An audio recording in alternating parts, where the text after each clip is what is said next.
India? Why have even Indian soldiers become foreigners in their own land? Why did Britain create princes and arm them with unheard of powers? Surely for making her foothold secure. Who created the gigantic European interests, and why? Who created minorities? There is no majority save the political majority. But these four were and still are bulwarks of imperialism. No jugglery of words can hide this naked truth. Britain's moral victory will be assured when she decides by a mighty effort to abandon her immoral hold on India. And then her other victory will follow as day follows night. For then, the conscience of the whole world will be on her side. No makeshift such as is now offered can stir India's heart or world conscience. Origin, October 2, 1940 372. Letter to Premi Ramdas, February 7, 1940. 1. My dear Premi, I saw the Swami today on the train. In fact, he travelled with us for an hour. I told him everything about Baba and he is prepared to go to Sigaon to examine and treat Baba, or to have him at Delhi for treatment. Bapu says we will do exactly as Baba wishes. So please discuss it with him and let me have a line in reply immediately so that I may inform the Swami. He is a busy man and I shall have to give him a few days' previous notice. We had your telegram duly and we were all glad that Baba was feeling better there. I do hope the improvement is being maintained. Please let us have a wire again tomorrow. Bapu is always anxious about him, and a wire every alternate day may be just the thing to do. Yours affectionately, Maheda, from the original, CW 11047. Courtesy, Arjun G. Ramdas 1. There are two dates noted at the head of the letter, February 7, 1940 and February 8, 1940. Gandhi was on the train on this date, having left Delhi for Wardha. Volume 77, 16 October, 1939-22 February, 1940. 307. 373. Letter to Ramibin K. Parakh, Sigaon, Wardha, February 7, 1940 CHI. Rami, I have your letter. I had Balabin's also. We arrived today. Batu has come. Prabhavati had accompanied us to Delhi. From there she went to Patna. Jaramdas has gone to Khandwa. He is all right. Kanvarji is fine. He has been lodged in Mirabin's hut. It used to be very hot under the shed where he was. Manu's daughter should be given castor oil to relieve her. Manona 1 has gone to her parents. It won't do for Kamotu to look like an old woman. Tell her that she must get strong. Ask your daughter whether she won't talk with me now. Blessings from Bapu Shri Ramibin Voravakachand Haridas bungalow behind highest Chul, Raikot CS. From a photostat of the Gujarati, SN. 9733. Also CW. 713. Courtesy, Navajavan Trust 374. Letter to Vallabhbhai Patel, Sigaon, Wardha, February 3-7, 1940 Bhai Vallabhbhai, I am sending the accompanying letter to you because you know more about the matter referred to by the correspondent. You know about my doings in Delhi. Now cables are being exchanged with London. I am leaving for Santiniketan on the night of the 15th. From there to Calcutta on the 19th. From Gujarati Bapuna Patro Sardar Vallabhbhai, pages 239. One wife of Krishnadas Gandhi to Kumi Adalja 3. The source has May, which is evidently a slip since Gandhiji left for Santiniketan on February 15. 4. From the Secretary, Tenants Conference, which met in Ahmedabad. 308. The collected works of Mahatma Gandhi. 375. Message to Mill Workers, Sigaon, Wardha, February 7, 1940. Worker brothers and sisters, by Gulzarul 1 has explained the position to me. Your demand seems just to me. If you fail to get justice either through the arbitrator or in any other way, we have no choice but to resort to a strike. That weapon must be used only after careful thinking. If we don't have the strength, we need not be ashamed of putting up with the injustice.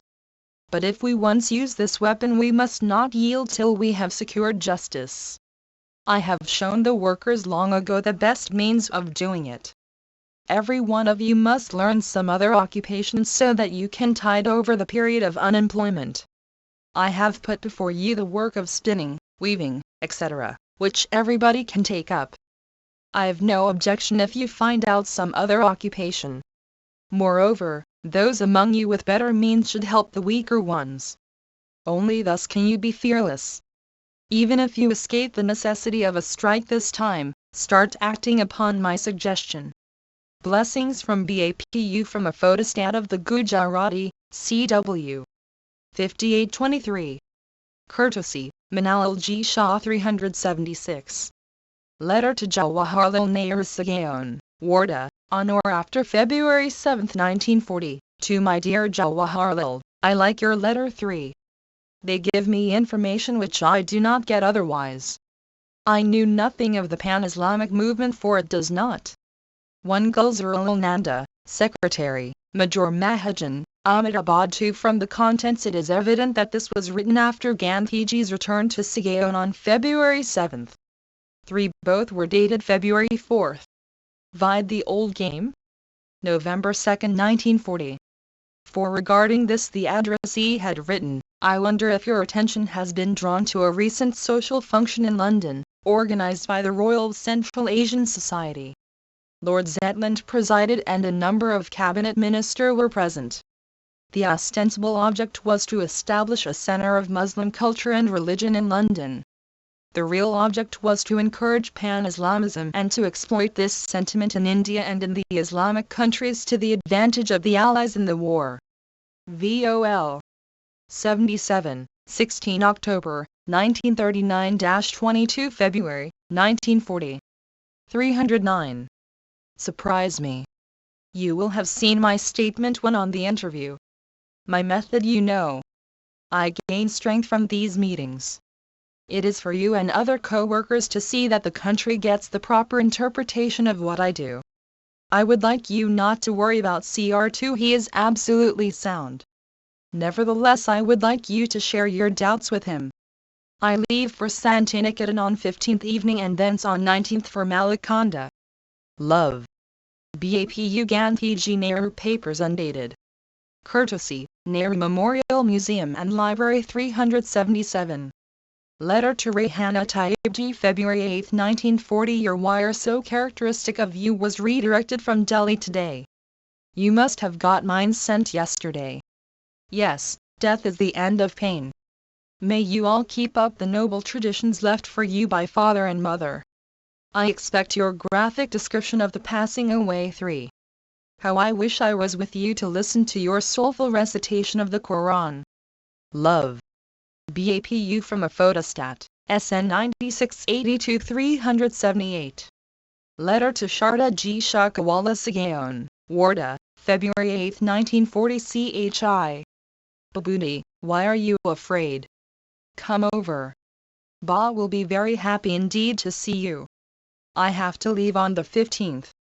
I will return on the 28th at the 1 Vide statement to the press, June 2, 1942. The addressee had expressed concern about some recent speeches of C. Rajagopalachari because they talk so compromisingly of dominion status and the like. 3 of addressee's mother. 310. The collected works of Mahatma Gandhi. Latest. I may return even earlier. The children's pill need not be tried just now. If you take your baby in your arms and go out for a breath of fresh air and give it the morning sunlight, it will be all right. You can mix still water in your own milk. This also may soothe the baby. Blessings from BAPU from the Gujarati original, CW. 10,026. Courtesy, Shardabanji Shakawala 379. Letter to Balvansina February 8, 1940 CHI. Balvansina, if you are tired of this milk drinking, it is another matter, but I shall not be tired. Nor am I going to shift you from there. Stay here and do cheerfully whatever work I allot you. That is sadhana for you as well as service to the cow. The lady's letter is good. You may read out to me whatever you want me to hear. I have written to Abha 1. Blessings from BAPU from a photostat of the Hindi, GN. 1929 380. Letter to Krishnakandra February 8, 1940 CHI. Krishnakandra, your letter is good. Yes, body labor constitutes one of our vows too. Its significance cannot be overemphasized. Give to Chimanal whatever time he needs. Hindi teaching should come only after that. Massage, etc., do constitute body labor. It may be undertaken. Blessings from BAPU from a photostat of the Hindi, GN. 4337. 1. A member of the Gandhi Seva Sanj 2, namely, non-violence, truth, non-stealing, brahmacharya, non-possession, body labor, control of the palate, fearlessness, equality of religion, swadeshi and touchability. Volume 77, 16 October, 1939-22 February, 1940. 311. 381. Letter to Mira bin Sagaon, Warda February 9, 1940, 1 CHI. Mira, I have been thinking of you all these days. I write this to tell you that you are not out of mind because you are out of sight too. I miss you. I hope time is doing its healing work. I wonder if the Pundit 3 came. You must write to me regularly. We leave here on 15th by the cheaper train, reaching Calcutta 17th morning. We go to Santiniketan the same day and return on 19th to take the train for Malakonda. Love. BAPU from the original, CW. 6449. Courtesy, Mirabin. Also GN. 10,044 and Bapu's letters to Mira, pages 318-382. Letter to Pramiji Ramdas Sagaon, Warda, February 9, 1940 CHI. Prami, I have your letter. I want a letter daily. There is no harm in staying on there as long as you like. We shall be leaving here for Calcutta on the 15th evening. We shall return on the 27th or the 28th. Are you able to read my handwriting? If you cannot, I shall write in English. Blessings from BAPU Shri Premaban CO Dr. C.S. Sani Kandwa, CP. From the Hindi original, CW 11048. Courtesy, Arjun G. Ramdas 1 from Bapu's letter to Mira 2. The addressee had gone to the Punjab. 3. Jagat Ram Bradwa of the Gadar Party. Vide letter to Amrit Kaur February 26, 1940. 312. The collected works of Mahatma Gandhi. 383. Letter to Manal G. Shah February 10, 1940 CHI. Manal, I have your letter. I have no objection to your coming over. If by spending Rs 100 you can get peace of mind, the money will be well spent, whether it will be so as for you to consider. Blessings from BAPU from a photostat of the Gujarati, GN. 8552. Also CW. 7073. Courtesy, Manal G. Shah 384. The old game? After my return from Delhi I have had a letter redirected from New Delhi. It is from a valued co-worker 1. I must share with all concerned the most important paragraphs in it. Everything that has happened during the last month or so confirms me in the belief that there is not the slightest ground for hope that the British government will accept our position. In fact, many things have happened which demonstrate that they are following a very definite imperialist policy. You must have seen that the British Parliament has just passed a bill amending the Government of India Act which limits the powers of provincial governments in regard to taxation. This was specially in view of the professional tax too in the UP, which is thus vetoed.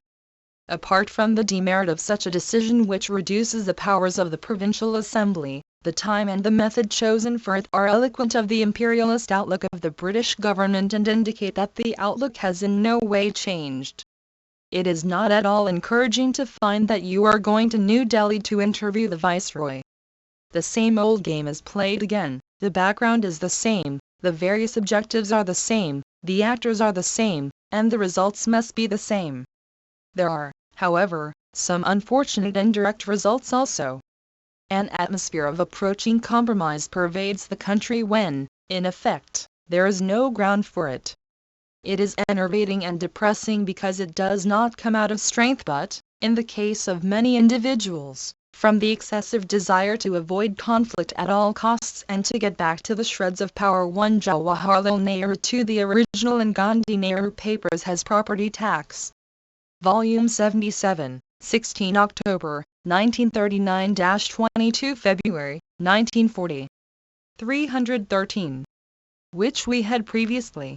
Conflict is undesirable, but obviously conflict cannot be avoided at all costs, for sometimes such avoidance itself is a more costly and harmful affair. For the moment, however, there is no immediate question of conflict. The question is of maintaining our position with dignity, and not weakening it in any way. I fear that the impression is widely prevalent in England as well as in India that we are going in no event to have any conflict and therefore we are going to accept such terms as we can get. This kind of impression is demoralizing. I have noticed during the last fortnight that even our Congress delegates' elections have been influenced by this. Many people who, for fear of possible conflict, were keeping in the background, have now pushed themselves in front again when the possibility of enjoying the plums of office and power seems to dangle again in front of them. The effort of several months to keep undesirables out of the Congress has partly failed because of this sudden change in the Indian atmosphere which led them to believe that the compromise was imminent. The British government is also reacting in a way unfavorable to us, though it may use soft language. Of course, it wants to come to terms with us because it wants our support in the war. But it is much more certain that it does not wish to give up any shred of real power or change its fundamental imperialist policy in order to come to terms with us. It is carrying on and will carry on its old intrigue on the communal issue, though occasionally it uses a few critical words against the Muslim League in order to soothe the Congress. So far as it is concerned, it will try to win us over, keeping its present position intact. If this is possible, well and good for it. If this does not take place, as seems likely even to its IC, then to carry on from time to time conversations with Indian leaders, to prolong the issue, to make it appear that we are on the verge of a compromise, and thus to soothe both world opinion and Indian opinion.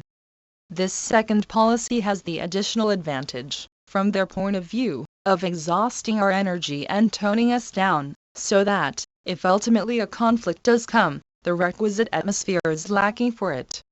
It is the general belief among official circles in England that their policy of parleys and postponement has had this result in the situation in India, which was threatening when the Congress ministries resigned, is much easier now and no dangers are to be feared. It seems to me that while we cannot and must not precipitate a conflict, and while we need not bang the door to a possible and honorable compromise, because your methods are never to bang the door, still we must make it crystal clear that there can be or will be no compromise except on the conditions stated by us previously. As a matter of fact, even these conditions have to be slightly reviewed from the point of view of developments in the war. We cannot now say, as we then said, that we want to know whether this war is imperialist or not. The British government's answer to us as well as their consistent policy in the war and in foreign affairs has been one of full. 314. The collected works of Mahatma Gandhi. Blooded imperialism. We must, therefore, necessarily proceed on this admitted fact that it is an imperialist war, any profession to the contrary notwithstanding. The war and British policy grow more and more sinister every day, and I would hate to see India entangled in any way in this imperialist adventure from which India can only lose, not only materially but spiritually. This point seems to me of vital importance today. Thus it seems to me that the most important thing for us to do is to make our position perfectly clear to the world, to the British government and to the Indian people. There is too much misunderstanding on this issue of compromise, and this misunderstanding is entirely to our disadvantage and to the advantage of British imperialism, which meanwhile is exploiting our resources for the war and even pretending to have a large amount of our goodwill. approach bias to the British government or to the Viceroy increases these misunderstandings and lead the British government even further away from a right compromise. The warning is sound. Perhaps I did not need it. But such warnings are never superfluous. It is unwise to be too sure of one's own wisdom. It is healthy to be reminded that the strongest might weaken and the wisest might err. And then, so far as I am concerned, I am so ignorant even of current events that I feel thankful when co-workers keep me posted with things I ought to know. But whilst I value the warning given and admit the force of the argument advanced, I do not repent of my having visited the Viceroy and having had the prolonged talk. It has given me added strength. It is of great value to an army that its general gains added strength. I should therefore repeat the performance every time the Viceroy summons me, that is, so long as I have faith in his sincerity. And every time I shall come out with greater strength than I go with. The method of satyagraha requires that the satyagrahi should never lose hope so long as there is the slightest ground left for it. For he never despairs of being able to evoke the best in his opponent, his mission being to convert the opponent, not humiliate or defeat him. He therefore even knocks at his opponent's door if it becomes necessary, as I did often with General Smuts. It so happened that the last opening, when even I had the least hope, proved the prelude to success. There ought not to be demoralization among the ranks.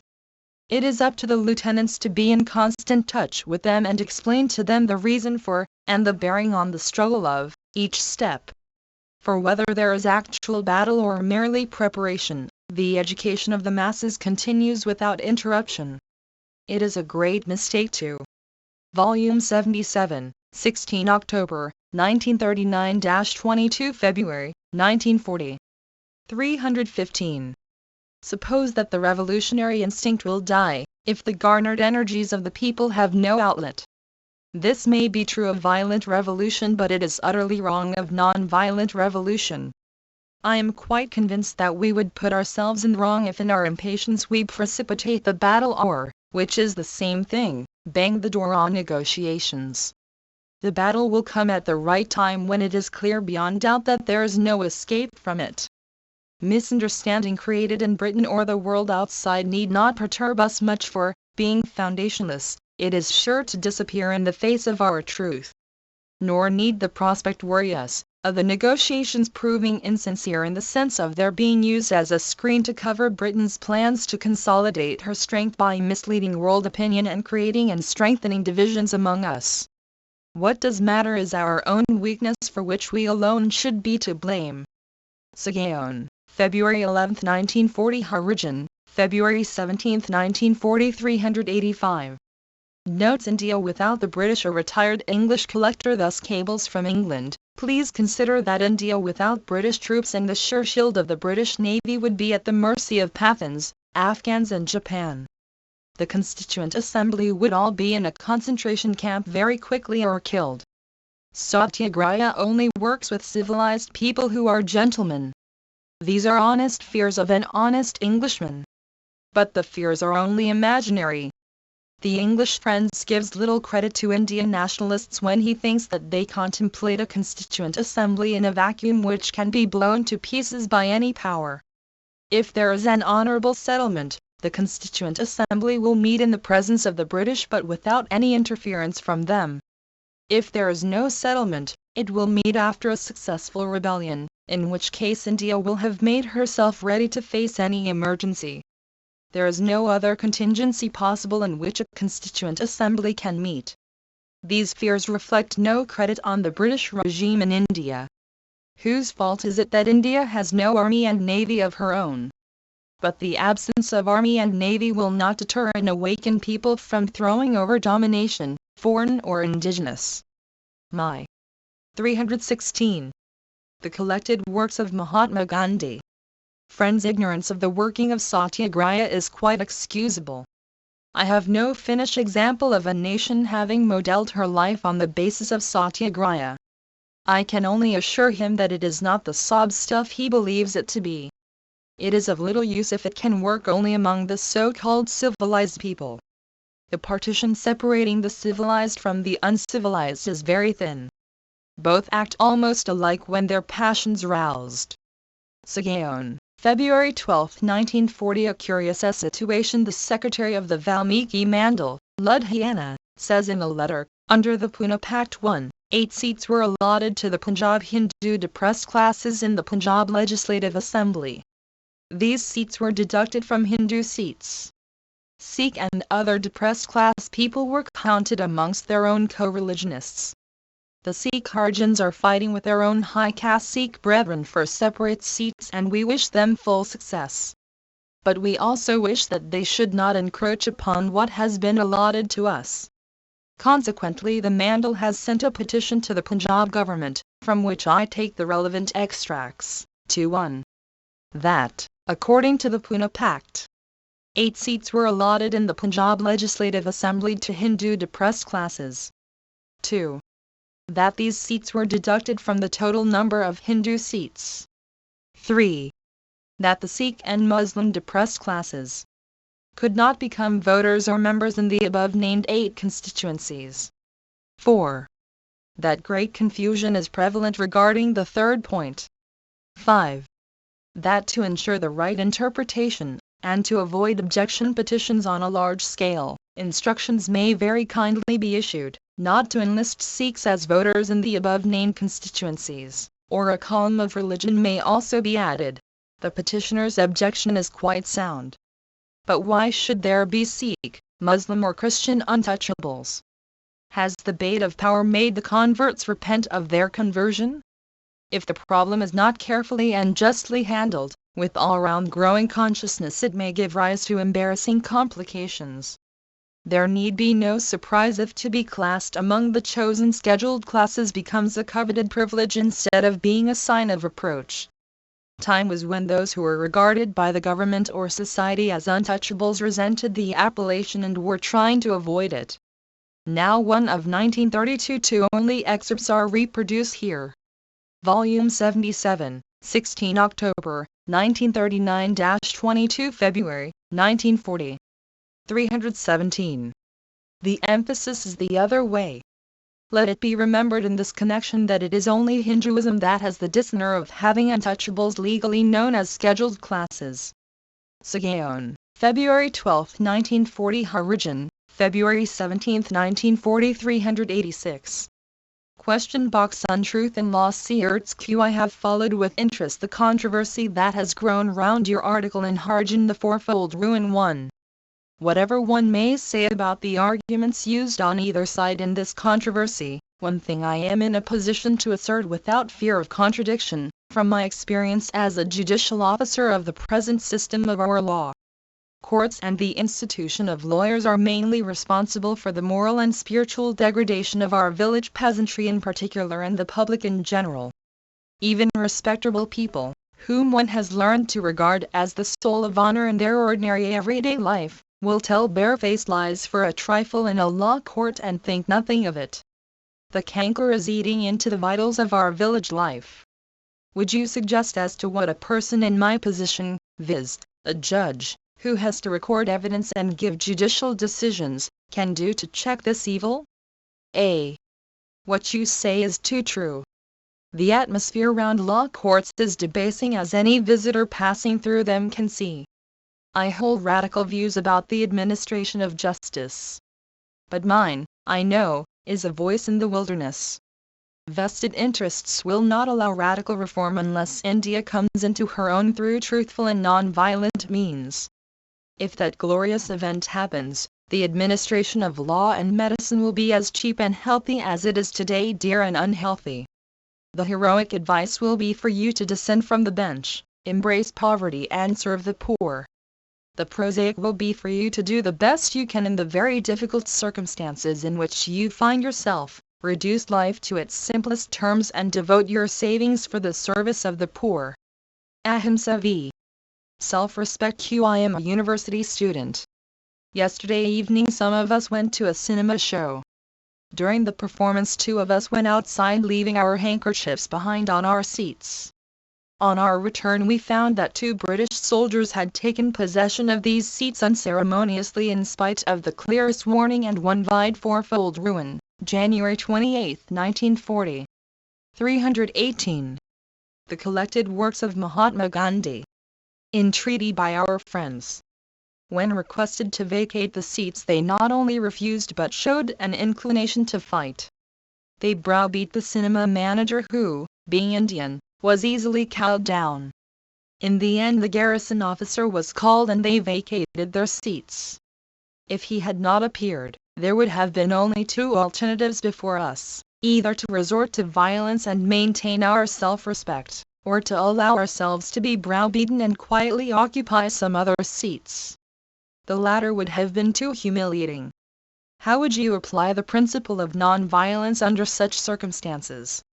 I must admit the difficulty of solving the riddle. 2 ways occur to me of dealing with the situation non-violently. First, firmly to stand the ground till the seats are vacated. Secondly, deliberately so to stand as to obstruct the view of the usurpers. In each case you run the risk of being beaten by the usurpers. I am not satisfied with my answers, but they meet the special circumstances in which we are placed. The ideal answer no doubt is not to bother about the usurpation of the personal right but to reason with the usurpers and, if they do not listen, to report such cases to the authorities concerned and, in case of failure, take them to the highest tribunal. This is the constitutional method which is not taboo in a non-violent conception of society. Not to take the law into one's own hands is essentially a non-violent method. But the ideal has no relation to reality in this country because the index of expectation of justice for Indians in cases where white men and especially white soldiers are concerned is almost 0. Hence it is necessary to resort to something like what I have suggested. But I know that when we have real non-violence in us, a non-violent way out is bound, without effort, to occur to us when we find ourselves in a difficult situation. Students and the coming fight. Q. Although a college student, I am a member of the Congress. You say I may not take any active part in the coming struggle whilst I am studying. What part do you expect the student world to take in the freedom movement? A. There is a confusion of thought in the question. The fight is going on now and it will continue till the nation has come to her birthright. Civil disobedience is one of the many methods of fighting. So far as I can judge today, I have no intention of calling out students. Millions will not take part in civil disobedience, but millions will help in a variety of ways. 1. Students can, by learning the art of voluntary discipline, fit themselves for leadership in the various branches of the nations. Volume 77, 16 October, 1939-22 February, 1940. 319. Work. 2. They can aim not at finding lucrative careers but at becoming national servants after completing their studies. 3. They can set apart for the national coffers a certain sum from their allowances. 4. They can promote intercommunal, interprovincial and intercaste harmony among themselves and fraternize with Harijans by abolishing the least trace of untouchability from their lives. 5. They can spin regularly and use certified khadi to the exclusion of all other cloth as well as hawk khadi. 6.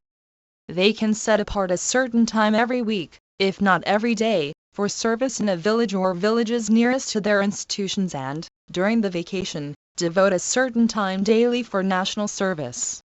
The time may of course come when it may be necessary to call out the students as I did before.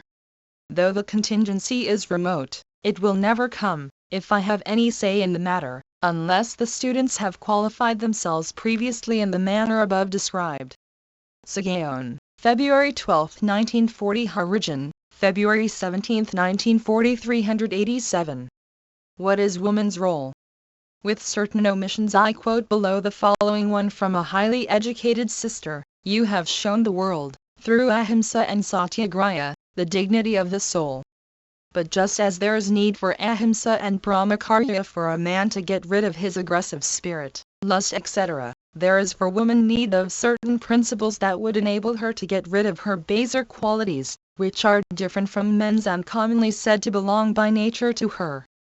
The natural qualities of her sex, the upbringing meted out to her because of her sex, and her environment which is created because of her sex, all are against her.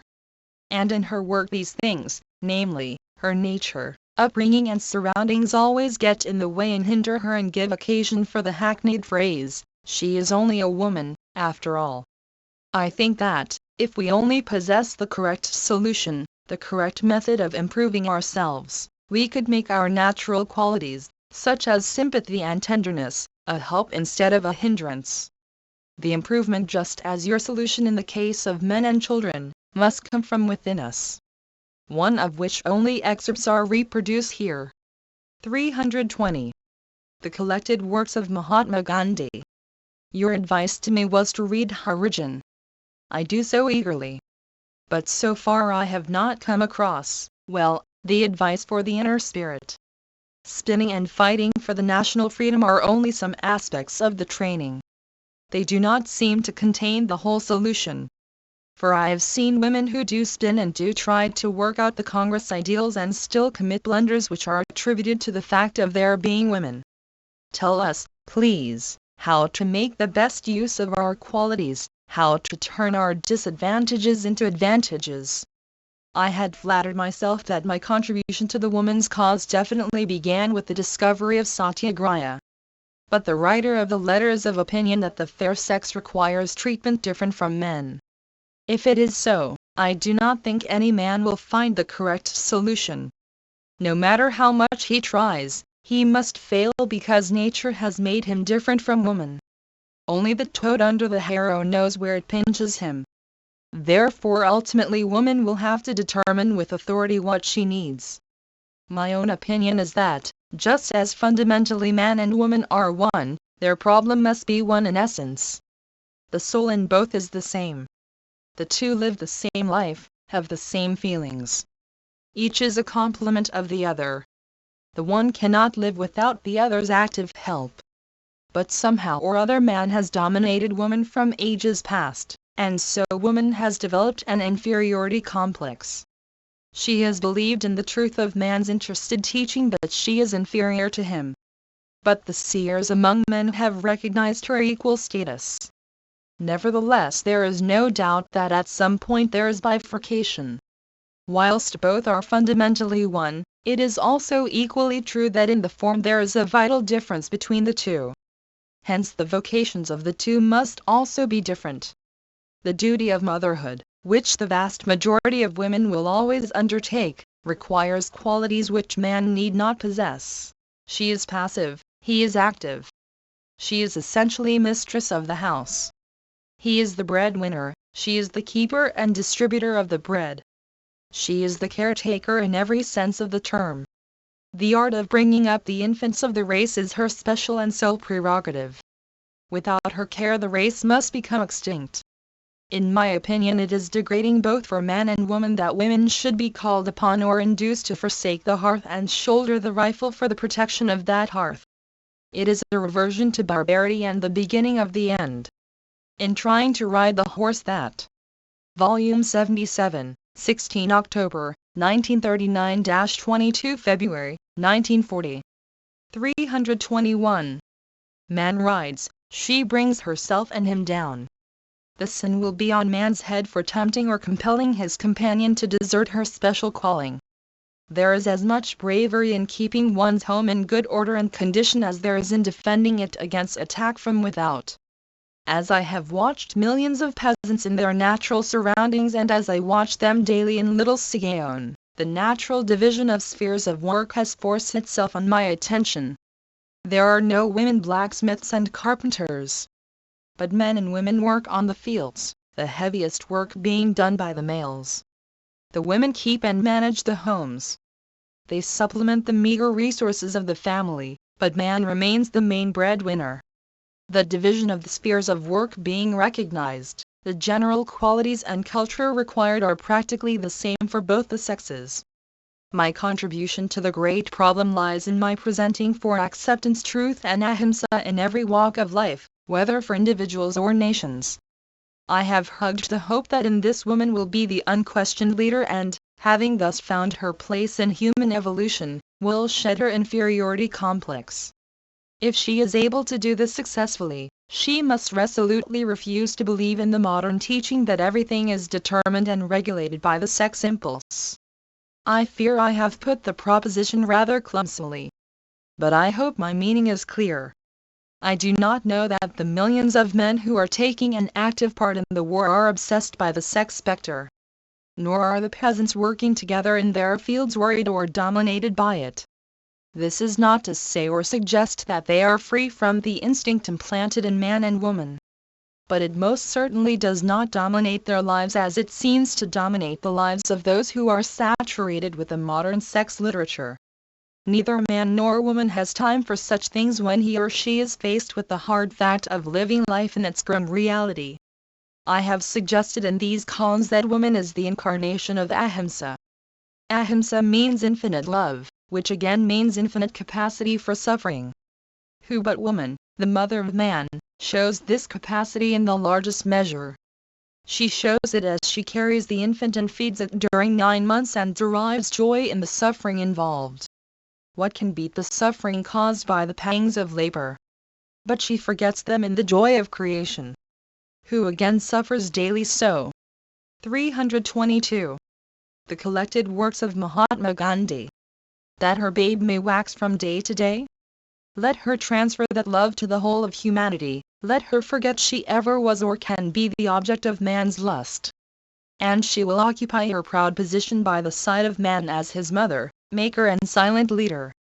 It is given to her to teach the art of peace to the warring world thirsting for that nectar. She can become the leader in satyagraha which does not require the learning that books give but does require the stout heart that comes from suffering and faith. My good nurse in the Sassoon Hospital, Pune, as I was lying on the sick bed years ago told me the story of a woman who refused to take chloroform because she would not risk the life of the babe she was carrying. She had to undergo a painful operation.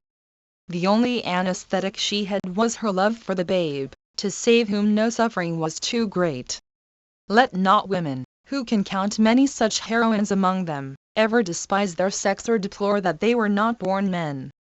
The contemplation of that heroine often makes me envy woman the status that is hers, if she only knew.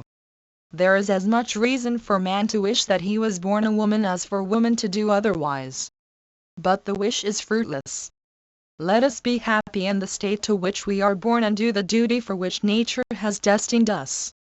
Sagaon, February 12, 1940. Harijan, February 24, 1940. 388.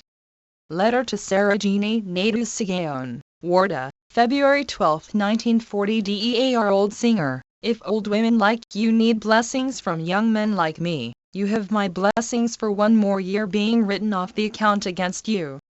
May your song never fade. Love. Spinner from the original, Padmaja Naidu Papers. Courtesy, Nehru Memorial Museum and Library. 1 inch January 1924. Volume 77, 16 October, 1939-22 February, 1940. 323. 389. Letter to PRL February 12, 1940. CHI. PRL, my advice is that Sushila should accompany me and you should stay here. This arrangement is only for this occasion. You should not think that Sushila's intention or decision has anything to do with it. But if Sushila does not like it and you too do not like it, and if Sushila has made up her mind immediately to leave Sevagram, you must go with her. If she can wait till I return from Ramgarh, then you should get ready to go with me. If she is not willing to go with me to Ramgarh, then I insist that she should remain here till I get back. Let me know what you decide. Blessings from BAPU from the Gujarati original, PRL Papers. Nehru Memorial Museum and Library. Courtesy, Beladevi Nayar and Dr. Sushila Nayar. 390. Letter to Manal G. Shah February 12, 1940. CHI. Manal, what advice shall I give you? Kankan wants to come to Malakanda. If she comes, You should not come. The reason is decency. Nevertheless, I shall let you do what you wish. I should also like you yourself to think about attending the Congress. Blessings from BAPUPS. Consider what Dharma requires.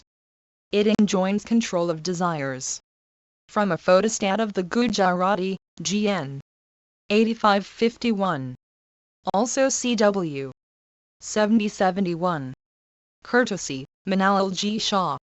1. Gandhiji had to be present at Ramgarh for the Congress Working Committee discussions from March 15 to 19. 324. The collected works of Mahatma Gandhi. 391. Is it war? The builders of the British Indian Empire have patiently built its four pillars: European interest, the army, the princes and the communal divisions. The last three were to subserve the first. It is clear to the realists the builders have to remove the four pillars before they can claim to have given up the empire or the empire spirit. But they say to the nationalists or the destroyers of the empire spirit, you have to deal with all the four pillars yourselves, before we can treat India as an independent nation instead of being our dependency. They say, in other words, guarantee the European interests, make your own army, treat with the princes and with the communalists, otherwise known as minorities. The destroyers retort, you imposed the European interest on us. For their defense you built an army and kept it a close preserve. You saw that you could use the then existing princes for your own purpose. You made them and unmade them. You created new ones. You armed them with powers they could not enjoy before with safety. In fact, you partitioned India so that it could never rise against you in one mass. You saw again that we were cursed with the caste spirit. You took advantage of our weakness and refined it till at last claims are made which, if they were satisfied, there would be no single Indian nation and no independence. Add to all this the fact that by your policy of disarmament you have emasculated a whole nation. But we do not blame you for the past. On the contrary, we admire your bravery, skill and spirit of adventure. You have copied other empire builders who preceded you. You have improved upon them in a variety of ways. But if you profess, as you have professed, that you have decided to give India her due, then you have to remove from our way the obstacles you have created. You are entitled to ask us to recognize the difficulties in the way of your making delivery and even to help you. If you are honest, you will leave us to do the best. You must trust our sense of justice, not your strong arm, to make us do what is right and proper. Hitherto you have determined our fate for us. Now if you are earnest, you will not only let us determine the method and manner of governing ourselves but even help us to do so, if we want your help. VOL. 77, 16 October, 1939-22 February, 1940. 325. Lord Zetland has given the answer 1 to the destroyers, which I paraphrase as follows: we mean to hold on to what we have. Within that orbit, we will let you have such freedom as we think is good for you. This war that we are fighting is to prevent the disruption of our empire. We want your help, if you will give it on these terms. It is good for you and us. But we will do without your help if you will not give it. You are not the only party we have to deal with. There are many in India who recognize the benefits of British rule and Pax Britannica. We propose to win the war with the help we can command from India through the loyal agencies. Their services we shall recognize by the grant of further reforms when the time comes. This is what we mean when we say we shall make the world safe for democracy. For we are the most democratic power in the world. Therefore, if we are safe, so are those who are with us. Those like India who are under our tutelage will be initiated into the art of democracy in gradual stages so that their progress may be uninterrupted and they might not have to go through the travail we had to go through. I hope the paraphrase does no injustice to Lord Zetland. If it is fairly correct, the issues are quite clear. Between the two, he nationalist and the imperialist, here is no meeting ground. If, therefore, Lord Zetland represents the British government's considered view, it is a declaration of war against nationalist India. For all the four pillars stand firm, rock-like. The more the nationalists tried to deal with them as if they were problems for which they were responsible, the firmer they must become. I cannot conscientiously pray for the success of British arms if it means a further lease of life to India's subjection to foreign domination. I write this last sentence with a heavy heart. Sagaon, February 13, 1940. Origin, February 17, 1940. 1. The references to Lord Zetland's interview to the Sunday Times on February 11, 1940. Vide's statement to the press, February 14, 1940, and another Englishman's letter, March 16, 1940. 326. The collected works of Mahatma Gandhi. 392. Ashram Notes Sagaon, February 13, 1941. Everyone should know that Sagaon is infested by poisonous snakes. Thank God, no one has been bitten so far. It is, however, our duty to be cautious. God helps only the alert. That is why I would advise everyone to make the maximum use of lanterns and to wear shoes while walking in the dark. 2. As far as possible we should make no use of servants for personal work. 3. I have been upset from the day the trip to Santiniketan was planned. I have been agitated for more than 2 days and today I am extremely uneasy. I feel I am failing in my duty. I am digressing from truth in an insidious way. I have a tendency to please everyone. Not that I always succeed in doing it. But if this is overdone, it ceases to be a virtue and becomes a vice. I know that it is my duty to take with me the smallest number of persons to Malikonda and Santiniketan.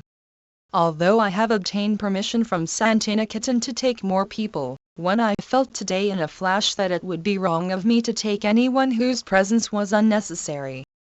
I have, therefore, decided that no one except Ba, Mahadev, PRL, Kanu and Narayan too will accompany me. I have not been able to express a fraction of what has been going on in my heart. This is a serious decision for me. But I could not regain my peace without it. BAPU from Hindi, CW. 4674 393. Letter to Manal G. Shah, February 13, 1940. CHI. Manal, never restrain the prompting of Dharma, but always restrain desires. Bhagavan Patanjali has described yoga as control of. 1 Vide letter to C.F. Andrews, January 29, 1940. 2 Narayan Desai. Volume 77, 16 October, 1939-22 February, 1940. 327. Movements of the mind. 1 This time you may practice self-control too, but that does not mean that if you get another occasion of going to Santiniketan for the benefit of Dharma, you should not go. My own view, though, is that as long as you do not adjust yourself to Sagaon you will continue to feel restless. It is here that you will get peace sooner or later. You will not find any place where everything will be to your liking. Let us, therefore, learn the art of liking everything. Blessings from BAPU from a photostat of the Gujarati, GN. 8550. Also CW. 7075. Courtesy, Manal G. Shah 394. Letter to Jethalal G. Sampat Sagaon, Warda, February 13, 1940. CHI. Jethalal, your complaints regarding management, etc., are quite just. There is no limit to our lack of order. It is also true that I have visited only a few centers. They too do not have much of life in them. How to infuse it? One effective way of doing it is to show some extraordinary result through silent work. Anandpur 3 will then easily become a center of pilgrimage. You know that has been my dream. Never mind if God has not gifted you with literary powers, you do have faith. Other things will follow. Blessings from BAPUPS. It is good news that Prachu has completely recovered. From a copy of the Gujarati, CW. 9869. Courtesy, Narayan J. Sampat. 1 Yoga Sutra, 1-2 Vide letter to the addressee, letter to Manal G. Shah, December 2, 1940. 3. Where the addressee had organized a Khadi center. 328. The collected works of Mahatma Gandhi. 395. Letter to Lilavati Asar Sagaon, Warda, February 13, 1940 CHI. Leela, I very much want to write to you, but what can I do? Please think that my hate of writing to you is as good as my writing. If you cannot restrain yourself, by all means do come. But I won't be here. We leave on the 15th night. Blessings from BAPU from Gujarati, CW. 9935.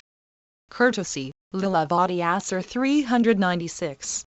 Letter to Madalasa Sagaon, February 13, 1940 CHI. Madalasa, so you are again down with fever, are you? Do not feel dispirited. Get well soon. What we can gain from illness is to increase our faith in God and learn to control our nature. That also helps one to get well soon. Blessings from BAPU from Gujarati Panchvin Pachako Bapuka Shervad, pages 320-397. Letter to H.L. Sharma Sagaon, February 13, 1940 CHI. Sharma, don't send the books one by post. Send them through some person. I have not followed the other hint in your letter. Why? One on Nature Cure, selected by Gandhiji. Volume 77, 16 October, 1939-22 February, 1940. 329. Merciless Love? When I am leaving for Bengal on the 15th. Blessings from BAPUPS. I expect to return by the 28th. From a facsimile of the Hindi, Bapuki Kayam and Miraj Vanksola Varsh, between pages 284 and 285 398. Statement to the PRESS2 Sagaon, February 14, 1940. Lord Zetland's recent pronouncement, 3 if reported correctly, sets at rest all speculation regarding the government's attitude towards the nationalist demand. I have been taught to believe that Dominion status after the Statute of Westminster pattern is akin to independence and includes the right to secede. Therefore, I had thought there would be no difficulty about Britain allowing India to determine her own status. But Lord Zetland makes it clear that Britain, not India, has to determine it. In other words, the British hold on India must remain. He also puts the burden upon the nationalists of solving the minorities question and the like. I have shown how impossible this is without previous recognition of India's independence, no doubt subject to safeguards. His Lordship thinks that, because some Indians have one referring to Gandhiji's article, Vide the Charka, September 1, 1940, the addressee had pleaded with him not to be harsh with Subhas Chandra Bose, who was then in indifferent health. 2. This appeared in Harijan under the title Banging the Door. 3. The Secretary of State for India said that experience of the working of the Constitution and the Act of 1935 had made it clear that the problem of the minorities must be taken in hand by Indians themselves. Long-range bombardment by leading personalities from platform and press is little likely to lead anywhere. What is wanted is escape from the tyranny of phrases and a descent from idealism, from the abstract to the concrete. I believe that only by means of discussions among those who can speak with authority for their followers, informal and in confidence in the first instance, is helpful appreciation of their respective standpoints and difficulties inherent in them to be hoped for. If such a discussion is to be faithful, there must be on all sides a genuine will to succeed and a real spirit of compromise. The British government cannot compel these things, they can only plead for them, as I most earnestly do. Vide also another Englishman's letter, March 16, 1940. 4. Vide Is It War? February 13, 1940. 330. The collected works of Mahatma Gandhi. Received the boon of English education and have learnt ideas of freedom from British writers, they will want always to be under British tutelage, euphemistically called partnership. This is what I call banging the door upon the nationalist position. Does it mean a pact deadlier than was announced at the last Round Table Conference 1? If it does, it is a declaration of war against nationalists who are out to destroy the empire spirit. I submit that it is wrong to dismiss the Indian claim by accusing the nationalists of losing realities and idealism. I suggest that it is he who refuses to face realities and is wandering in a forest of unrealities. I cannot accuse him of idealism. I assure him that nationalist India is dreadfully in earnest. Harijan, February 17, 1940 399. Letter to PRL Sagaon, February 14, 1940 CHI. PRL, I have picked up the pen, but God alone knows if I shall be able to write what I have to write. My step is towards the quest of truth. It dawned on me that I was following the path of untruth. Yesterday the turmoil in my mind was beyond endurance. My decision has become a secondary matter. The great thing is the background of that decision. And what is the untruth? Well, there is Sushila. I take her as an example. It was an untruth to let her believe that I am keeping her as my physician. I wanted to draw her to me. The reasons are many. But all of them put together would not have attracted her. So I let her believe that she is with me as my physician. I would consider it sinful to have her principally as my physician. I would consider it the proper thing for her to give me medical care while doing my other work. This would not always include her traveling with me. Whatever work I entrusted to her would be service done to me. And while doing that work she could also look after my medical needs and be content. This attitude of all or nothing is a great mistake. How long am I going to live? How can she have the heart to leave me? Why does she forget that she does so many other jobs for me? I consider it sheer obstinacy on her part even to overlook the fact that her presence will give you the satisfaction of being near her. You will please her. Now You Guide 1 in 1931. Volume 77, 16 October, 1939-22 February, 1940. 331. Her in any way you think proper. I consider it your duty to accompany me. Now I come to the main point. If I have to lose Sushila it will be because of the untruth which I have mentioned. If I had not resorted to it, Sushila would not possibly have come. If that had happened, no harm would have come to her. Now if she leaves, there is danger of her being harmed. The blame then would be on me. There was untruth in saying yes to Kankan, etc. There was untruth in saying yes to Raikumari. It was softness on my part to give them the impression of being needed when I actually did not need them. There is no place for softness in truth, for otherwise there is no non-violence in it. If I did not see their good in their coming to Santiniketan and Malakonda, it was my duty to family stop them. Yesterday God granted me the strength to follow that path of duty. I could not tell them so in the manner I wanted to. But take it as it is. My way will become easier if you follow this. Blessings from BAPU from the Gujarati Original, PRL Papers. Nehru Memorial Museum and Library. Courtesy, Beladevi Nayar and Dr. Sushila Nayar 400. Letter to PRL after 1:00 am before February 15, 1940, 1 CHI. PRL, I am truly tormented.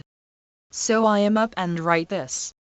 The more I think the more I can see it as clearly as daylight that what Sushila demands or desires is incompatible with Dharma. This is how I understand her position. She will stay with me only if she can accompany me as my physician wherever I go. Otherwise she will leave. I must not accept this demand. Of course there are occasions when she has to go around with me for one reason or another. At present even that is not the case. I would look upon it as plain adharma if Sushila should leave me now because I cannot accept her demand. In my heart I can find no justification for her going away. This is a critical period for me. I need her services for other things if not for my body. And I need you. If Sushila is around she will win from the contents. It appears that the letter was written before Gandhi left Wardha on February 15, 1940 for Calcutta. 332. The collected works of Mahatma Gandhi. Certainly look after my bodily comforts. If both of you look upon it as your dharma to quit all this, then by all means Sushila may go. And surely you will take her. If you regard this as your dharma, you have to fulfill it. I see in it nothing but adharma. And I cannot bless what I regard as adharma. I can only pray that God may make both of you follow dharma. There is no place for sentiment here. I have only considered what is dharma for all three of us. Blessings from BAPU from the Gujarati original, PRLO papers. Nehru Memorial Museum and Library. Courtesy, Beladevi Nayar and Dr. Sushila Nayar 401. Letter to PRLO February 15, 1940 CHI. PRLO, I like your letter very much.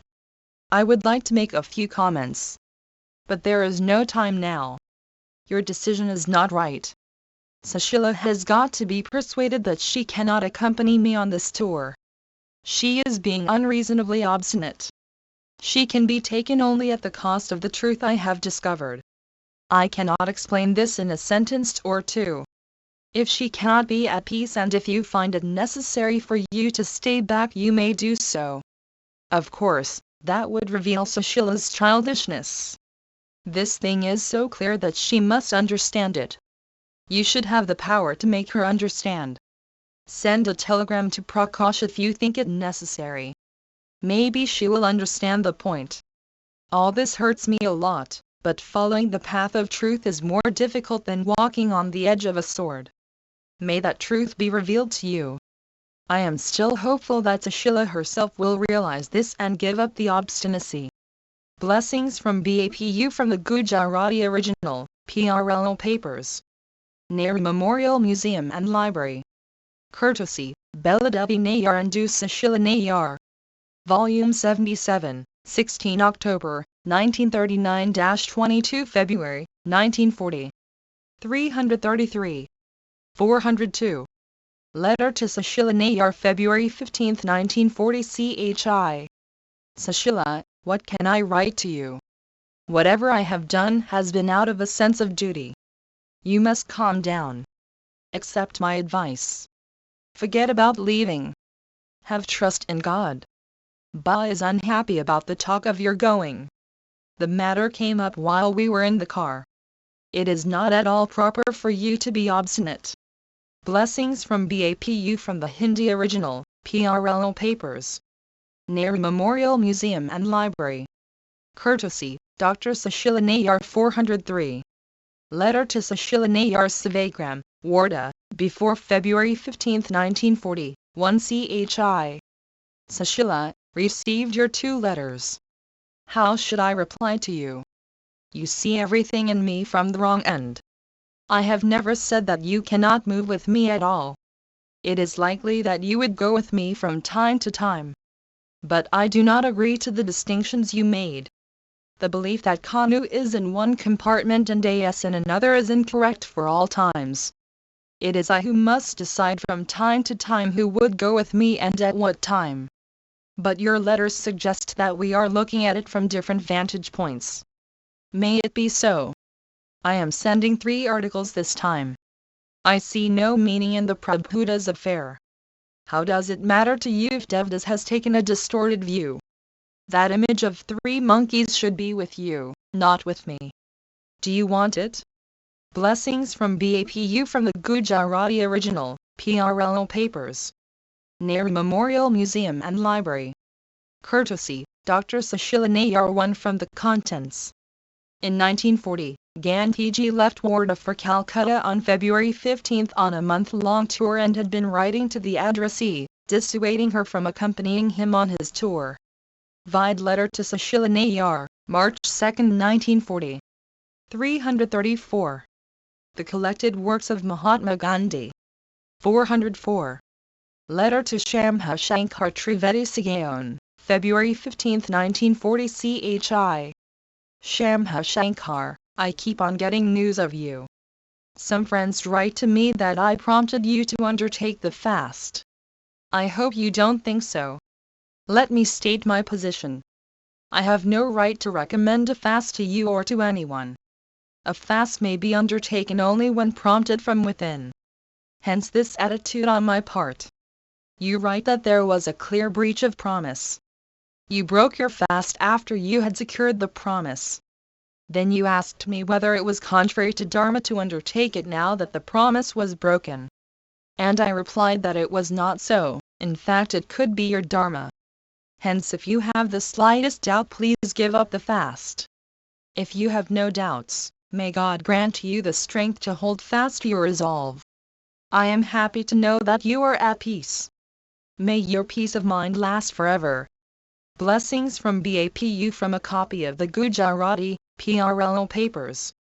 Courtesy, PRL 405. Question box Unity v. Justice Q. In your article Unity v. Justice 1 you say that, if you give more than his due to your brother, you neither bribe him nor do you do an injustice. You say, I can disarm suspicion only by being generous. Justice without generosity is done at the expense of the very cause for which it is sought to be done. I submit that justice and generosity cannot go hand in hand. As Dryden has rightly observed, justice is blind, it knows nobody. Besides, you can be generous to the weak, meek and the humble, not to one who in the arrogance of his strength seeks to coerce you into submission. To give more than his due to such a person is not generosity but cowardly surrender. Though Hindus are numerically stronger, their majority, as you yourself have pointed out, is only fictitious and actually they are the weaker party.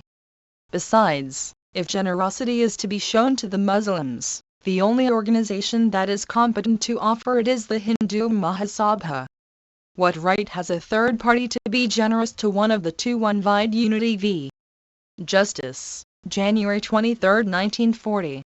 Volume 77, 16 October, 1939-22 February, 1940. 335.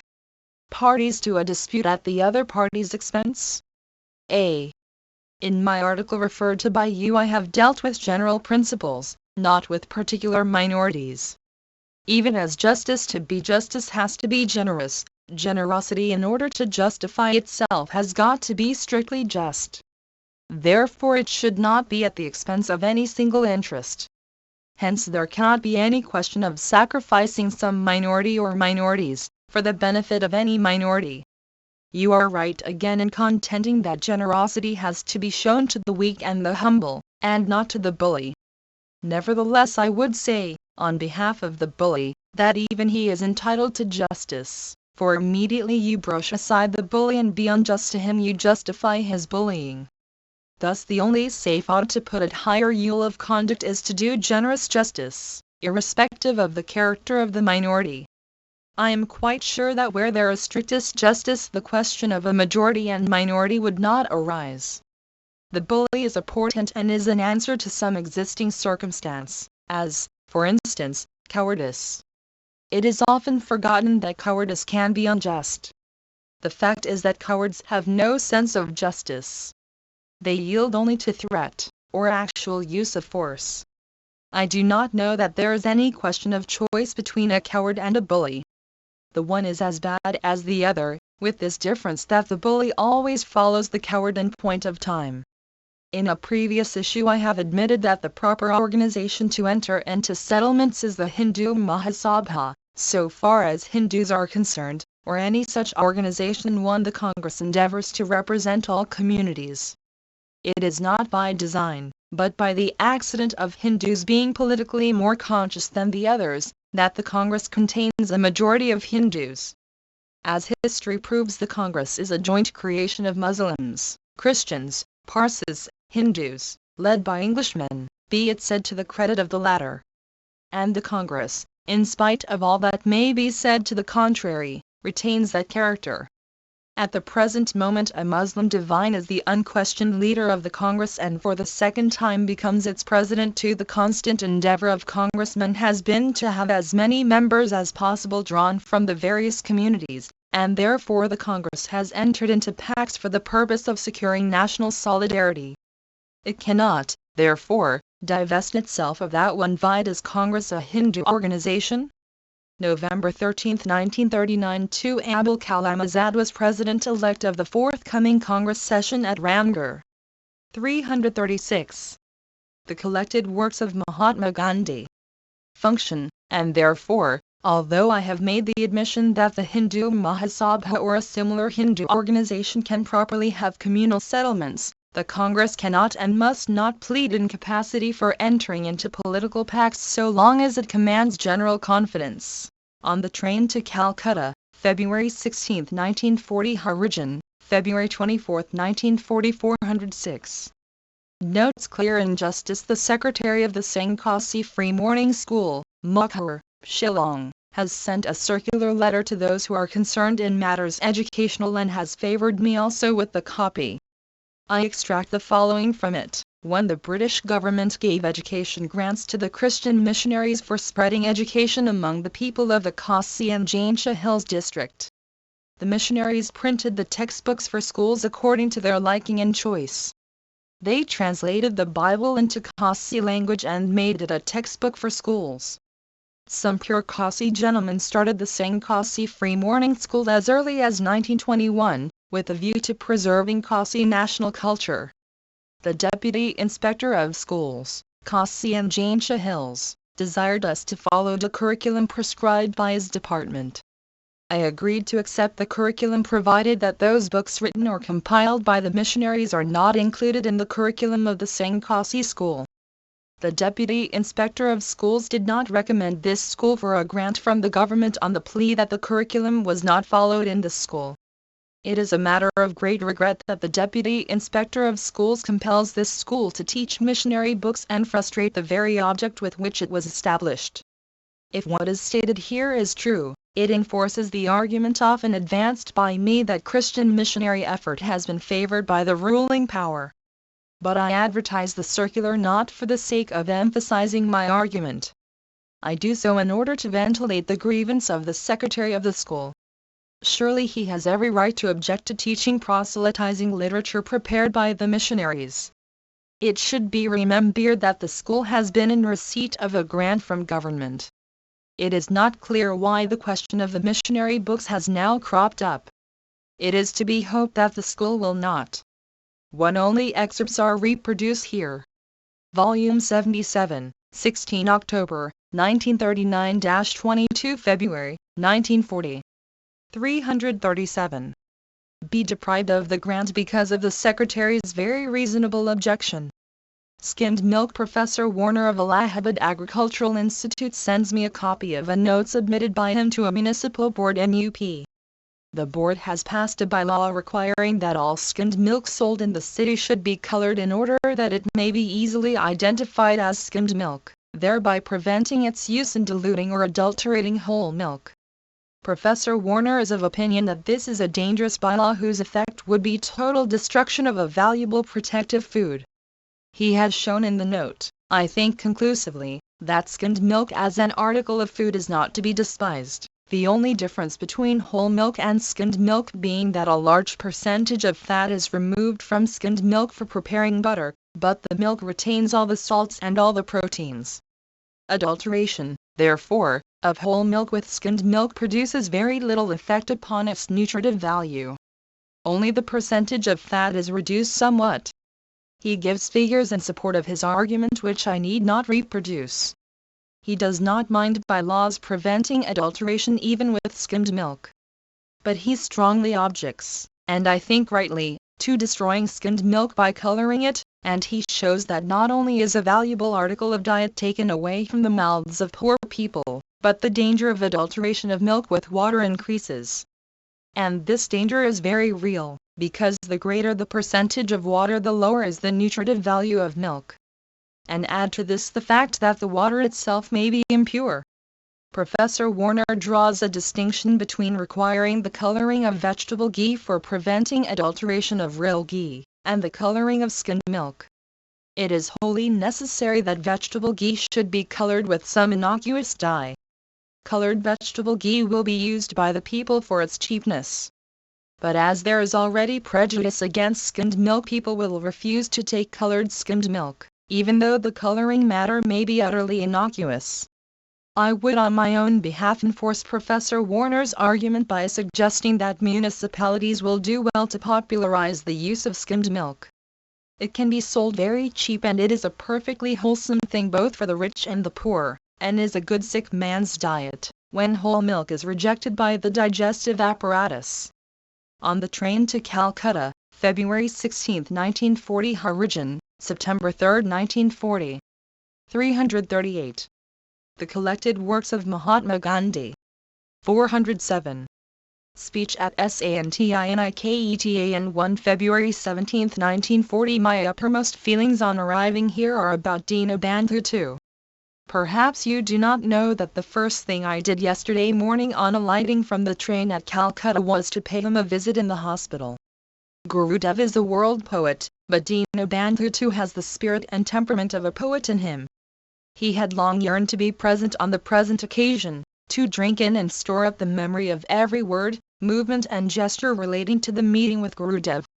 But God had willed it otherwise and he now lies in Calcutta, stricken down and unable even to make full use of his speech.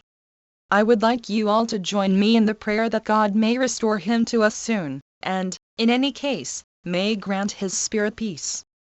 I know what love Gurudev has for me. 3. I recollect the early days of the ashram in 1915 when I had nowhere to lay my head. I have not come here as a stranger or a guest. Santiniketan has been more than a home to me. It was here that the members of my South African family found warm hospitality in 1914, pending my arrival from England, and I too found shelter here for nearly a month. The memories of those days crowd in upon me as I see you all here, assembled before me. It grieves me that I cannot prolong my stay here as I would have loved to. It is a question of duty. In a letter to a friend, the other day, I described my present trip to Santiniketan and Malikonda as a pilgrimage. Santiniketan has truly, this time, proved. 1. Reproduced from PRL's The Santiniketan Pilgrimage. Welcoming Gandhiji, Rabindranath Tagore said, I hope we shall be able to keep close to a reticent expression of love in welcoming you into our ashram and never allow it to overflow into any extravagant display of phrases. Homage to the great naturally seeks its manifestation in the language of simplicity, and we offer you these few words to let you know that we accept you as our own, as one belonging to all humanity. Just at this moment there are problems that darken our destiny. These we know are crowding your path and none of us is free from their attack. Let us for a while pass beyond the bounds of this turmoil and make our meeting today a simple meeting of hearts whose memory will remain when all the moral confusions of our distracted politics will be allayed and the eternal value of our endeavor will be revealed. 2 C.F. Andrews 3. This and the following sentence are from Amrita Bazar Patrika. Volume 77, 16 October, 1939-22 February, 1940. 339. For me a Niketan of Shanti and abode of peace when I have come here leaving behind me all the cares and burdens of politics, too simply to have Gurudev's darshan and blessings. I have often claimed myself to be an accomplished beggar.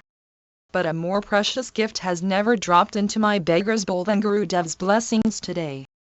I know his blessings are with me always. But it has been my privilege today to receive the same from him in person, and that fills me with joy. Words are useless when the relation is one of love. 3 Harjan, September 3, 1940, and Amrita Bazar Patrika, February 18, 1940. 408. Letter to Amrit Kaur Santiniketan, February 18, 1940. My dear idiot, I have your wires. My hand was not badly hurt. The slightest hurt to a Mahatma must be duly magnified. Nor was there any hostility shown anywhere.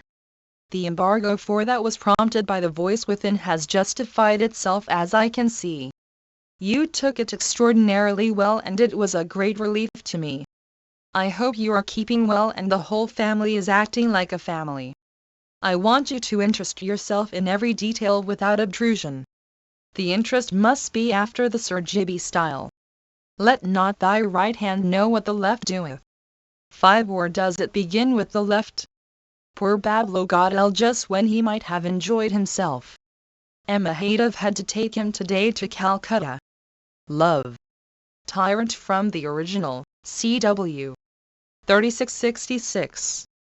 Courtesy, Amrit Kaur. Also GN. 6475. 1. According to Amrita Bazar Patrika, Gandhiji, when confronted by press correspondents earlier, had remarked, "I have come in quest of peace and refuse to be disturbed." 2. Amrita Bazar Patrika has, "In Santiniketan I have come without the burdens of politics I usually carry." 3. This sentence is from Amrita Bazar Patrika for Vide Ashram Notes, February 13, 1940. 5. St. Matthew, 6, 3. 340. The Collected Works of Mahatma Gandhi. 409. Letter to Valji Desai, Santiniketan, February 18, 1940. CHI. Valji, I trust you are doing well there. Do not leave Sagaon until you are fully restored. Mix with everybody with an open heart. Go for walks in company and talk with everybody. You must be having a good massage every day. Blessings from BAPU, from a photostat of the Gujarati, CW 7490. Courtesy, Valji Desai. 410. Letter to Kanvarji K. Parikh, Santiniketan, February 18, 1940. CHI.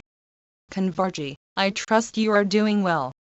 Since Sushalabin is there, I do not worry about anything.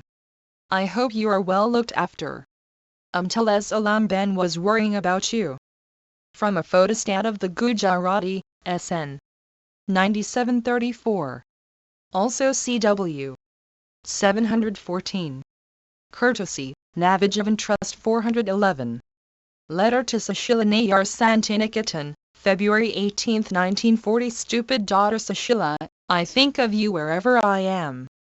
At the same time I can see that what seemed as harshness on my part was really not harshness. It was right not to have brought you and others here. The reasons were several. It is unnecessary to dilate upon them. I hope you are in good health and fine spirit. I have sent Mahadev to Calcutta today as Bablo has been taken ill. Poor Bablo could see nothing here.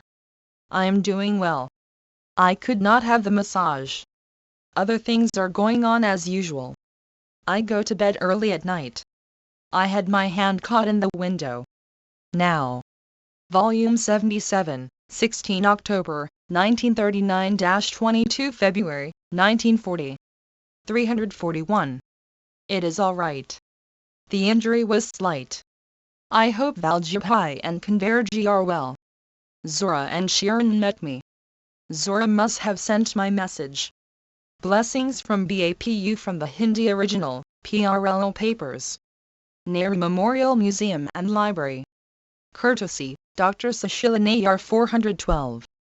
Letter to Krishnakandra, Santiniketan, February 18, 1940. CHI.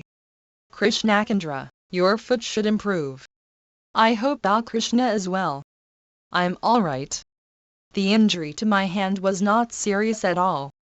Blessings from BAPU, from a photostat of the Hindi, GN 4338. 413. Message to Santiniketan. Santiniketan, February 18, 1940. All Santiniketan knows or should know what relationship subsisted between Baroda 1 and me. It was a deeply spiritual bond. Death has not dissolved it. It should therefore be taken for granted that I shall be with you all in spirit at the forthcoming function. M.K. Gandhi, from the original, CW 10209. Courtesy, Visva Bharati, Santiniketan. 1. Dwijendranath, elder brother of Rabindranath Tagore. 342. The Collected Works of Mahatma Gandhi. 414. Speech at SRINIKETAN 1 February 18, 1940. Silence is good speech. There have been many developments here since my first visit to. I am glad to see the progress that has been made, both in Santiniketan and Sriniketan, and I pray that you may render service to the poor villagers and santhals in the neighboring areas. Amrita Bazar Patrika, February 19, 1940. 415. Discussion with PACIFISTS 3 on or before February 19, 1940, 4Q. Supposing in the presence of superior brute force one feels helpless, would one be justified in using just enough force to prevent the perpetration of wrong? A. Yes, but there need not be that feeling of helplessness if there is real non-violence in you. To feel helpless in the presence of violence is not non-violence but cowardice. Non-violence should not be mixed up with cowardice. Suppose someone came and hurled insult at you, should you allow yourself to be thus humiliated? If you feel humiliated, you will be justified in slapping the bully in the face or taking whatever action you might deem necessary to vindicate your self-respect. The use of force, under the circumstances, would be the natural consequence if you are not a coward. But there should be no feeling of humiliation in you if you have assimilated the non-violence spirit. Your non-violent behavior would then either make the bully feel ashamed of himself and prevent the insult, or one as Gandhiji was about to leave after visiting the rural reconstruction center of the Visva Bharati, he was asked to say a few words. Too earlier, Gandhiji had remarked, "The place has grown beyond recognition." 3. Reproduced from PRL's An Interlude at Santiniketan. A group of pacifists which included some Quaker friends, led by Dr. Amiya Chakravarti, met Gandhiji at Santiniketan for the report is datelined on train, February 17, 1940. Obviously February 17 is a slip since the discussion took place during Gandhiji's 2-day stay at Santiniketan from February 17 to 19. Volume 77, 16 October, 1939-22 February, 1940. 343. Make you immune against it so that the insult would remain only in the bully's mouth and not touch you at all. Supposing there is a person with a diseased mind lunatic run amok, bent upon murder, or you arrive on the scene of trouble when the situation has already advanced too far. An infuriated mob has got out of hand, and you feel helpless. Would you justify the use of physical force to restrain the lunatic in the first case, or allow the use, say, of tear gas in the latter? I will excuse it for all time. But I would not say it is justified from the non-violent standpoint. I would say that there was not that degree of non-violence in you to give you confidence in purely non-violent treatment. If you had, your simple presence would be sufficient to pacify the lunatic. Non-violence carries within it its own sanction. It is not a mechanical thing. You do not become non-violent by merely saying, "I shall not use force." It must be felt in the heart. There must be within you an upwelling of love and pity towards the wrongdoer. When there is that feeling, it will express itself through some action. It may be a sign, a glance, even silence. But such as it is, it will melt the heart of the wrongdoer and check the wrong. The use of tear gas is not justified in terms of the non-violent ideal. But I would defend its use against the whole world if I found myself in a corner when I could not save a helpless girl from violation or prevent an infuriated crowd from indulging in madness, except by its use. God would not excuse me if, on the judgment day, I were to plead before Him that I could not prevent these things from happening because I was held back by my creed of non-violence. Non-violence is self-acting. A fully non-violent person is by nature incapable of using violence, or rather has no use for it. His non-violence is all-sufficing under all circumstances. Therefore, when I say that the use of force is wrong in whatever degree and under whatever circumstances, I mean it in a relative sense. It is much better for me to say I have not sufficient non-violence in me, than to admit exceptions to an eternal principle. Moreover, my refusal to admit exceptions spurs me to perfect myself in the technique of non-violence. I literally believe in Patanjali's aphorism that violence ceases in the presence of non-violence. One can the state carry on strictly according to the principle of non-violence? A government cannot succeed in becoming entirely non-one yoga sutra. 344. The collected works of Mahatma Gandhi. Violent, because it represents all the people. I do not today conceive of such a golden age.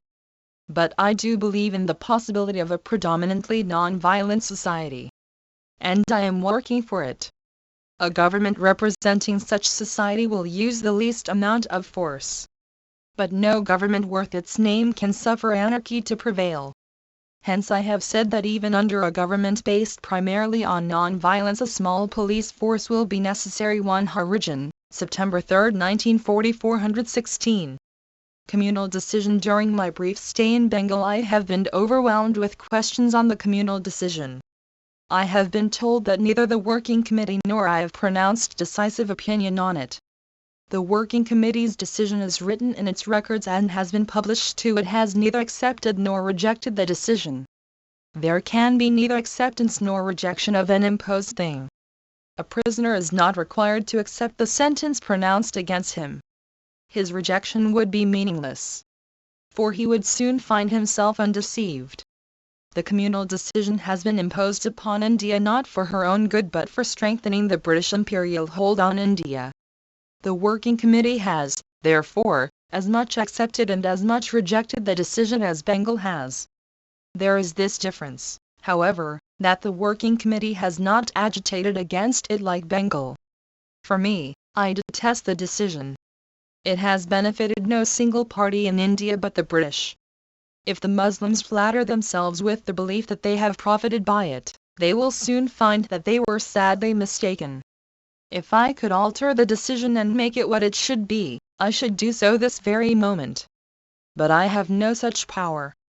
The power can only come if there is unity. Bengal is the most glaring instance of injustice. I can conceive of no just reason for putting the wedge of the tremendous European vote between the two major communities. Their number is insignificant. Their interest is protected by the British bayonet. Why should that interest have added strength given to it by one wide statement to the press, June 2, 1940? 2. The Congress Working Committee passed the resolution at Bombay in June 1934. Vide Appendix Resolution on White Paper and Communal Award, 18-61934. Volume 77, 16 October, 1939-22 February, 1940. 345. Its introduction in the legislature? I can understand its representation without vote so as to enable it to put its case before the legislature. So long as it has the protection of the British bayonet, its over-representation on the legislature is a wholly unjust imposition.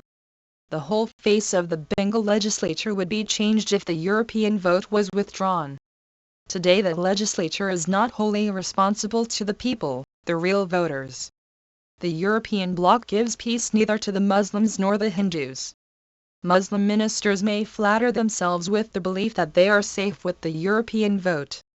They may be safe as individuals, but the national interest cannot be safe if a body of persons who are numerically insignificant are given an artificially decisive voting strength in a democratic assembly. It deprives the latter of its democratic character. Thus the evil contained in the decision I know. But I do not know how to deal with it except by patient endeavor. This I do know, that there can be no real Swaraj so long as that decision stands. Bengal is a glaring instance of the inequity. Assam is another. A critical examination of the decision would show that it has very little to recommend itself from the national standpoint. It can be altered either by the British government redressing the wrong or by a successful rebellion. I was going to add by mutual agreement. But that seems an impossibility even if Hindus and Muslims agreed. Europeans have also to agree, and they have to agree to self-abnegation, an event unknown in politics. If there was self-abnegation, there would be no European interest in India which is hostile to the national interest. He will be a bold man who will assert and hope to prove that there was in India no European interest hostile to the nation. On the train to Calcutta, February 19, 1940 Harijan, February 24, 1940 417. Note to Ananti Hingarani, February 19, 1940. A publication like this one should have an exhaustive index. Even the second edition is not having it. You should prepare one and sell it separately. From a microfilm. Courtesy, National Archives of India and Ananti Hingarani. 1 to the students, a collection of Gandhiji's writings compiled by the addressee. 346. The collected works of Mahatma Gandhi. 418. Letter to Rabindranath Tagore on the way to Calcutta, February 19, 1940. Dear Gurudev, the touching note one that you put into my hands as we parted has gone straight into my heart. Of course Visva Bharati is a national institution. It is undoubtedly also international. You may depend upon my doing all I can in the common endeavor to assure its permanence. I look to you to keep your promise to sleep religiously for about an hour daily during the day. Though I have always regarded Santiniketan as my second home, this visit has brought me nearer to it than ever before. With reverence and love, yours, M. K. Gandhi. From a photostat, G.N. 1535-419. Letter to V. A. Sundaram on the train, February 19, 1940. My dear Sundaram, your wire was received too late to send you a wire in time. Therefore this carries my blessings for the humble wearer of Upanayan too. Love to you all. BAPU. From a photostat, GN. 3180.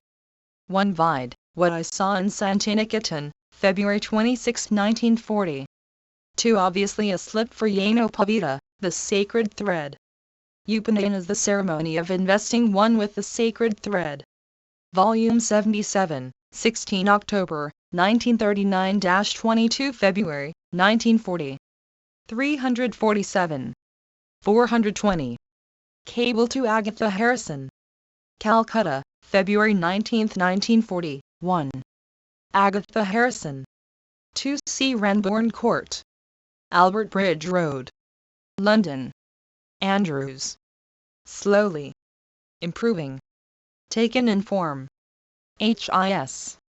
Sister 2. Every. Care. Being. Gandhi. From the original, CW. 10210. Courtesy, Visva Bharati, Santiniketan. 421. A testament. All the wills made by me previously may be treated as cancelled and this may be considered as my final will. I do not regard anything as my personal property. Nevertheless, of whatever may be regarded in custom and in law as my property, movable or immovable, and of the copyrights of the books and articles, published or unpublished, written by me hithertofore or that may be written by me hereafter, I appoint Navajivan, of which Sri Mohanlal Maganobat and I made a declaration of trust, which was registered on November 26, 1929, 3 and of which Sri Vallabhbhai Jabarbai Patel, Sri Mahadev Haribhai Desai and Sri Narahari Dwarkadas Parakh are the present trustees, as the sole heirs. From the net profits accruing from the sale of the said books and from their copyrights Navajivan shall contribute 25% every year to the Harjan Sevaks and for Harjan work. I nominate Mahadev Haribhai Desai and Narahari Dwarkadas Parakh executors for the purpose of this will. In their absence, one during his day's stay at Calcutta en route to Malakanda, Gandhiji visited C.F. Andrews on February 19. 2. The cable has the following note by the addressee, sent to Sister. Informed Press February 20, 1940. 3. Vide Declaration of Trust, November 26, 1929. 348. The collected works of Mahatma Gandhi. Through death or any other reason, others will have the right to administer the property. Mohandas Karamchand Gandhi Malakanda, February 20, 1940. Witnesses, PRL Nayar, February 20, 1940. Kishorelal GM Ashrawala, February 20, 1940. From Gujarati, CW. 2686. Courtesy, Navajivan Trust. 422. Letter to Devdas Gandhi Sagaon, February 20, 1940. CHI. Devdas, I like your advocacy of the Viceroy's case. But you have been so carried away that you have lost sense. I would certainly not be discourteous, you may be sure of it. There is no need to elaborate on what he has said when I had already said I was ready to stay on till the 14th if that was necessary. As such, I had nothing more to offer. It was futile to prolong my stay. My firmness was about the case. What can I do about it? If I give the reason suggested by you, It would mean giving a wrong explanation for postponing civil disobedience. He liked what I said. I said that we ourselves were not prepared. Moreover, where is the question of a conflict so long as there is hope?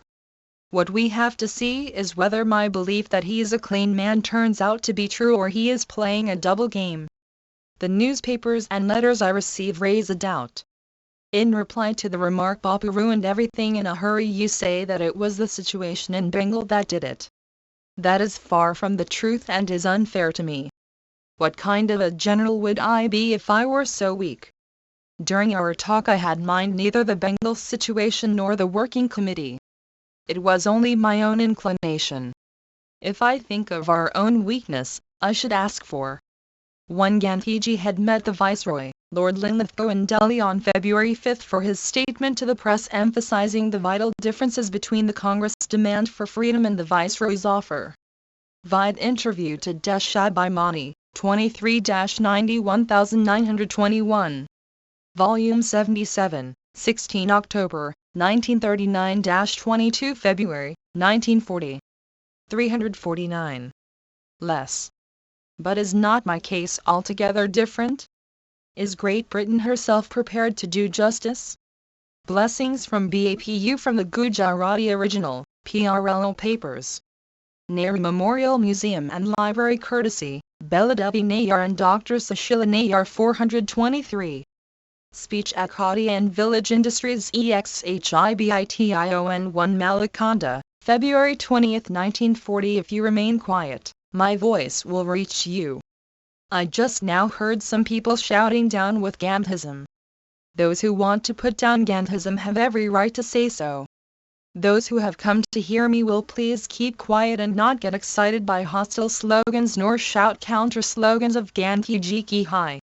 If you are non-violent, you should calmly tolerate such slogans.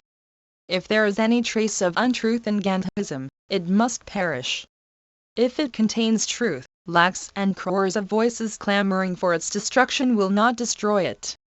Allow freedom to those who want to say anything against Gandhism. That will cause no harm. Do not bear any grudge or malice against them. You cannot realize ahimsa unless you can calmly tolerate your opponents. In truth, I myself do not know what Gandhism means. I have not given anything new to the country. I have only given a new form to the traditional wisdom of India. It would therefore be wrong to call it Gandhism. We have not assembled here for any political activity. We have come here to devise ways and means for fulfilling the principal objective of the Gandhi Seva Sanj. I cordially invite those who shouted hostile slogans to say whatever they like and give vent to their views. Why should we look upon each other as enemies? What if our views differ? We should remain friends because we all love India and want her to be free. One party follows one path and another party prefers a different path. But our goal remains the same. Why then should there be any enmity? 1. Gandhiji declared the exhibition open soon after his arrival in Malakanda in the morning. 350. The collected works of Mahatma Gandhi. You have gathered here in such large numbers. But you remained orderly and disciplined to allow me to get here. I hope your discipline will set the model for others. If we do not cultivate discipline, we cannot attain Swaraj for the millions. Now I declare the exhibition open. I have not yet seen it myself. It would have been right and proper for me to have seen it first. The exhibits here have a special message. The exhibition will remind you of industries the revival of which will enrich India. These days man takes pride in inert and lifeless machines. It is, however, my conviction that man is the most exquisite machine. Is there any machine in the world more miraculous and more minutely made than man? God is its maker. Man-made machines are lifeless. I do not understand why people should take pride in such machines. Man, the machine, is unique because it throbs with life. The 10 fingers and 2 hands of man, with the brain he possesses, can work wonders beyond the ken of machines. I want every man and woman from every part of India to realize what art and skill are hidden in their heads and hands. God has gifted us with hands not for fighting amongst ourselves. He has given them so that we may serve and help one another. He has given us brains so that we may use our hands to create things useful for each other. Those who use their hands and heads for this purpose can alone pursue peace. They can give a good account of their time to God. With these words, I declare the exhibition open. I hope thousands of you will visit the exhibition and benefit from it. From Hindi Gandhi Seva Sanghadadhavishan Malakanda Bengal Ka Vivran 424. Speech at Gandhi Seva Sanj Meeting 1 Malakanda, February 21, 1940. Brothers and sisters, Bhai Jajanji has already told you that Kishorelal was determined to attend this session, but I prevented him. He was keen on listening to what I have to say to you. I told him that he need not hear it.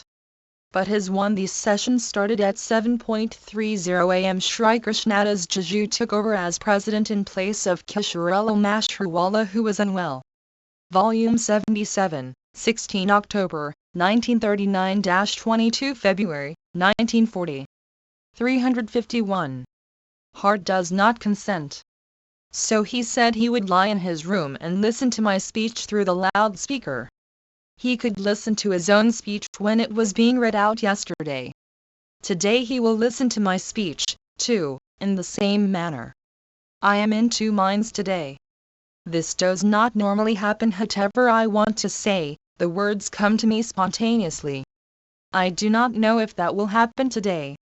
Although I am still thinking what advice I should give you, yet even at this moment I do not have a clear idea of the advice I am going to offer you. First, I wish to say a few things about Prafulla Babu's remarks.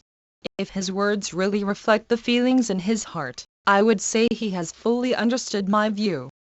I have deliberately employed the word if by way of caution. How can I probe the heart of any man?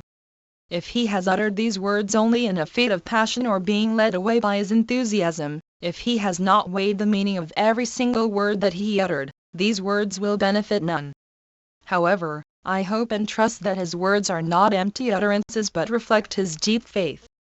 I too agree with him that if the Gandhi Seva Sanj were to confine itself exclusively to constructive activity, principally spinning, we can win Swaraj.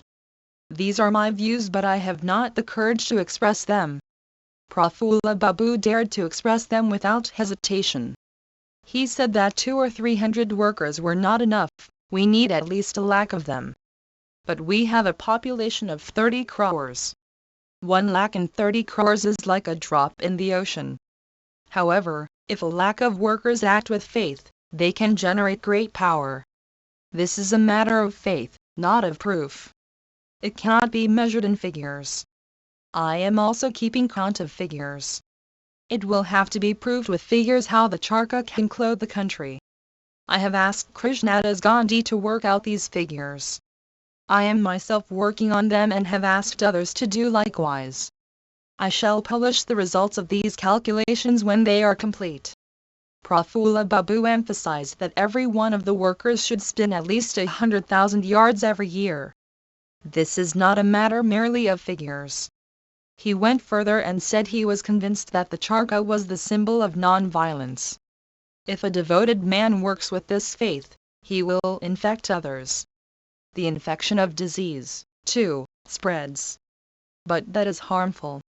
The infection of faith is fruitful.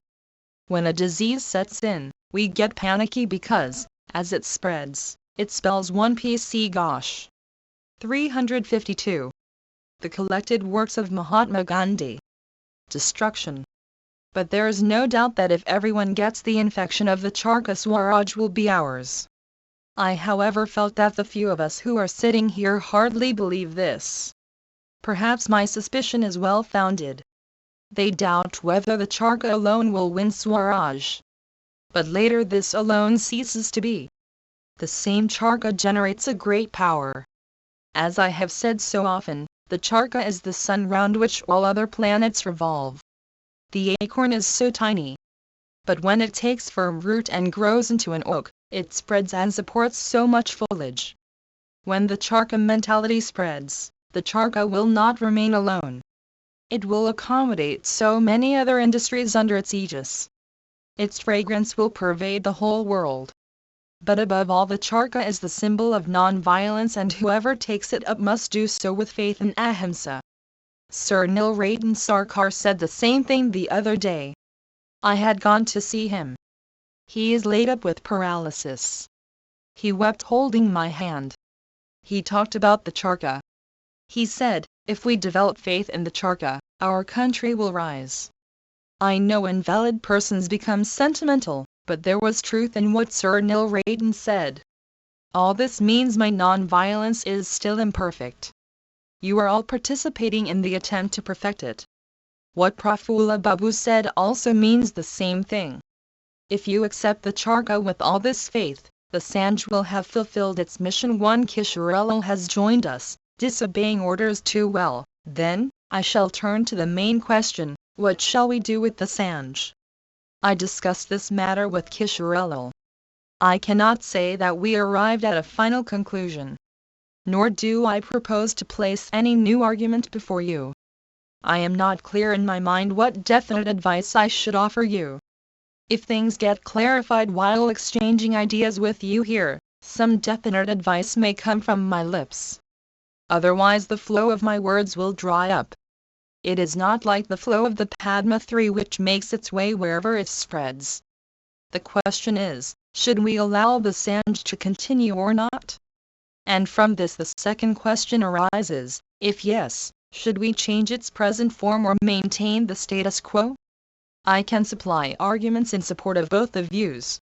We are one at this stage. Kishorelal Mashruwala arrived at the meeting. 2. Kishorelal Mashruwala replied that he had come with the doctor's permission, because he could not hear properly from his bed. 3. The session was being held on the bank of the river Padma. Volume 77, 16 October, 1939-22 February, 1940. 353. Going to lose nothing if we wind it up, and if we change it, we have to do so radically. But I'm not yet quite definite about the nature of the change. Hence I shall first explain how we lose nothing by winding up the Sanj. Maybe, my ideas spring from cowardice. But I do not think so. I shall now explain how. The slogan "Down with Gandhism," which these people are shouting, is not without meaning. For if Gandhism means simply a mechanical plying of the charkha, it deserves to be destroyed. When I explained the significance of Prafulla Babu's suggestion of spinning 100,000 yards of yarn, we must not take it in the literal sense. I know the other side of the argument also. Mere plying of the wheel will lead the country nowhere. Even in old days many invalids and women used to spin, but they were steeped in slavery. While Kautilya I mentions that the charkha was plied during those days, he has also said that the charkha was made to ply under penal action by the state. The spinning was not voluntary but forced labor of the helpless. The women used to sit in a row for spinning, but all that was forced on them. All these are recorded facts. I am not reporting hearsay accounts. If we seek to revive the charkha, as it used to be, then it must be destroyed, and along with it should go Gandhism, which pins its faith on the efficacy of such spinning. If our ahimsa is not of the brave but of the weak, and if it will bend before violence, or if it will be put to shame or prove ineffective in the presence of violence, then Gandhism deserves to be destroyed. It is bound to be destroyed. We fought the British, but there we used ahimsa as the weapon of the weak. Now we want to make it the weapon of the strong. Ahimsa can be used, within limits, as a weapon by the weak. But only within those limits. But it can never be a weapon of the coward, the timid. If a coward wields the weapon of ahimsa, it will recoil on him. We have to find out whether the plying of charkha gives us the power of ahimsa. When you spin from 2 to 4 during the session, do you link your spinning with ahimsa? Does it enhance your power of ahimsa every day? Some may spin 600 yards in 2 hours and some others may do so in 1 hour. This fact, too, has its own value. But the most important issue is whether the spinning has added to our power of ahimsa. Has it widened our vision of ahimsa? If our charka does not constantly add to our power of ahimsa, nor widen one author of Arthashastra, a treatise on political science. 354. The collected works of Mahatma Gandhi. Our vision of it, then I would say, down with Gandhism. Those who are shouting slogans for the destruction of Gandhism are doing so in anger, in a fit of madness. But I am saying this deliberately. This is being said by a man who can discriminate, whose intellect is not blurred and who has successfully practiced law. I testify that if we do not concentrate on spinning while linking it with ahimsa, then Gandhism most certainly deserves to be destroyed, because then it would have lost all its power. I shall give an illustration. There is a man. He is turning the beads of the rosary all right, but his mind is wandering away from God in all directions. In that case, the rosary brings about his downfall. He falsely believes that he is telling the beads. He has not linked the rosary with God. Whatever the time he spends on turning the beads, he will make no progress. Only his fingers will start aching. Not only is this rosary useless, but it is also harmful. It is filled with hypocrisy. From times immemorial, many religions have prescribed the rosary for remembering the name of God. But where there is neither meditation nor a search within, what remains is mere hypocrisy. A man who turns the beads in this manner deceives God and the world too. The same argument applies to the charka. If you do not derive from the charka the same strength that I do, if you do not have the same faith in it that I have, then the charka itself will be the cause of your ruin. You may spin 100,000 yards because you are a member of the Gandhi Seva Sanj. Dieter one will state in his report that so much yarn was spun. You will think that the Sanj is progressing. I shall say no. These figures only add to your pride. If a lifeless turning of the beads is hypocrisy, then a mechanical plying of the charka is self-deception, and since it gives rise to pride it is also hypocrisy. If that were not so, we would enroll the hundreds of thousands of women spinners as members of the Sanj. But we have never thought of doing so. If you spin with devotion and with a heart enlightened with the clear understanding of the whole philosophy behind the charka, it will illumine your reason and strengthen your heart. The power of your reason as also of your heart will grow day after day. Your yarn will become finer and you will start thinking how the charka will bring Swaraj. You will begin seeing new vistas every day. Thus the 1rs Dieter, Secretary and Trustee of the Gandhi Seva Sanj. Volume 77, 16 October, 1939-22 February, 1940. 355. Charka will take you ever nearer to your goal. I have dwelt briefly on how the charka symbolizes ahimsa. I have also explained, in brief, the implications of Prafulla Babu's speech. I do not wish to expatiate on the subject. I am afraid those assembled here do not have the strength of ahimsa. Let us therefore do some introspection. Are we non-violent as we should be? Don't we become violent under stress of anger or hatred? Do we really love the people with whom we sit and work? I examine myself in this manner. I am convinced I am myself not non-violent in this sense. Recently, some 4 or 5 days ago, I have discovered that even untruth enters my conduct unawares. At Sagaon, I usually observe silence. Silence gives me peace, like taking a burden off my chest. If I am asked to keep silent forever, I shall dance for joy. In Sagaon, often I write down whatever I have to say. But in spite of my long experience, I say that untruth has sometimes crept into my heart. Non-violence within a man urges him to please others. Even Dharma prescribes that man must speak what is true and also what is pleasant. But this is a difficult task. The attempt to say what is pleasant leads to untruth. It is not one's duty to speak anything only because it would please others. I am not interpreting or elaborating what the seers have said. They have rightly said that we should speak what is true and also what is pleasant. But we do not understand its full import. We speak only pleasant things to please others. This is no Dharma. Someone wants to come to Sigaon. Suppose Premabin wants to come. She asks me, shall I come?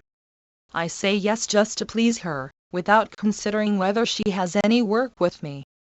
You may look upon me as a doctor, a leader or a teacher, but in any case it is my duty not to practice untruth.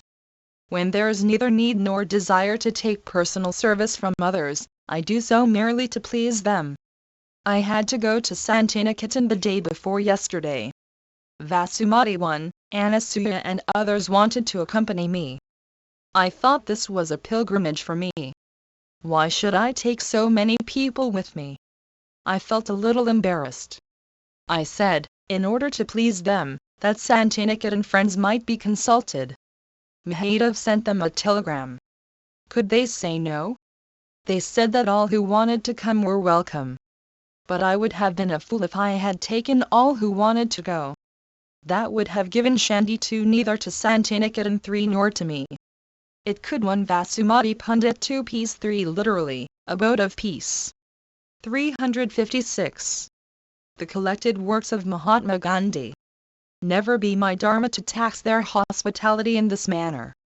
It was my duty to have said that I would take only those whom I needed for my work. But I did not have the courage. I failed in my truth as well as in my non-violence.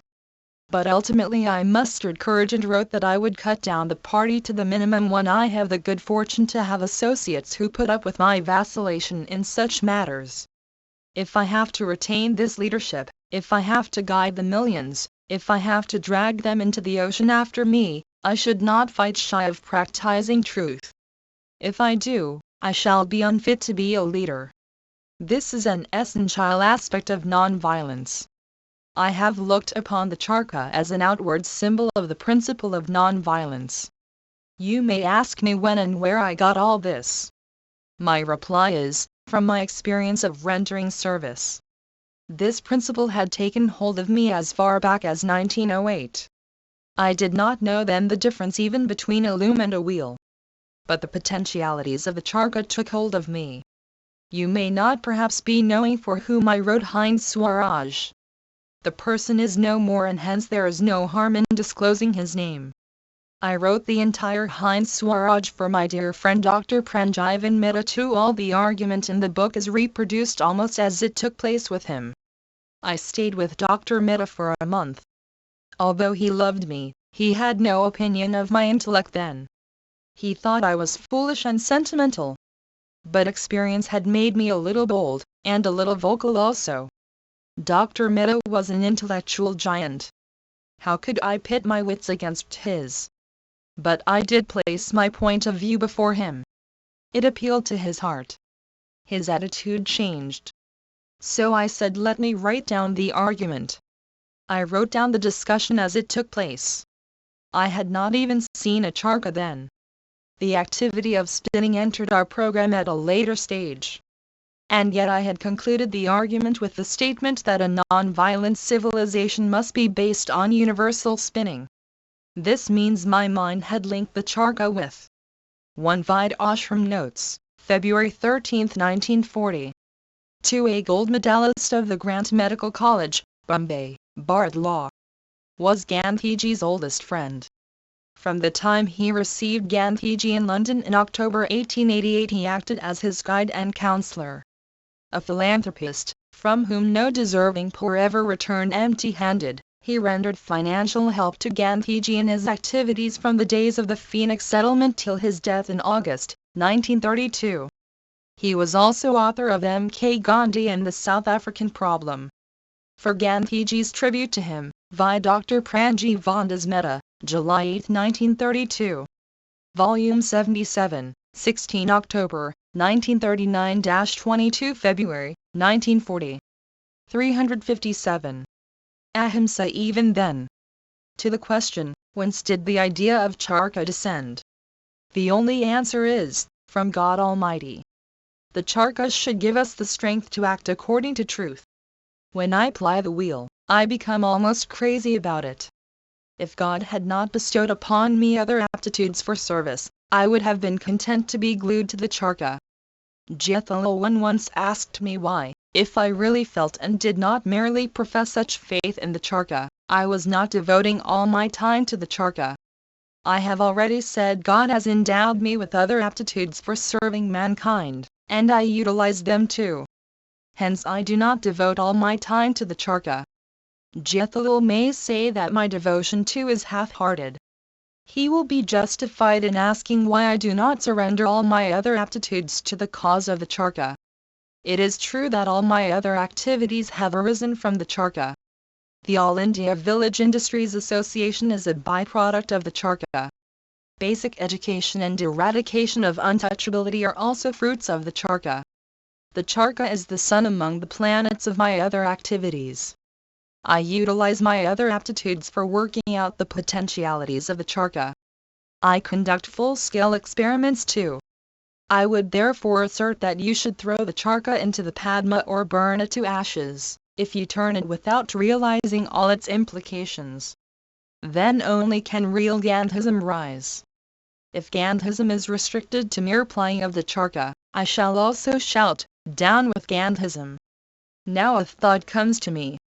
Is it not better to wind up the Gandhi Seva Sanj at this session? It should cause no regrets. True Gandhism may perhaps rise after the disappearance of its physical form. The story of Sita indicates the same thing. When the illusory deer appeared on the scene, Rama told Sita that the time had come for her to disappear too. The real Sita vanished. Only her shadow was left behind. Then followed all the adventures of Rama. Should we not disappear like Sita? Those who wish to follow the path of truth and ahimsa will then persist in their efforts. Maybe this will give us real strength. Would it not therefore be better if we wind up the Sanj? Otherwise, I am afraid, we may exploit the existence of the Sanj and ignore its main objective. That way we may deceive ourselves and the world. If the Sanj functions in this manner and all of you spend all one Jethalul Govinji Sampat 2 Tulsidas Ramakaratmanas, or Anyakanda.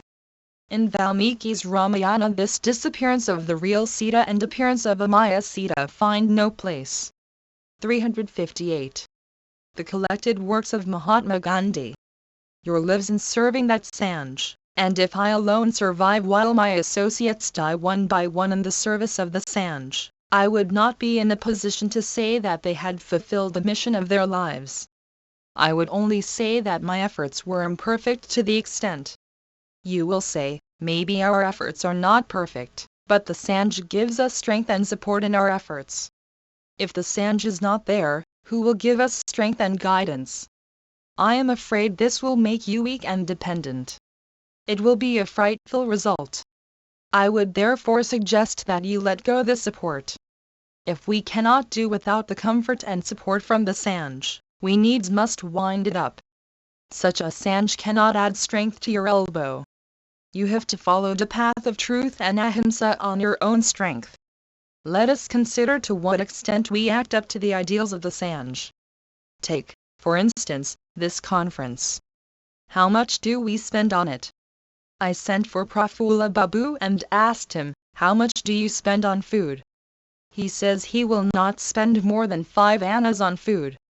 But ghee flows like water. What I say may contain an element of humor or exaggeration. Very likely, I am not aware of the full facts. You should look only to the spirit behind my words. I wish to suggest that we are a long way off from the ideal of poverty. Our living continues to be luxurious. We beguile our minds by pretending that all this milk and ghee is necessary for health, for preserving our strength to serve. I cheat my heart by suggesting that my energy will decline if I don't take goat's milk. Thus we deviate from the vow of Asvadawan, we start seeking pleasures. Prafulla Babu invited us all here. He collected funds from people. The people are somewhat enamored of my name. Once the funds were collected, Prafulla Babu thought of feeding us well. That is how it goes on. We accept it too. This is not the correct way of using public funds. We should utilize the funds like a miser. There should be no wasteful expenditure. Money is not the only wealth for us. Every useful commodity is real wealth. We may not throw away even water. If one glass of water would do, why take two? Thus in all respects we should have our own point of view. We may not overeat a delicious dish. If we do, we cannot practice truth and ahimsa. Take another example. I refer to yesterday's incidents. Some people shouted down with Gandhism. There were cases of assault. A few persons were beaten up. I ask, what effect did these incidents won control of the palate? Volume 77, 16 October, 1939-22 February, 1940. 359. Have on your mind? If the 200 delegates here were beaten to death in this manner, will that rouse your anger or pity? We pass the test merely by getting killed. We must feel compassion for our assailants. Love may not be right in this case. But we will not call down destruction on the assailants. It may be difficult to love them. But we can pity them knowing that they are ignorant. We would pray to God to enlighten them. We would stand their blows. Words of pity would pour from hearts. Not for making a show of it, but we will pity them in all sincerity. I shall claim to have acquired the non-violence of the brave when someone attacks me and I do not get angry. He delivers blows and I stand them. And there is no sign of pain but only a smile on my face even while dying. And my heart is filled with pity rather than anger. I pose this question to you. Do you feel pity for those who abuse you? Do we feel pity for those who believe in socialism and in other isms, who oppose us? Ahimsa has the strength to befriend the opponents and to win their affection. I am afraid, and for good reason, that we are not so non-violent. Those among us, who are not so, should honestly withdraw from the Sanj. If we are all equally at fault, we should all withdraw. Maybe, I might have to confess that I myself do not come up to the mark. It would then be appropriate to disperse from here after winding up the Sanj. Why burden Kisharella with the management of the Sanj? Do we want to bury him here? Day and night, he worries over the Sanj. That impairs his health. Then there is Ditter. He suffers under the weight of work. Why should we not release them from these burdens? I tell you no harm would come if we wound up the Sanj. If there is anything worthwhile in the Sanj, its 300 members are as good as its 300 branches. And if our members cannot give proof of such energy, we shall have to confess that the Sanj was worthless. What, then, would be the use of perpetuating it? I am of the definite view that we should return from here after winding up the Sanj. We do not propose to take this step out of any fear. We do so to mobilize our strength. If we take the step with pure motives, it will strengthen us and it will also remove the apprehension which is being generated by our very existence. If our strength causes fear in the hearts of people or provokes them to violence, then it is not based on non-violence. It would do us no good if, in these circumstances, we seek shelter in the Sanj.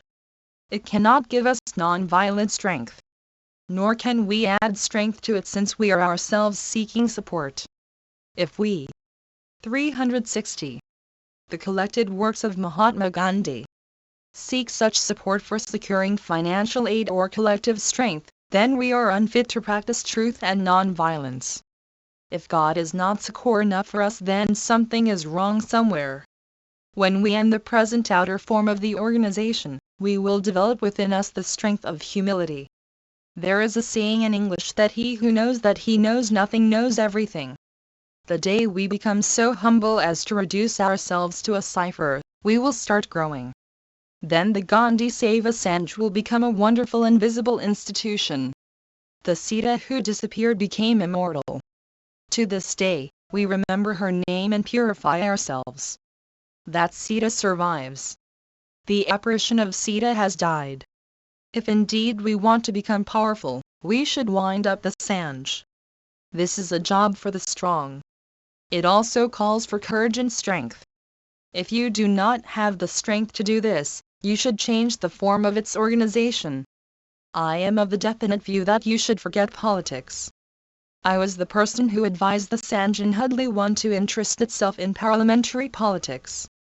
I dragged you into politics. And I do not regret what I did. The advice was proper under the circumstances. We would not have otherwise gained the experience that we have today. Kishorello has narrated to me many instances of how we fought for positions and power in this small Sanj. It only means we lack the strength of non-violence and fall very much short of truth too. If we had reflected truth and non-violence in our political behavior, history would have taken a different turn. We had in us the ambition to forge ahead and become leaders. But we did not grasp the essential meaning of leadership. I shall become the foremost leader should really mean I shall become the foremost servant. Service should be rendered to him who needs it. It is mere ostentation to serve someone who does not need any help. Indeed, it is fraud. I receive such unnecessary service. It is also an illustration of the untruth within me. How shall I enumerate my own untruths? It will be a long list. I do not need massaging of my legs. But I allow this unnecessary service because it pleases others. It degrades me. The other person thinks that he is acquiring merit. That too is not true. He derives some satisfaction. This is not service. In the same manner, we pretend to serve through position and won in 1937. Vide speech at Gandhi Seva Sanj meeting, Hudley II, April 17, 1937. Volume 77, 16 October, 1939-22 February, 1940. 361. Power. We only want to make a show of service. Therefore it is our duty to forget politics. We should ignore politics till the time when all the parties in the country approach us saying, "Please come. You are needed. We cannot do without your help." Till then, we should only serve. Not that we should become idle and useless. After all, those who occupy various positions of power would not be more than 100,000. Let us not aspire to be included in that number. We should be one among the 30 crores. Why should we aspire to rise from the 30 crores to the level of the 1 lakh? Let us efface ourselves from the 1 lakh. It is no small achievement to merge oneself in the 30 crores. Vallabhbhai thinks that a majority of the members of the Sanj are perhaps involved in politics. If they all withdraw from the Sanj, how many will be left behind? Hardly half a dozen members will be left. I do not know how many are involved in politics. I have called for a list from Ditter. But that will make no difference to my advice. I have not said that they should run away from politics. If they stay in politics for the sake of power, self or prestige, then they should quit politics. If they are there to serve, they may continue. But who will judge the motive? Neither I nor Kishorello can do it. Kishorello is no god. He cannot fathom the depths of anyone's heart. I am not asking anyone to give up politics. I am asking those who are in politics to stay there on their own strength. They should not expect any support from the Sanj. Therefore those who are in or wish to enter politics should withdraw from the Sanj. If all members belong to this category, the Sanj will automatically close. Even if a few are left behind, it will not be necessary to continue the Sanj. Whatever any member does, he should do it on his own responsibility. I am convinced that you should wind up the Gandhi Seva Sanj. Its outer form should vanish. Whether we are in the Congress or in constructive work, we stay there on our own. Why needlessly bring into disrepute Gandhi or Gandhism, if there be any such thing? The existence of the Sanj creates a false pride that we are superior to others. In fact, we are no better than others in any respect. We are like all others, more or less. It is a shame for us to indulge in such comparisons. We have to merge with others and serve them. We have to merge with them like sugar dissolving in milk. Whatever we are, we should keep it within our hearts and in all. 362. The collected works of Mahatma Gandhi. humility, remain steadfast in our principles and serve others, effacing our individuality. If you have the courage, you should wind up the Gandhi Save Assange. If you don't have this courage, withdraw yourself from politics. Then no member of the Sanj shall remain in any Congress committee.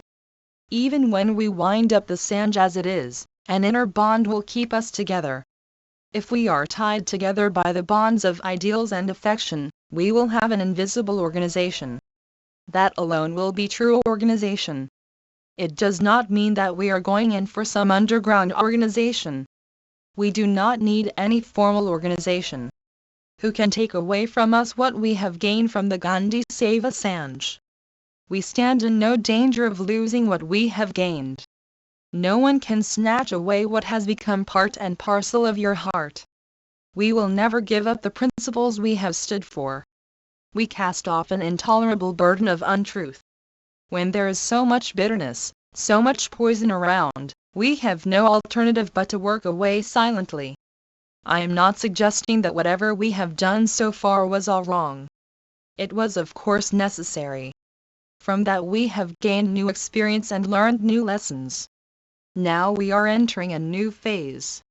Those who can adhere to truth and non-violence in politics may stay in politics. But they should withdraw from the Sanj. There shall be no politics in the Sanj. What is left after eschewing politics is constructive work. But what constructive work can there be besides the activities undertaken by the Charkha Sanj and other such institutions? This is the other aspect. I shall touch upon it later. My mind has become clear while explaining the problem to you. So I have placed one definite suggestion before you, namely, you should wind up the Sanj. Or, at least, drop all political activities from its program. In that case, we shall have to decide what new form the Sanj should assume. Let them stay in politics but not as members of the Sanj. If they cannot stand there on their own strength, I shall say, they are good for nothing. If Sardar and Rajendra Babu were to leave politics, I would prevent them from doing so. But they should not retain their membership of the Sanj. I know they can stay in politics on their own and in a spirit of service. If, however, there is a class of persons, one Sri Krishnadas Jaju had asked whether those participating in politics in a spirit of service should also leave the Sanj even if they constituted the majority. Volume 77, 16 October, 1939-22 February, 1940. 363. Who need one another's support, it is a matter which they have to settle among themselves. The Sanj is not going to lend them support. Non-violence is a force which seeks support from no one except God. If they cannot depend on Him, they are crippled. Cripples should not enter politics. Because non-violence is put to the severest test there. Not so in the Sanj. Those playing with politics should need no one's help. God alone is sufficient shelter. And if the number of those participating in politics as a form of service on their own strength is more, why should it matter? Even if only half a dozen members are left behind, I shall dance for joy. If they are sincere, the 6 will become 6 crores. They will have the power. All I want to say is that those who are in politics, in a spirit of service, may stay there, but they should withdraw from the Sanj. I shall explain this again. I am not saying that those who are in politics should get out of it. I am only suggesting that they should leave the Sanj. Their withdrawal will not weaken the Sanj. It will strengthen it. If those who are left behind are good for nothing, the Sanj will vanish. We have nothing extraordinary. We possess no extraordinary qualities. The unique virtue, which could be ours, we have not acquired as yet. If we impose ourselves on others as a superior class, the Sanj is sure to die an infamous death. If we do not possess any independent strength of our own, the Sanj will become a laughing stock. If we have within us the spontaneous power of non-violence, we can render service even without the Sanj. This power cannot be acquired by retiring to the solitude of a forest or a cremation ground. I may learn not to be afraid of ghosts there, But how will that help me in developing my ability to render service? That can develop only through silent constructive work. Those who are in the midst of politics must also possess the strength of truth and non-violence because that is their creed. I can testify that the Congress is the greatest power in the country. Is not the Congress enough for handling politics? Why should we then have another organization? There is an impression going round that our organization does the same work as the Congress but wants to keep its separate identity. This means that it is trying to equate itself with the Congress. Hence the advice which I have given is proper in the prevailing atmosphere. My advice at Hudley was appropriate for the conditions then prevailing. I have this trait. I speak out what my heart feels at the moment. I am saying what my heart feels today. I do not. 364. The collected works of Mahatma Gandhi. Know what I shall say after a month. I am a person who gathers wholesome impressions from my surroundings and leaves out the evil ones. All my sadhana has helped me to acquire better strength and gain good results. I cannot remain untouched by them. My heart and head have become clear while thinking aloud before you. I had not sorted out my thoughts. But I have given you unambiguous advice. If anyone has any doubts or if anyone wants to tell me, you are not aware of such and such an aspect and so you are giving this advice, he can do so. If anyone has to put forward an independent opinion, he too can express his views. Yes, it will be the same too if we are really dynamic, our power cannot be reduced. That is my faith. We will have our impact on social life all right. We will not succeed in carrying on our experiment through the Sanj as we have been doing till now. We do not get through the Sanj a full view of the potentialities of non-violence. Non-violence is self-generating energy. If it is not hampered by the label of the Sanj, it can do greater work. I have written, our objective will be fulfilled if India could produce even one perfect exponent of non-violence. And this is a comprehensive statement. I do not suggest that he will do everything single-handed.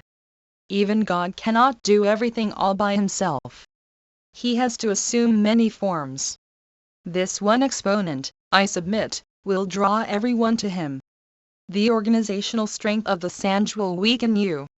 It thwarts the expression of your individuality. You merely reflect the strength of the Sanj, not that of your own Atman.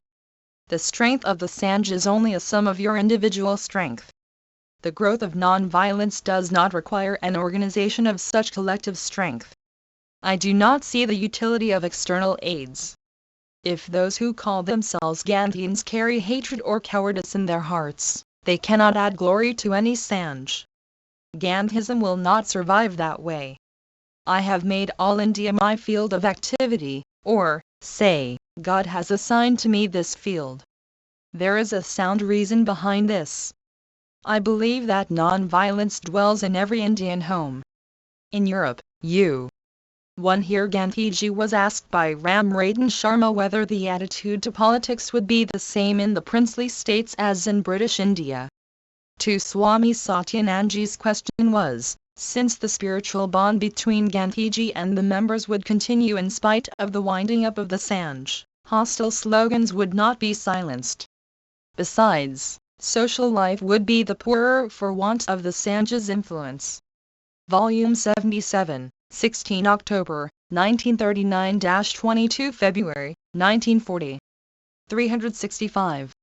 Cannot find a group of 300 persons like you, before whom I can express the ideas I am putting before you. That is why God has given me this field for making my experiments. How can I choose my field? My powers are very limited. He has given it to me. Hence my definite advice to you that everything except non-violence is only a snare. My only reply to your question is that our independent non-violent strength will continue to have an impact on social life even without the Sanj when one's own mind is the real touchstone. If our mind is clear, it is not necessary to ponder over other people's comments too. If that is so, why did we at all create a separate organization? Jamnalalji believed that those who looked upon truth and non-violence as mere policy had no place in the Sanj. But if the Congress Creed is religion also for us, the Congress should be a sufficient instrument for us. Where then is the need for the Sanj? 3. In the Congress itself. Spiritual strength is not a commodity which can be packed and sold at a grocer's shop. You look upon the Sanj as a spiritual congregation. But it does not remain so.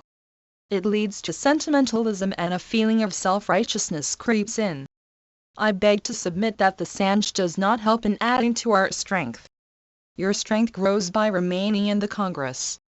I am quite sure that, comparing the Sanj and the Congress, you will find that the Sanj can give you no strength, it will serve merely as a refuge. You can find warmth there. But it cannot be the field for testing your prowess. That field is the Congress. The Congress is a stormy ocean. If on that ocean, you can control your hatred and other passions, you may rest assured that your ship is sailing well. The Sanj is like a harbor. It provides no scope for testing one's strength. My own strength has grown in the Congress. I have gained no strength from the Sanj, for if they cannot influence politics or if people do not approve of their presence, they should quit. The word Gandhism itself is a product of politics. If we can brighten up its image, we may stay in one. Gopal Rao Kale then asked how the spirit of service in politics could be tested. What if other people called it ambition? 2. Narahari Parekh asked why politicians should be asked to leave the Sanj when the Congress Creed also spoke of peaceful and legitimate means. 3. Paralalji Happer asked where those who worked in the Congress in a spirit of service could get spiritual strength and satsanga. 4. Next, Lala Jaganath asked whether those who accepted Gandhism but were not members of the Sanj should stay in politics. 366. The collected works of Mahatma Gandhi. Politics or else quit it. One Gandhian is an individual. But the Sanj is a society. If persons participating in politics belong to an organization, it causes unnecessary bitterness. This Sanj was not created to influence politics. Those who participate in politics do not need any help from the Sanj, nor do they derive any strength from it. If there is any other thing which you expect from the Sanj, you may mention it. If you say that the Sanj should continue because it provides you succor and support, I will insist that it must be wound up too. It is true that I have spoken and written about Shanti Sena or Peace Brigade. Some persons have also striven in this direction. Hakim Alwa had organized one such Shanti Sena. I had congratulated him too. But now there is no trace of the organization. I see that such a thing too cannot work. You may form a Shanti Sena. Many will quietly sign your pledge and not act upon it. When the whole climate is so polluted, a clean move is also likely to go wrong. Hence we should move guardedly. If I have a jug full of Ganga water, I shall not commit the folly of believing that a tank of stinking water can be purified by pouring the Ganga water into it. Each one of you can form a Peace Corps of your own. But where do we find such people? Were there no congressmen in Shikarpur or Sukar? 3. Why then was there not a single man who died, without hatred in his heart, in an attempt to pacify the rioting crowds? In Kanpur, there is a host of admirers of Ganesh Shankar, for why has his sect vanished? I do not think, even then, that Ganesh Shankar's sacrifice was wasted. His spirit is working in my heart. When I remember him I envy him. This country has not produced another Ganesh Shankar. His tradition has stopped, but he has become immortal in history. His non-violence was tested and proved true. My non-violence will also be tested and... 1. Lala Jaganath then asked why members of the Sanj could not stay in politics on these terms. 2. Referring to Gandhiji's delaying speeches of March 1938, Prabhudas Gandhi asked whether disbanding the Sanj would not be contrary to their avowed aim of fighting antisocial elements in an organized way. 3. Vide Sindh tragedy, January 1, 1940. 4. Ganesh Shankar Vidyarthi, founder-editor of the nationalist Hindi journal Pratap, met with a heroic death on March 26, 1931, while trying to restore peace during the communal riots in Kanpur. For Gandhiji's tribute to him, Vide speech on Canberra riots, Subjects Committee meeting, Karachi, March 27, 1931, telegram to Balkrishna Sharma, January 4, 1931 and notes, September 4, 1931. Volume 77, 16 October, 1939-22 February, 1940. 367. Proved when I die peacefully, like him, under an assassin's axe. I should die like him, that is my cherished dream, and one side an axe is raised to strike me down, on the other a dagger is pointed at me, a third person is wielding a club and a fourth is kicking and boxing me. I am standing peacefully in their midst, asking people to remain peaceful, and I should die with a smile on my lips. Pray for such a good fortune. I wish I should get this opportunity, and you, too. One, did I ever say we should wind up because of public criticism? I said that we might have perhaps deserved that criticism. I have many instances to prove it.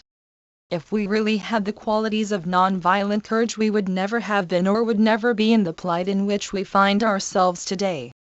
A new energy would surge from within us. Then you would need neither my advice nor the Sanj's.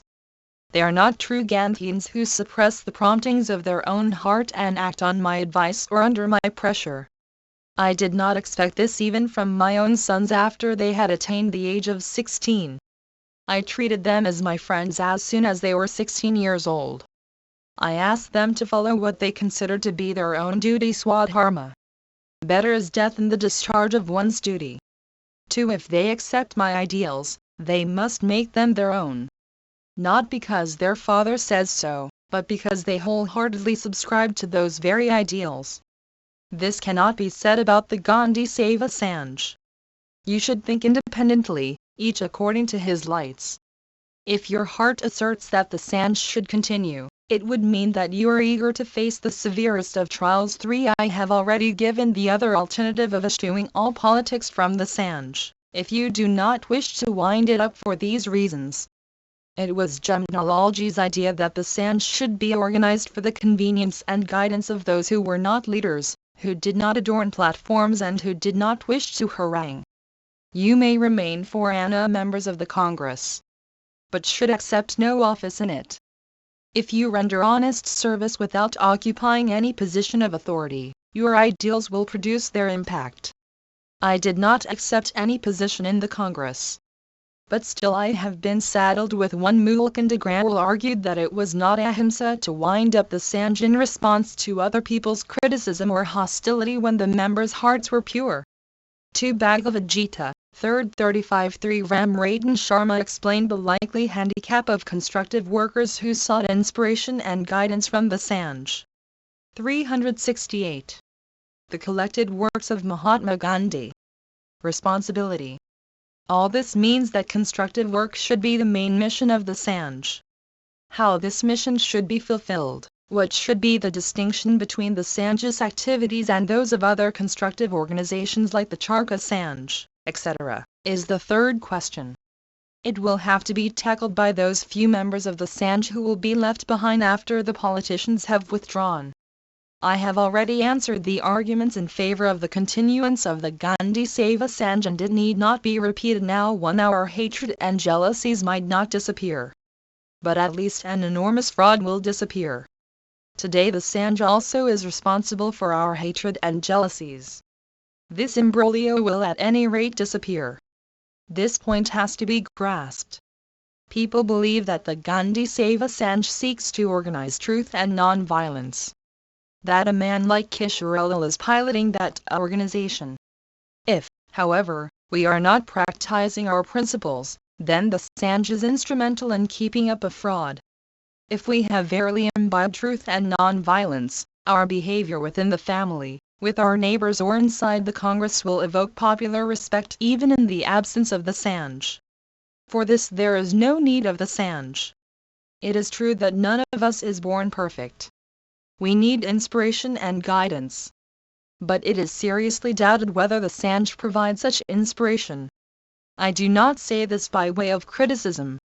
When we see so much bitterness spreading, we should understand that something is wrong with us and we should do some introspection. This point deserves to be grasped.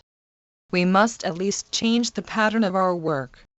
I still think that winding up is the proper course too. This is a question for Kishore to answer. I do not know all the facts, nor do I have his experience. I have come to believe that the Sanj's participation in politics has increased hatred and jealousy.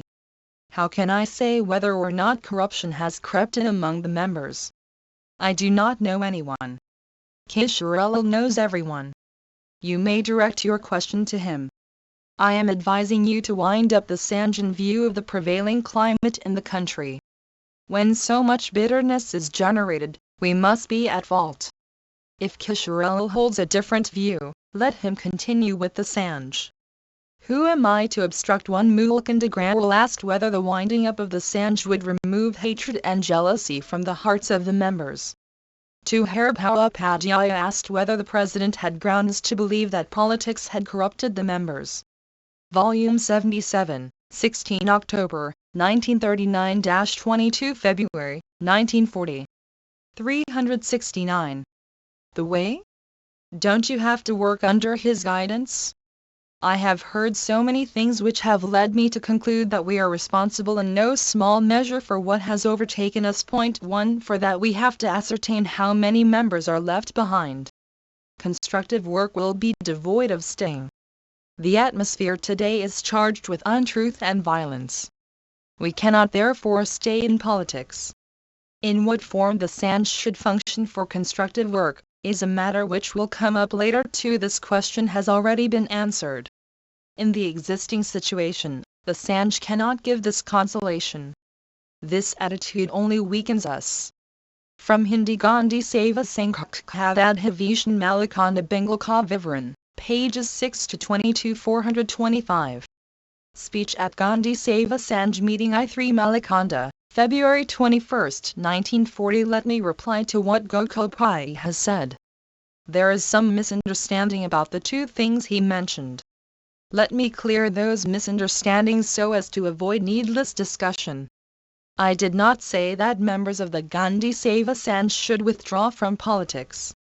What I said was that they should not be in politics in their capacity as members of the Sanj.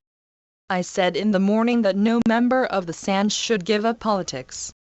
I cited the examples of Sardar and Rajendra Babu and said that I would not ask them to leave politics. But I said that they should keep out of the Sanj. I wish politics has no place in the Sanj. Gokul Pai's second question is, when our whole life is one and indivisible, how can we specify whether a particular thing comes under the category of politics or not? I did say that we should not compartmentalize our lives since things are interwoven. That is why life is one and indivisible. But there is also another point of view. Our 1. Balabhai asked why the Sanj should not be retained for constructive work. 2. Jyotai Prakash asked why the Sanj could not continue as a forum for consultations. 3. At the evening session which began at 7:00 p.m. 370. The collected works of Mahatma Gandhi. Body is one whole, but it has several organs such as eyes, ears, nose, etc. When we consider the body as a whole, we do not think of the separate organs. But when we have particular organs examined, we think of each of them separately. They are parts of one and the same body, but, nonetheless, we do think of them separately and make distinctions such as organs of perception and organs of action. Today we are looking at this thing from such an analytical point of view. Politics pervades all our activities. But I am not talking of retirement from politics in this broad sense. I am referring to the politics of the Congress and elections and to groupism. I have explained why power politics should be kept out of the Sanj. We are taking that step not out of cowardice but for the sake of self-purification. That is the way of non-violence. I have not forbidden all political activity. I know that in this country all constructive activities are part of politics. In my view, that is true politics. Non-violence can have nothing to do with the politics of power. The existence of the Sanj is not indispensable for non-violence. This is not to say that there can be no Sanj at all for a non-violent purpose. But our Sanj today is not such a one. We formed a Sanj and tasted its benefit. I at any rate have done so. We have seen that a non-violent Sanj cannot and should not function like other organizations. A non-violent Sanj should have some special features. Hence, from the experience I have of the Sanj, I suggest that we keep away from politics. If we do not, Gandhism is sure to perish. We have adopted a novel policy. We must adopt novel means to follow that policy. I have been trying to find out what these means could be. I am only experimenting. I have to change my methods as situations change. But I have no ready-made formula. Our experiment is absolutely new. The order in which the steps may be taken is not fixed. I am a person with an inquiring mind. With great patience I am discovering and developing the science of Satyagraha. In the course of this search I am acquiring new knowledge and new light every day. It was because I was keen on this experimenting that I suggested at Hudley that we should appear on the political stage and gain experience in that role too, and put to test the strength of our truth and non-violence. It is possible that I was mistaken in giving this advice. But I do not regret having done it. It was just as well that we entered politics. We have had a very valuable experience, had we not? Volume 77, 16 October, 1939-22 February, 1940. 371. Had this experience, I would have been in two minds. I would have been always conscious of the fact that we had no political experience. Now, after that experience, I can positively advise you as members of the Sanj to retire from politics. One more thing you should not forget. The Sanj has never accepted politics as its field. Remember, have we ever discussed politics during the conventions of the Sanj? You will find no trace of politics in its reports and resolutions. This is the subject that matters to those members of the Sanj who are interested in politics. This is not a matter of interest to the Sanj. It is meant for Sardar who is involved in politics. For other members of the Sanj too it is an activity outside the purview of the Sanj. When do you ever discuss politics here? Do you ever trouble Sardar and insist that he should explain to you how he conducts the affairs of the parliamentary board? Do you ever ask me what I convey to the Viceroy? We are no doubt curious to know about these things. But it is not as members of the Sanj, but in some other capacity. At Hudley we passed a resolution to take part in politics. But even after that we did not discuss politics during our conventions. We come here with an altogether different mind. Ours is a group of seekers of knowledge. We come here with a view to doing some introspection and correcting our mistakes. Hence, our conventions have quite a different atmosphere. Politics is an outer activity. Hence, we do not discuss it here. That is not the sphere of the Sanj. Even after Hudley the inner character of the Sanj did not change. It is clear from this that the misunderstanding on the part of people that we are forming a political group is totally unfounded. For no reason are we dragging ourselves down. That is why I suggest we wind up the Sanj. I am not winding up political activity. But I am putting a stop to it as far as the Sanj is concerned. Because that is none of our business. Even at Hudley we did not change the original character of the Sanj. The only mistake we made was that we permitted members of the Sanj to take part in parliamentary activities. But even after this I took very little direct interest in parliamentary work. As far as I am concerned I devote little time even to reading newspapers. If you ask Kisharlal Pai he would say he knows nothing about it and that you had better ask Sardar. The obvious reason of this is that the Sanj never considered politics as its sphere. We did not form the Sanj for that purpose. Then, why should we needlessly jump into that fire? Let us withdraw from it. 372. The collected works of Mahatma Gandhi. This distinction was not clear to Gokul Pai. He thought I was forbidding political activity. But that is not the case. What I say is that the Sanj should not get involved in this. The question now remains why we may not try to introduce truth and non-violence into politics. Why should the Sanj leave this field untouched? I have already answered this question. The method of non-violence implies that when we do not have the capacity to undo an evil, we should keep away from it. This is non-cooperation. I have placed before India the great principle of non-cooperation. I am applying that very principle here. Let me give an illustration. There is a protest demonstration going on here. Should we force ourselves to stand before the demonstrators and say, "Well, here we are. Do with us what you will"? This would be sheer folly. That is why the Shastras say that we need not rush to hear abuse of ourselves.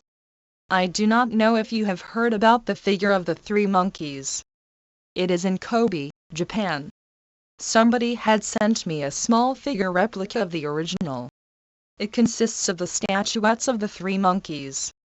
One of them has its mouth closed, the second its eyes, and the third its ears. These monkeys teach the world to speak no evil, to see no evil, to hear no evil. This is the secret of non-cooperation. There is a protest demonstration going on here. If the demonstrators enter this pandal and attack us, I would ask you to stick to your places and take their blows. But I would certainly not ask you to go to the place of demonstration and invite their blows. This would mean deliberately inciting them. This is not non-violence. It is self-assertion. I propose to adopt here this pattern of non-cooperation. Our entering politics will provoke them. It will be like feeding their wrath. Therefore, non-violence tells me that we should withdraw ourselves from politics. If people criticize, oppose or attack us even after we quit politics, we should put up with all this. After we have quit politics, if anyone wishes to destroy us, let him do so. In spite of all this, those who do not need the protection of the Sanj for their political work may continue there. For instance, Vallabhbhai. What does he need the Sanj for? He does not enhance his prestige by remaining with the Sanj. He had established his political prestige even before the Sanj was born. Thus, it is the Sanj that acquires prestige by his being in it. Then he happens to be a born politician. Politics is in his blood. He is not born for the Volume 77, 16 October, 1939-22 February, 1940. 373. Constructive Program. In a way, he has accepted the constructive program out of a sense of compulsion. It is not an inseparable part of his temperament as I claim it is in my case. Unlike me, he is not absorbed in the constructive program. I was born for the constructive program. It is part of my soul. Politics is a kind of botheration for me.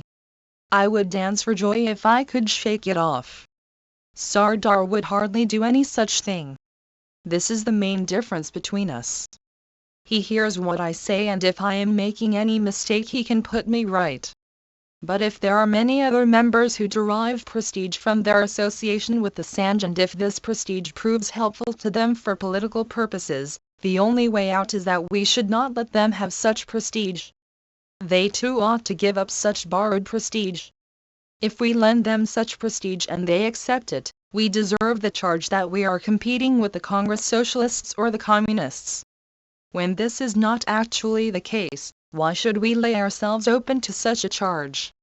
We do not wish to compete with anyone. We want to absorb even our opponents.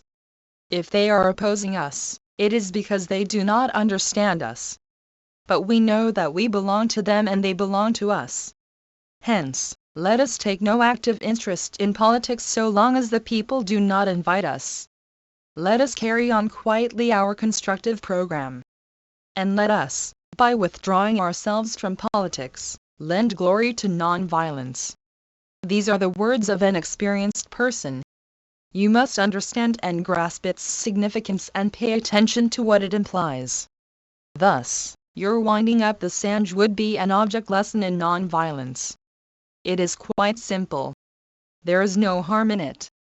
Now, Why should he Gokulpai feel hurt by my saying that I gained nothing from the Sanj? Actually being in this place is like being in my home. You all love me. We form a family here. In a family, the children, wife, parents, brothers, sisters love one another. There is very little scope in a family to carry on an experiment in non-violence. Similarly, my non-violence cannot be tested in this Sanj. What can you teach me here? My non-violence is tested in the Congress where I am opposed, censured and criticized. My proclivity to anger is nurtured and aroused. I put up with everything very respectfully. I have an opportunity to practice love and non-violence. There I grow. Hence I say that I had in the Congress opportunities to develop my abilities. I derived all my 374. The collected works of Mahatma Gandhi. Training from the Congress. I learnt very little in the Sanj. I do not mean to suggest that the Sanj is something useless and hence deserves to be discarded. As a matter of fact, I have only praised you. I have not criticized you. What can even Gokulpai learn in a family where he finds only abundant love? He can learn more outside. It is in the outside world that we are tested. We have to learn to keep smiling in the face of abuse. Whatever the provocation, there should be no anger in our hearts. The field for our test lies outside. All we have to do here is to charge our batteries. How we can charge our batteries is another question. For that purpose we shall have to change the character of the Sanj. You may, if you wish, express your view on this matter at a later stage. For the time being we are only considering the question of separating the Sanj from politics. I have cleared the misunderstanding in Gokulpai's mind. I have clarified all the points. Now, if he wants, he may confess his fault or ask any other question if he so desires. I know Jajaji's temperament. He believes in doing everything methodically. He has said that it is easy to consider a matter when it is presented in definite terms. I too felt that it would be better if we could come to some decision. That is why a resolution has been drafted. Do wind up the Sanj if that is what you want. I still hold fast to my opinion in this regard and I have already offered my advice. If my suggestion is not acceptable to you, you can decide the manner in which the members of the Sanj may take part in politics. I have drafted this resolution too because I have a feeling that you would prefer such an arrangement. The draft will be presently read out to you. Think over it during the night. We must come to a final decision by tomorrow. Kisharlalpai has drafted 2 resolutions twice over. I could not accept the points when he presented the resolutions for the first time. He has given fresh drafts today. I could not accept the points in these drafts either. But the spirit of the resolutions has been brought in 3 from Hindi Gandhi Seva Sanghadhavishan Malakonda Engelka Vivaran. 1 Dandekar then invited Vallabhbhai to express his opinion. After the latter had spoken at length, Gandhiji concluded his speech. 2. The draft resolution is not available. For the final resolution, vide Appendix Resolution at Gandhi Seva Sanj, December 2, 1940. 3. The Secretary read out the resolution drafted by Gandhiji. The session adjourned at 9 p.m. Volume 77, 16 October, 1939-22 February, 1940. 375. 426. Speech at Gandhi Seva Sanj Meeting 2nd 1 Malakonda, February 22, 1940. Brothers and sisters, are those sitting at the far end able to hear me? If not, please say so.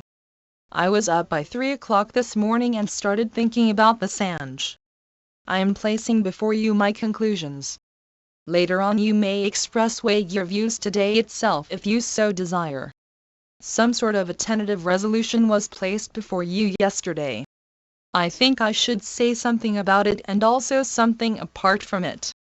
The views I had expressed on taking part in politics have been further confirmed. As I thought about it, I felt that unwittingly we had acted wrongly. What I said last night was an indication of this. Hence it is that we have deliberately abjured power politics. If while remaining in the Sanj we wanted to enter into power politics, we should have done so openly. For that matter, we ought to have changed even the character of the Sanj. But we are not at all equipped for taking part in politics. In politics it is necessary to know what others also are doing and what they intend to do. It would also be necessary to be acquainted with the ideology and politics of the socialists. We do not have so much as a library of political literature. I have not studied socialism. I have read no books on the subject. I have read one too by Jayaprakash. I have also read one book given by Masani III. Sempurnananji has written a very good book for. He sent it to me very lovingly and I read that too. This is all my study of socialism. They say countless books have been written on socialism and communism. I have read nothing at all about communism. I do not know how many of you have read books about it. This thing does not form part of my activity. My mental makeup is quite different. They do not even accept my claim to intelligence. My intelligence is not recognized in the field of politics. 1. The session began at 7:30 a.m. with Shri Krishnada's Jaju, the new president, in the chair. 2. Why socialism? 1936, 3 Mr. Masani for Samajvad 1936. 376. The collected works of Mahatma Gandhi. Those who are deeply involved in politics laugh at me. They wonder if this is politics. I acquired some status in politics because I had been a fighter, not because of my intelligence. They don't credit me with intelligence capable of winning over others. I believe in socialism and also in communism. I believe in everything, but from my own point of view. I belong to everybody and I belong to none. A believer in non-violence cannot be anybody's opponent. He would wish to build up the science of non-violence with the help of everyone. His is not the politics of opposing or vanquishing anyone. I do not wish to qualify myself or others for what goes by the name of politics. I had suggested at Hudley that we should enter politics. Unwittingly I made that mistake. You may as well say that unwittingly I followed untruth. Instead of doing well the task for which we were born, we took in hand something else. But whatever happened was for the good. We gained some experience. We discovered that we were not capable of engaging in politics. We have realized our incompetence. Now we are withdrawing our hands. We did commit a mistake, but now, the moment we have become conscious of our faults, we are being cautious. A mistake, when it is corrected, does not remain a mistake. Our strength grows if we acknowledge our mistakes. I am asking you to realize your limitations, and carry on thoroughly the work for which the Sanj was formed. Some friends from Noakhali visited me today. They told me, we accept everything you say, but we are unable to understand what your followers here say. We can agree to what you say. Call it Gandhism, spinning, village industries, we would accept anything. We are your followers. But we are not followers of your followers. Your followers have nothing to offer. Whatever these friends said sprang from sheer love. It is a matter over which we should ponder. We entered politics, but we could do nothing in that field. Nor could we do our own work. We belonged neither here nor there. Now that we are aware of our folly, let us try to remove it. We used politics to put our principles into practice. Now, after some experience, we are renouncing politics. The politics which we are renouncing is the politics of acquiring positions of power within the Congress. We cannot take part in this politics. I am not talking about an individual. I am talking about the Sanj. Power politics has no place in the Sanj. An individual with a natural inclination and Volume 77, 16 October, 1939-22 February, 1940. 377. Qualification may remain in politics. But this power politics is such a dreadful snare that even individuals may have to quit it. their non-violence would be put to the severest test there. They too will quit when they have some bitter experiences. But what I am saying today applies only to the Sanj. The Sanj must definitely renounce the Congress committees, that is, elections and power politics. My opinion in this matter has hardened. This Sanj is not meant for this kind of politics. I am myself not qualified for it. Your chairman is much less so. He is a philosopher, a moralist and a writer. Let me mention the third point in just one sentence. As a matter of fact, you must give up the very name of Gandhism. If not, you will be falling into a blind well. Gandhism is sure to be wiped out. I love to hear the words, "Down with Gandhism." An ism deserves to be destroyed. It is a useless thing. The real thing is non-violence. It is immortal. It is enough for me if it remains alive. I am eager to see Gandhism wiped out at an early date. You should not give yourselves over to sectarianism. I did not belong to any sect. I have never dreamt of establishing any sect. If any sect is established in my name after my death, my soul would cry out in anguish. What we have carried on for all these years is not a sect. We do not have to subject ourselves to any ism. Rather, we have to serve in silence in keeping with our principles. Whatever people might say, service can never be made into a sect. It is meant for everybody. We shall accept everyone. We shall try to fall in line with everyone. That is the way of non-violence. If we have any ism, it is just this. There is nothing like Gandhism. I have no followers. I am my own follower. No, even I have not succeeded in being my true follower, have I? Do I put my own thoughts into practice? How then can others be my followers? I would like others keeping me company and walking the same way. But how can I know who would walk ahead and who would fall behind? You are all my fellow students and co-workers, fellow servants and fellow researchers. Forget the idea of being followers. Nobody is leading and nobody is following. Nobody is a leader and nobody is a follower. We are all going together in one line. I have said this quite often, but I am repeating it in order to remind you. We have to give up offices in the Congress. Let this point be absolutely clear in your minds.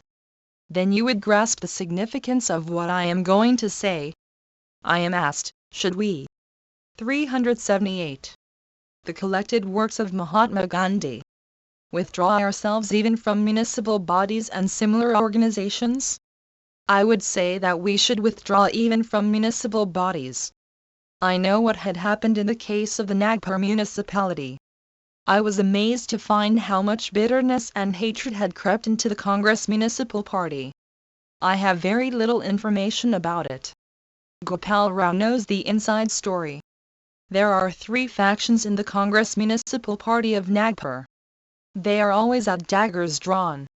People belonging to all the 3 factions came to me and narrated their own versions. I was very deeply pained. There is a lot of animosity prevailing in the Provincial Congress Committee also. I told them that the Provincial Congress Committee was under the control of the AICC, hence they should approach either Sardar or Rajendra Babu. I would be infinitely pained if any member of the Sanj chose to go into any such organization. What can he attain by going there? We wish to establish rapport with 300 million people. This would happen only when we reduce ourselves to a cipher. What have we to do with rights? Politics of power is unreal. We must tell the people what is real politics. We shall concentrate only on the constructive program which others not only shun but regard with contempt. The Gandhi Seva Sanj would justify its existence by persistently devoting itself to the constructive program. There are 84 persons among the members of the Sanj taking active part in politics. They would of course leave the Sanj. But I shall presently explain to you what shape the Sanj would take after that. The Gandhi Seva Sanj has come into existence for the purpose of carrying on the constructive program. That alone is real politics. We have to lend glory to this real politics by renouncing our rights. What do we care if they do not call it politics? We shall remain within the Congress fold, but keep ourselves away from power and elections. There is no need to have the Gandhi save Assange for the sake of keeping a register of the list of persons who believe as I do in truth and non-violence. I see no need for such a list. I was thinking yesterday about the future form and functions of the Assange. I shall now place before you my conclusions. In my view, the Gandhi Save Assange has now to become something like an organization for postgraduate studies.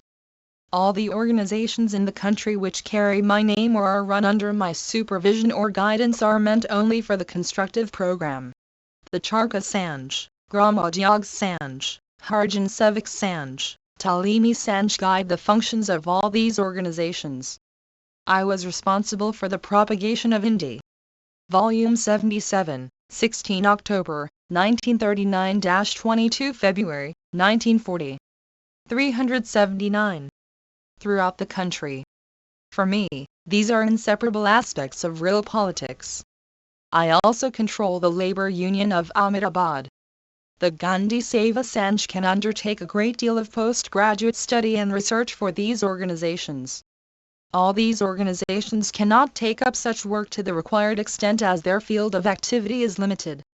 Take for instance the Charkha Sanj. I have laid down its policy, which is aimed at giving the maximum wages to the hungry and poor who are idle for nearly 6 months in a year, and persuading others to buy the khadi produced by these poor people by appealing to their altruism. Self-sufficiency is also one of the functions of the Charkha Sanj, but as auxiliary to its primary objective. It does not include that aspect of self-sufficiency which Prafulla Babu had placed before you. Prafulla Babu had correlated it with non-violence and Swaraj. Self-sufficiency in that sense of the term is not included among the functions of the Charkha Sanj. I cannot expect Shankarlal to go and explain to the poor women spinners all the things that the spinning wheel implies. All that is your work. Prafulla Babu had said the other day that you should spin at least 100,000 yards of yarn in a year. On calculation I realized that it would mean spinning nearly 300 yards every day to produce 100,000 yards in a year.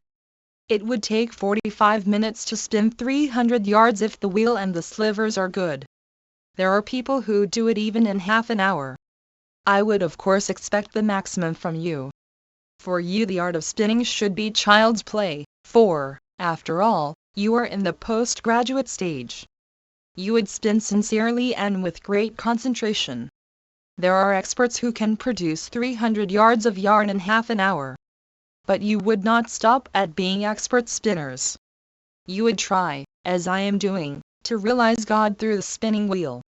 Then alone would you pass my test. This is my explanation of Prafulla Babu's scheme. People from the Charkha Sanj and the Gramodyog Sanj come to you for acquiring the expertise in their respective fields. You would have to achieve perfection and specialize in such things. Everyone cannot become an expert in every field. But everybody can specialize in one thing. Among doctors too, some are physicians and some are surgeons. Even in the field of surgery some specialize in the eye, some in the nose and throat. Similarly, we should take up some field for specialization. This is not a matter of making money. Other specialists go in for invention and research for the purpose of earning money. We have to become specialists for the purpose of serving the 380. The collected works of Mahatma Gandhi. Poor and bettering their lot. The Gandhi Save Assange would justify its existence in future only if it undertakes such work. If you must continue the Sanj, you should continue it in this form or wind it up. If this is not done, the whole world will laugh at us and Gandhism will be killed by our own hands. Let us not deceive ourselves. We shall follow yet another program. I have told the labor union people that they would be doomed if they meddled in politics. I have told the Charkha Sanj people that they have nothing to do with politics. I told them that if they got involved in the politics of Swaraj, they would be spinning weak yarn as their attention would be divided. they would not be able to do their work properly and they would prove worthless. I told the Harjan Sevik Sanj that it had nothing at all to do with Swaraj. If they stuck to their work, Swaraj would issue from it automatically. But what about you? You will have to understand what Gandhi means when he says he sees God in the spinning wheel. Should we take it literally or grasp its significance? Or should we accept both? I would suggest that you accept both the meanings. It means that you should see God in every thread you draw from the spinning wheel. Acts of service such as spinning take us nearer to God, and therein lies its significance. You will thus find that all our activities have a far-reaching meaning. Even its literal meaning has a wider sense. You are all going to do research and make discoveries in this postgraduate laboratory. For that purpose you should have expert knowledge not only of the science of the spinning wheel but also of the art of spinning. Knowledge and skill would be especially expected of the Gandhi Seva Sanj. Your spinning wheel should work more efficiently than that of the Charkha Sanj. Your yarn should be fine, strong and may not snap. It would be a matter of shame if your thread snaps. For the expert, his tools should be of the highest quality. There should be something special about your slivers, your implements. I do not wish to make you just skilled laborers. I want to make you expert craftsmen and scientific researchers. I expect something unique from you. The difference between your spinning wheel and that of the Charkha Sanj should be as much as that between my razor and a barber's. Your implements would be out of the ordinary. Here you spin from the slivers made by others. But the slivers from which you would be spinning them would be no ordinary. Volume 77, 16 October, 1939-22 February, 1940. 381. Slivers. You would improve the process of making slivers.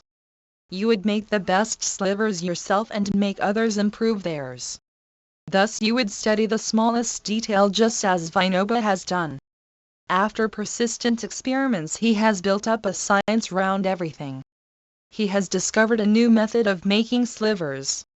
In Andhra fish bones are used for this purpose. Vinoba's is a modification of the Andhra method, but the yarn spun from these slivers can well compete with the Andhra yarn. He has sent me cloth woven from the yarn of 40 counts spun from Verum 1 cotton. It deserves to be displayed in the exhibition. It is made by a Muslim boy. Your carding process would also be such as to cause trouble to no one. Cotton fibers would not fly about from your carding bow.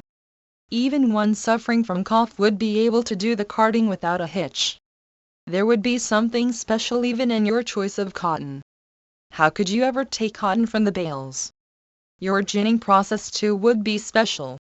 For this one needs patience, talent for research and perseverance. If you have achieved all this, you would have followed my suggestion to the very letter.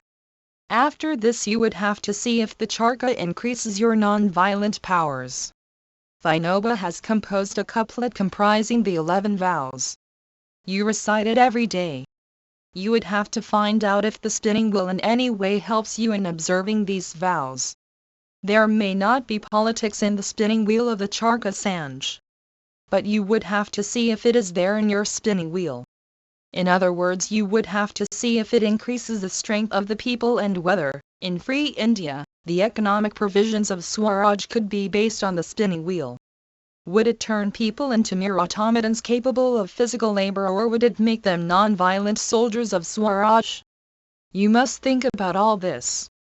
These things do not fall within the purview of the Charkha Sanj. The special task which lies beyond its scope would be your field. You will have to consider if we can really win Swaraj with the help of the spinning wheel. Are you really convinced of it? Or do you believe in it just because Gandhi says so? Gandhi can see God through the spinning wheel, or hope to find him there. But it may as well be a personal matter with him. You will have to find out if this principle can be applied universally. Like Jagdish Chandra Bose, you will have to become research scholars in your own field. He had even won a variety of cotton largely grown in the former Berar state. 382. the collected works of Mahatma Gandhi, devised a postgraduate course. I have seen how he remained deeply engrossed in it. This had become the main objective of his life. I used to be his close associate. I had stayed in his house for several days. He had a group of some 20 chosen men. But a few such men, if they are firm in their conviction, can work like millions. This is how experts work. The Charkha Sanj, Gramodyog Sanj, etc., cannot do such work. There, too, there are experts and they also do research. But your field would be much wider and much more specialized. Through them I am trying to serve Daridranarayana in particular. Their development will be only along those lines. Your work, however, would be quite unusual. You would not merely improve the tools and implements, but also see their conformity with our principles. I shall exercise my mind to help you as your co-student. But I want to get the work mainly out of you. In this way research and discoveries are undertaken everywhere. Look at Germany. How many specialists are there in that country? There they are in need of specialists in the science of violence. We too could do research and make progress in the field of non-violence if we can have a small center. We have to link the spinning wheel and related activities with non-violence and ultimately with God. You will have to consider if all these things are possible. You know that even a society based on violence functions only with the help of experts. We want to bring about a new social order based on truth and non-violence. We need experts to develop this into a science. The world as it functions today represents a mixture of violence and non-violence. The external surface of the world suggests its internal state. A country like Germany, which regards violence as God, is engaged only in developing violence and glorifying it. We are watching the efforts that the votaries of violence are making. We must also know that those given to violence are watching our activities. They are observing what we are doing for developing our science. But the way of violence is old and established. It is not so difficult to do research in it. The way of non-violence is new. The science of non-violence is yet taking shape. We are still not conversant with all its aspects. There is a wide scope for research and experiment in this field. You can apply all your talents to it. For me, non-violence is something to be shunned if it is a private virtue. My concept of non-violence is universal. It belongs to the millions. I am here just to serve them. Anything that cannot reach the Volume 77, 16 October, 1939-22 February, 1940. 383. Millions is not for me. It should be so for my colleagues as well.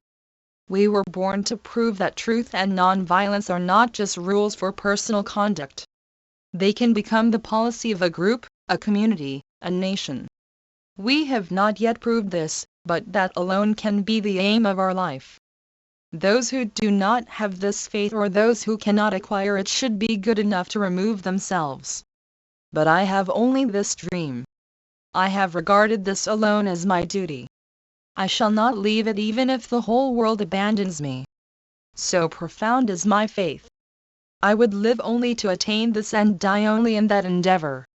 My faith gives me new visions every day. Now, in my old age, I am not likely to do anything else. It would be another thing if my mind is corrupted or I have a new vision. But today I am seeing ever new miracles of non-violence. Every day I have a new vision and I experience a new joy.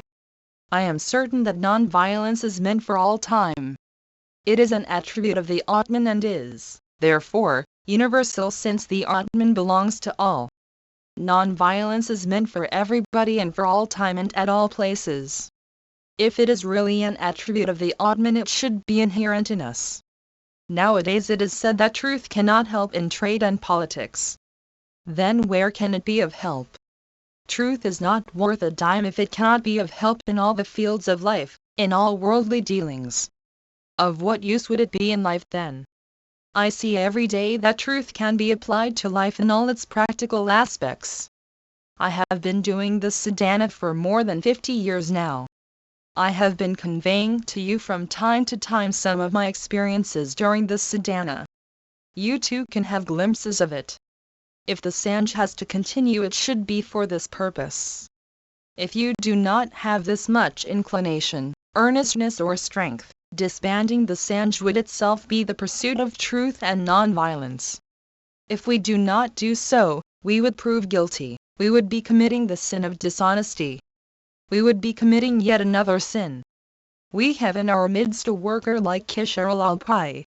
He's a pure man given to uninterrupted hard work. God has given him a keen intelligence.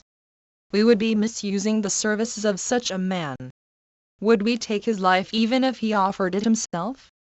But how can I press him? What special work is now left for us? We must relieve him of his responsibility right from today. The other day I narrated to you the circumstances that should spell the doom of Gandhism.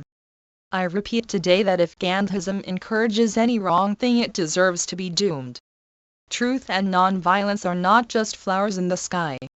They should be manifest. 384. The collected works of Mahatma Gandhi. In all our words, dealings and acts. Kisharalal does not wish to speak about all his bitter experiences in the Sanj. He is silent because he has forbearance. He conveys it to me just in passing when things go too far. This gives me some idea of the situation. Why is there such vicious estrangement amongst us? We all form one family. We have adopted truth and non-violence. But we are given to strife and dogma and jealousy. Are not truth and non-violence things of this earth then? Do they deserve only to be installed in the heavens? We have learned our lesson by entering politics. It created antagonism even among good people in the Sanj 10. We are far away from Rama and Bharata. Kisharalal Pai is a poet too. He gave a poetic interpretation in terms of Rama and Bharata. But here no one is like Rama or Bharata. If we had Rama and Bharata amongst us, would such things have happened? What a world of difference between the love of Rama and Bharata and these feuds. These people are miles away from Rama and Bharata. Why should such differences arise among us when we all belong to the same Sanj and have come here with the sole idea of service? There ought to be only love among us. Are all the people who have come here like this? Do they have cordial relations with each other? If your reply is in the affirmative, I shall have to put you to a very hard test. I am afraid we shall not pass that test. Ask the honest opinion of one another among yourselves. Ask yourselves, and you will realize that we are still far removed from non-violence. Why should we meddle with the Congress when we are so weak? What service can we render there? Why do we not withdraw when we are faced with a rival? What have we to do with positions in the Congress? Why should we think of defeating anyone in an election? If we are not possessed by the desire for power and a feeling of jealousy, why has so much bitterness spread round us? Why do these people come to Malakonda and shout violent slogans? Why is there so much bungling? I would like to ask the Bengali workers present here, what gave rise to so much bitterness? Why don't you try to win them over with love? Why don't the leading workers among you go to them and talk to them lovingly? There are Prafulla Babu and Sadis Babu. Let them go to the people who are raising the slogans. Mixed with one editor then pointed out that Kisharalal had discussed these feuds in an article Rama or Bharata in Sarvodaya, a Hindi monthly edited by D.B. Kalkar and Dada Dharmadikari. Volume 77, 16 October, 1939-22 February, 1940. 385. Them and talk to them with love. I have tried this myself. It is nothing new for me. Surely I am not their rival. I do not want what they desire. They want power, and I have no desire for power at all. Rivalry is possible only when two persons want the same thing. We have to qualify ourselves for their love. That is why we must give up politics, and leave the field open for them. That is the way non-violence functions. For that very reason we must quit politics. But are we going to remain idle, doing nothing? We shall continue to spin and see if the spinning wheel dulls our intelligence or sharpens it. We shall study the spinning wheel. We shall find out what the spinning wheel signifies, why and how it came into being and why it went out of use and in what way it can be useful to us. The Gandhi Seva Sanj should maintain a special library for this purpose. There will be no other library of its kind anywhere in the world. We shall be free from the bother of Gandhism only when we start working along these lines. Our present opponents will admire us for having such a program and bless us, although today they are cursing us. Let me know if this thing is beyond your intelligence, strength or wishes. It would only prove that we are not yet qualified to form a new Sanj. But does this mean that what I have said is proved wrong thereby? I had not imagined this even when the Sanj was formed. Jamnalalji had set up the Sanj when I was in jail 1. Jamnalalji is a worker with a pure heart. He opened his coffers when I started the non-cooperation movement. I had appealed to lawyers to give up their practice. Jamnalalji offered to support 100 lawyers who would give up their practice and devote themselves to the service of the nation. This was not because he wanted to dominate the Congress but because he wanted to awaken the masses to the power of Satyagraha. It was not his intention to send these gentlemen to the Congress. Every time he referred that matter to me he said that these people should be kept away from politics. Subsequently it was decided to use the money for the maintenance of constructive workers instead of the lawyers who had joined the non-cooperation movement. Out of this the Sanj was born. Jamnalalji had never intended to do political work through the Sanj. He was not agreeable again when I expanded the Sanj in 1934. Later on he also opposed my resolution at Hudley. If I am accused of dragging the Sanj into politics I would plead guilty. It would not be right to levy one in 1922-23. 386. The collected works of Mahatma Gandhi. Such a charge against Jamnalalji. Today I gave deep thought to the policy of the Sanj. I had not been able to do this with so much faith. Age has sapped my physical energy. I cannot observe things in all directions. I cannot be alert to all things and always. My body has become weak. I have somehow shouldered my responsibilities to this day. I even wanted to avoid coming to this convention. But I came because Prafulla Babu insisted. After coming here I concentrated my thoughts on the affairs of the Sanj. I place the conclusions before you. Today my mind is saturated with these thoughts. Kishorel carried this burden all these years. It was I who brought him into the Sanj. What is his condition today? His body has become weak. I have read his speech. Now Kishorel cannot work here. Hence I am placing this thing before you with so much concern. In a way I am only casually mentioning this thing here. If you are not going to have in the Sanj any members who want to take part in politics independently, the Sanj would become quite small. But if it is genuine, it would grow into a huge tree, otherwise it would perish. Because of politics, 84 out of 243 members go out of the Sanj. Not because they are worthless, but because they are useful in that field and are qualified for the task. How many from the remaining members can accomplish this ideal? For this purpose you should form a committee with 3 or 4 members. This committee would prepare, with God as their witness, a list of persons who are qualified to carry on this work. This committee should also be empowered to decide on the future character of the Sanj.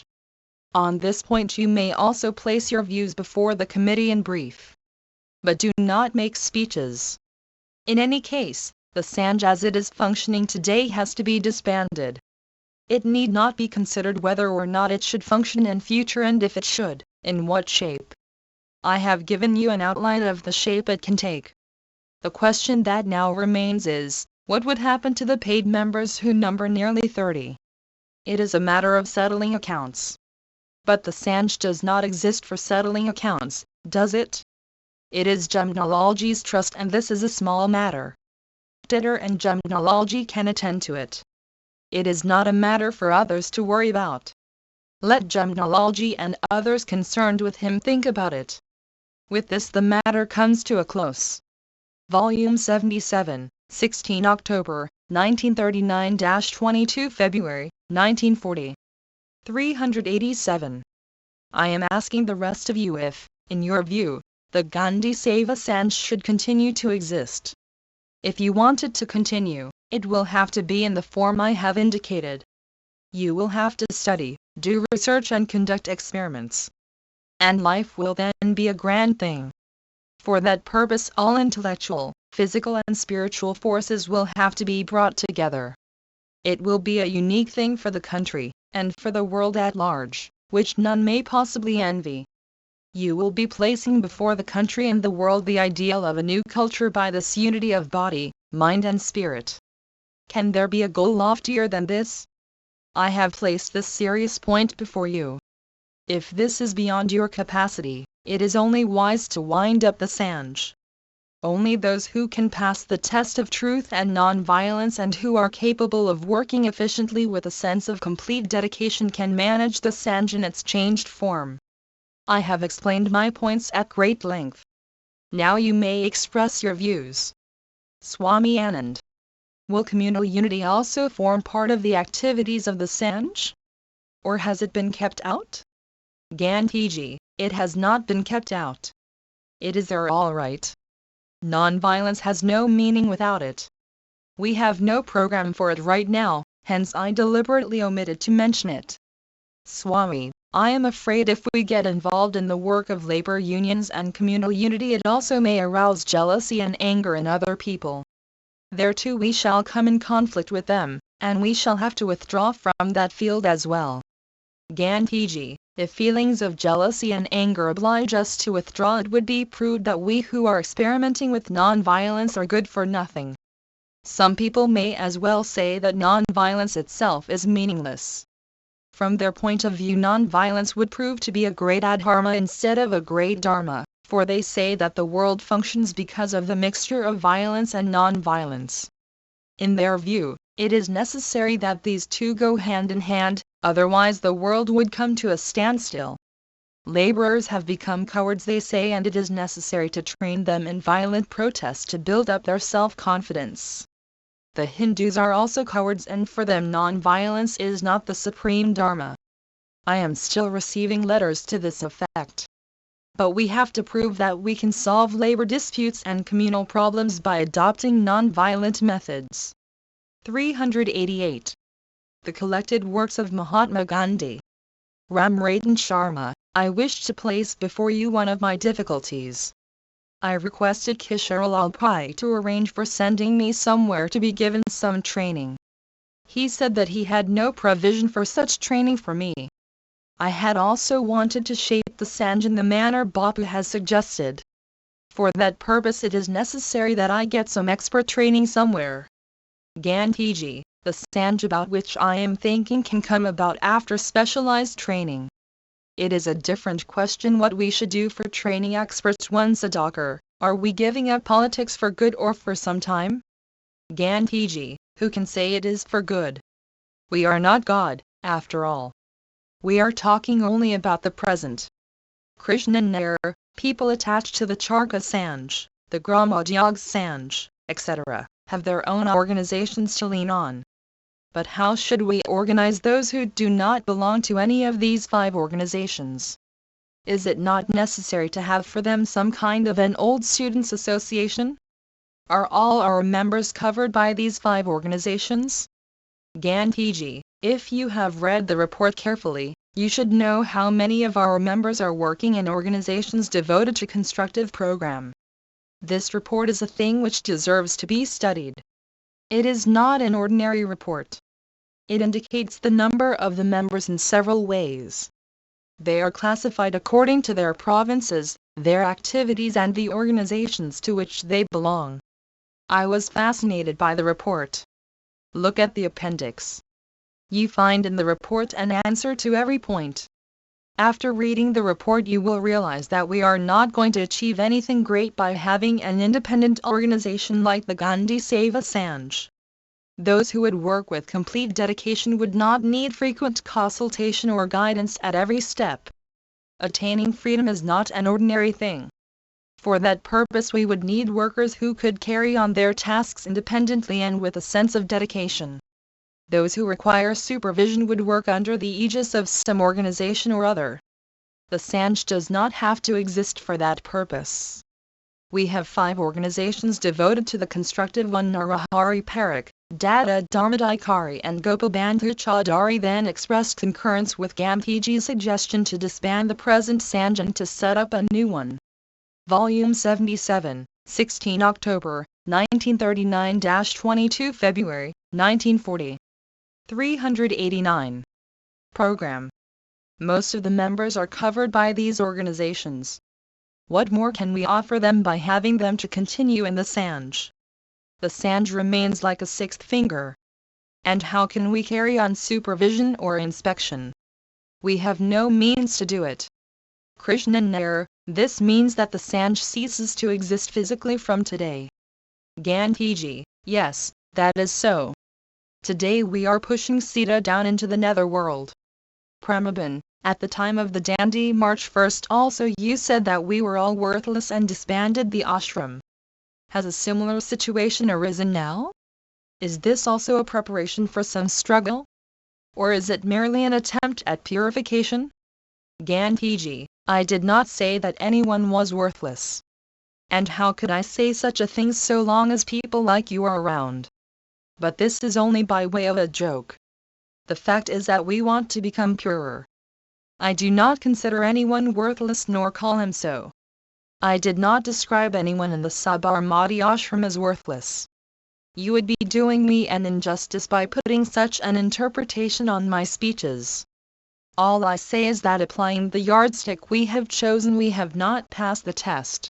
And if we have really followed the principles of truth and non-violence, why have these people come here to shout slogans like "Down with Gandhism"? They teach us a lesson that we are yet impure. Otherwise why would they raise such slogans? Neither you nor I know if they are being paid. But even if it is true, it is a matter for us to think over. Why do people pay them to shout these slogans? Why are they so bitter? We must learn something from this. As far as I am concerned, I have learned from these demonstrations what I could not learn by seeing you. They have set me thinking. Very few among us would have practiced non-violence. In this matter we can have no guidance even from history, for we do not find there instances of such experiments. But if you have a sharp mind like mine, you would find proof of non-violence everywhere in the universe. This world changes every moment. There are so many forces of destruction that nothing remains steady. But the human race. 1 inch March 1932. At this stage someone said some people believe that they were paid for this. 390. The collected works of Mahatma Gandhi is not destroyed in spite of this. It only suggests that non-violence prevails everywhere. I have vision of it. Like the force of gravitation, non-violence is drawing everything in the universe towards itself. Love has this power. Do I call myself a scientist of non-violence? That is why I am aware of its laws and see them in action. We cannot be votaries of non-violence if we do not cherish a feeling of equality for all. If you have such a feeling of equality, you would not resort to protest or violence when anybody raises slogans invoking doom on you. Let us abjure any such practice which creates violent reactions in others. We are changing the character of the Assange from this point of view. So many people come here to have a glimpse of me. They think I am an incarnation of God. But nobody is an incarnation of God. Or, if anybody is, everybody is. If I am such an incarnation, all of them are also such incarnations. Then why are they drawn towards me like this? It is the law of non-violence at work. There is in me some non-attachment also. Hence I am able to take the detached view that it is not my own power but the power of non-violence. What am I? I am but an embodiment of 1,000 faults. When I search my heart I discover nothing but faults. If you take to such introspection you too would go crazy. We must try to control every thought of ours. I try it myself. I have a glimpse of God even in my opponents. You should also have that glimpse of God. Prabhudas Kesharilal has said in Sarvodaya that there should be an organization even of imperfect followers of non-violence. They too must acquire the strength of organization. But from your speeches it seems that there can be no organization of those who practice non-violence imperfectly. Gandhiji, I shall not accept your point in your own words. An organization like the Gandhi Seva Sanj cannot be an organization merely of non-violent people. The Sanj was formed under specific circumstances. It was formed with the idea of supervising the work of some 20 or 30 people by giving them financial assistance. Then it expanded, and it was necessary to make improvements in it. But that special purpose is no more.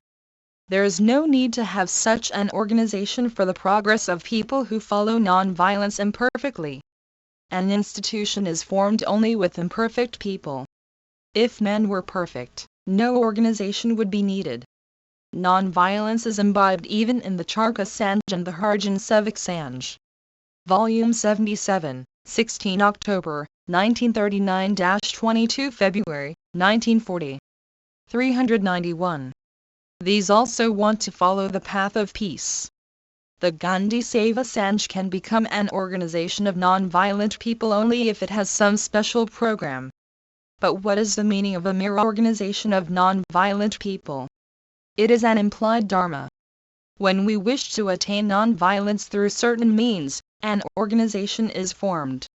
The Gandhi Seva Sanj has adopted no such specific means.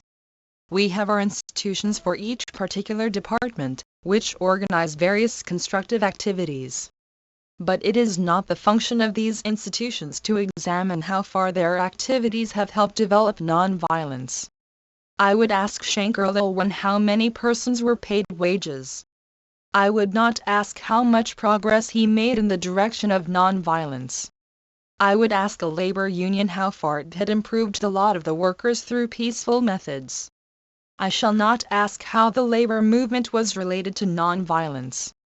The same is true of the Gramodyog Sanj. The same is true of Satis Babu. He does not have to take the test about the progress of non-violence in the Khadi Pradeshthan. He can be asked only about how much of good quality oil, paper, khadi or leather he has produced. After all this, the point remaining to be considered is to find out in what way we can evolve through them a non-violent culture. We can have an organization for that purpose. But where is the need for an organization merely for those who believe in non-violence? Whatever strength or guidance they need would be available to them from my actions. God Himself would guide them. They would be organized even without an institution. JJU, it should be realized that those who are in politics will definitely cease to be members. Now we have to think about the future of the Sanj. Dada Dharmadikari, let us wind up this Sanj. The new committee which is to be formed can form a new Sanj if it thinks it necessary. Shankarao DEO, I support Dada's suggestion. It is not proper to discriminate and say that those involved in politics cease to be members of the Sanj and the Sanj continues with the rest of the members. Gandhiji, let it not be forgotten that we are not discriminating when we keep the politically inclined people out of the Sanj. All that we want to do is to eschew politics in the name of the Sanj. Had we one Shankarlal Banker, Secretary, Akhil Bharatya Charka Sanj. 392. The collected works of Mahatma Gandhi. In regarding men who are active in politics as inferior persons, we would not allow those persons even to remain in politics. But we are not asking them to quit politics. Shankarao, we are confronted with this whole moral dilemma because we take part in politics even as we remain members of the Sanj. That is why Bapuji has suggested that we change the present character of the Sanj. The present form of the Sanj is not its original form. That is why I suggest we wind up the Sanj as it is functioning today, and restore it to its original form. Gandhiji, you may do that. Maganpai, politics involves struggle for power which breeds jealousy. Hence the members of the Sanj are being asked to retire from politics, or those in politics are being asked to leave the Sanj. But those who are inclined to pursue power will do the same in the field of the constructive program. Even today it cannot be said that there is no power struggle or jealousy or bitterness in the field of constructive work. Nor do I see any need of even a research institute for those devoted solely to constructive work. People working in different fields would continue research in their respective fields while remaining with their own organizations. If they have any difficulty, they would consult their departmental head. Or, they would seek guidance from someone in whom they have a special faith. For that no institution is needed. If you set up a research institute, it would undertake some stray research projects and exercise unnecessary control over other organizations. Apart from conducting research, its function would also be to correlate it with truth and nonviolence. Hence it would become an organization exercising superior moral authority. I see no need for such a superior authority. In my view, you are discarding the shape you gave to the Sanj in 1934. And now when we clearly find that it can have no specific function under these conditions, why should we not disband it altogether? Gandhiji, Maganpai, I have understood your point. What you are saying is not quite relevant here. Krishnan Nair correctly observed the other day that this would be purely a research institute. It would place before the people the conclusions of its research. Anyone who is keen would be free to benefit from them. Those who do not find them useful can ignore them. Here the question of dominating others does not arise at all. There is nothing like superior moral authority at the back of it. When there is no question of domination, how can it give rise to quarrels? Volume 77, 16 October, 1939-22 February, 1940. 393. It is possible that organizations devoted to the constructive program, such as the Charkha Sanj, etc., may to some extent suffer from bickerings, misuse of authority or arrogance resulting from power. But where do you find in it what we describe as power politics? It is not a representative body formed after an election. It is an organization like a bank. How could power politics get into it? The Congress is a vast organization. It belongs to the millions. It is a representative organization. There is plenty of scope in it for the politics of power. Today the Gandhi Seva Sanj has neither the equipment nor the strength to enter power politics in its own capacity. That is why we are suggesting that those who are taking active part in politics should not remain in the Sanj. Did we ever say that they should give up politics? If they find that by their remaining in politics they are not serving any useful purpose but are instrumental in spreading poison, they would have to get out of it. But today we only ask them that they should not enter politics as members of the Sanj. We must deny them this much. The question now is, what form should the Sanj take? I have given an outline. I cannot think of an alternative method. Those who want to engage in other activities like the study of politics can do it independently. This does not fall within my purview. For me, true politics consists in linking up the constructive program with Swaraj. I have never studied what people describe as politics. I carried on agitation even in South Africa. But I did not study politics. For me, whatever I did was politics. I do not say that I have never taken part in politics. On my arrival in India, as chance would have it, the reins of the Congress fell into my hands. I remained with the Congress so long as I could be of service and then retired from it. It seems to me that I have rendered a great service by going out of the Congress. It was my attitude of non-violence. My non-violent attitude served its purpose well. Non-violence had its place in the Congress even after I went out of it. Now I leave the politics of the Congress to Rajendra Babu and Vallabhbhai. If they find poison spreading by their remaining there, they too should quit. But it is not easy to quit. If the people insist on their remaining in politics and if the Congress and its president find it. 1 in 1934.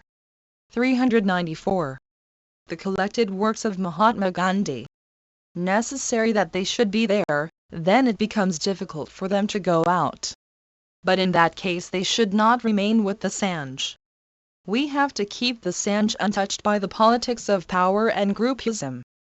We have to work in studied silence. That alone would be the beginning of real politics. The field of constructive work is very vast. Let us study it. Let us do research and make discoveries in that field. Shankarlal alone cannot shoulder this responsibility. This is the only program I have for the Sanj. I can only give you what I have. A new vista is opening before you for an experiment in non-violence. You can expand it as much as you choose. Even if you cannot expand it, its present scope itself is sufficient. Your work will inspire others in their research. I am not talking of ordinary inventions. Am I going to be satisfied by haphazard discoveries? Only when someone has something great should he place it before the world. That thing should be so extraordinary that the world should be wonderstruck by it. For having such a Sanj we should also have people who would be crazy about it. I have put before you everything in simple and straightforward words. Whatever work we do, we have to keep away from power politics and groupism. The Congress is guiding the politics of the whole nation. Those among us who want to render service by being on Congress committees will not be with the Sanj from now. It is possible to prepare for civil disobedience even by remaining out of the Congress. The Congress represents the whole nation. Hence it has to reflect its views in its programs and resolutions. But we have to do silent service in our independent field. Krishnan Nair, if the Sanj is continued, there is the danger of the emergence of a sect in your name. Just as we are scared of groupism in politics, we should also be scared of a sect emerging in your name in the form of the Sanj. This Sanj which has carried your name has done no extraordinary work in your own lifetime. Who knows what would happen after you are gone? Hence it is just as well that the Sanj be disbanded. Gandhiji, there is, no doubt, the danger of forming a sect. In this matter I take as much precaution as possible. Malchand Agarwal, in these 2 or 3 days Bapuji has said the same things that he has been saying for the last 10 or 15 years. He has said nothing. Volume 77, 16 October, 1939-22 February, 1940. 395. New. All this trouble has arisen because the members of the Sanj were permitted to take part in politics. Hence it would be enough to correct this. It seems impracticable to wind up the Sanj and form another. Let there be some improvements in the present setup. We need not have a new setup. JJU, it is not a question of breaking up. We are reorganizing it. Even those who are in favor of closing it down desire its reconstitution. We had reconstituted the Sanj in 1934. We are now doing it again in 1940. Babal Bhai, inventors would be produced by organizations like the Charkha Sanj, etc. They alone would be the experts in their respective fields. No special research institute is needed for them. They can correlate their work with truth and non-violence. Gandhiji, you do not expect me to answer this point, do you? The answer is contained in whatever I have said. Pundalik, does withdrawal from politics as members of the Sanj indicate that politics of power is a bad thing? Why should we not take part in politics of power after remaining out of the Sanj? Why should we not prove for the world that the best possible means can be employed even in politics of power? Gandhiji, why should we meddle with politics of power while we remain in the Sanj? I do not wish to give my view even about one individual doing it or not doing it. I do not have enough material about it. I do not know how far those who accept power observe non-violence and stand for truth. You would be put to test if you take part in politics of power. I cannot say to what extent you would pass that test.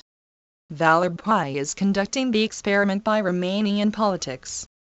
He would leave it when he finds that it is not proper for him to be there. The Sanj does not wish to take any responsibility in this matter. It is left to the conscience of each individual. Each should regard his own conscience as the authority. No outsider can take any decision in the matter. For instance, Vallabhbhai is engaged in political work. But I do not know his mind. I do not know Vallabhbhai's feelings, nor yours. After all, I am no god, am I, Swami Anand? The government has set up rural reconstruction boards. Should we withdraw from these boards as well? After 2 years these boards will be elected bodies. The Bombay board will be elected after 6 months. Gandhiji, we may remain with the boards so long as they are not infected by power politics. If the politics of power starts affecting 396. The collected works of Mahatma Gandhi. Them, we should quit. This is a matter to be decided independently for one's own self.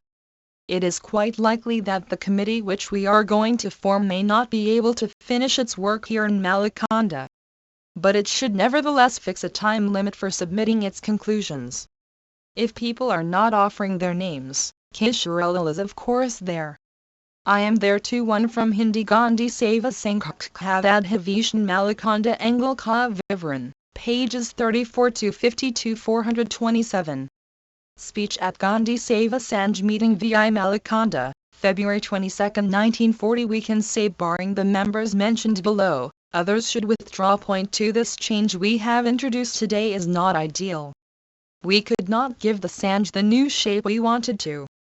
The committee which you formed wanted to give an idea of the future shape of the Sanj.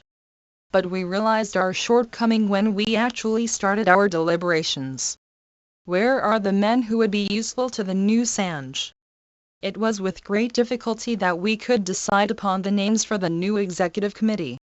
At the same time we also wondered whether there was any certainty that the capable persons, even if we could find them, would work together in harmony. It is a matter of shame for us. Why should there be any suspicion or discord among the people who are wedded to non-violence? If this is the case, there is no such thing as Gandhism of which we may be proud. This one reason alone is sufficient for winding up the Sanj. That is why we have passed a tentative resolution. After the experience of our bankruptcy we can no more say that Gandhism is a pleasant name to hear. It is not a word which can touch our hearts. This becomes a subcommittee consisting of Gandhiji, Kishorelal Mashruwala, Vallabhbhai Patel, Shri Krishnadas Jaju, Gopalbandhu Chaudhary, Gangadharao Deshpande, V.V. Dastain and Prafulla Chandra Ghosh was formed. 2. Before Gandhiji started his speech the resolution prepared by the subcommittee was being discussed. Vide Appendix Resolution at Gandhi Seva Sanj, December 2, 1940. Volume 77, 16 October, 1939-22 February, 1940. 397. Strong reason for winding up the Sanj. If you wind up the Sanj because I insist on it, it would be a matter of shame for me as well as for you. We must shine forth after freeing ourselves of the encumbrance that is the Sanj. We must prove our worth by some action. We must give evidence of the supremacy of non-violence at least before India. If we cannot do it, why needlessly form a Sanj only to bring it into disrepute? When I search my soul I realize that we have nothing worth offering to the people. The Sanj is then nothing but a burden. Its weight has crushed Kishorelal. Titter has gone to pieces working away at it. Non-violence should not have such a drawback. For the one who pursues non-violence, there should be enhanced joy. Let us examine ourselves and ask whether we pass the test. No. The discussions here have made no other impression on me. Whatever work we are doing, do we do it with intellectual awareness and regarding it as our Swadharma one? No. We do so many things merely because Gandhi says so. That is why I say that it is in the interest of all of you that the Sanj should close down. You were under the impression that the Sanj was protecting you and inspiring you. But that was not the case. It was only an illusion. Now you are coming out of that illusion and becoming self-reliant and independent. True Gandhi Seva Sanj will be born only when you pursue non-violence independently. After the Sanj has closed down, it will be known to what extent you can follow the path of non-violence on your own strength. Hence, disbanding the Sanj is for the good of all of us. I was facing a similar situation when I closed down the Satyagraha ashram too.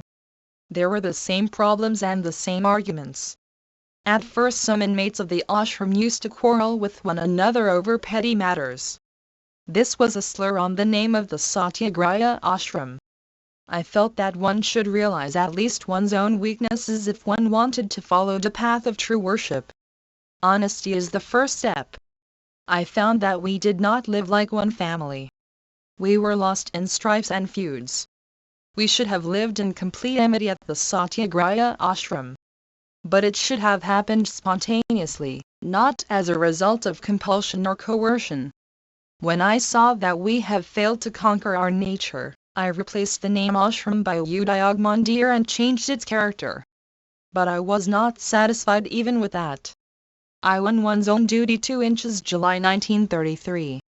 Vide interview to Associated Press of India, July 25, 1933. 398. The collected works of Mahatma Gandhi needed a different type of qualification for the Udyog Mandir. The Udyog Mandir too could not work, and so it was later changed into the Harijan ashram. It became a sacred place for the service of those who are considered as the worst sinners. But I was talking about the time when I disbanded the Satyagraha ashram. I said at that time that the ashram was being transformed into something grand.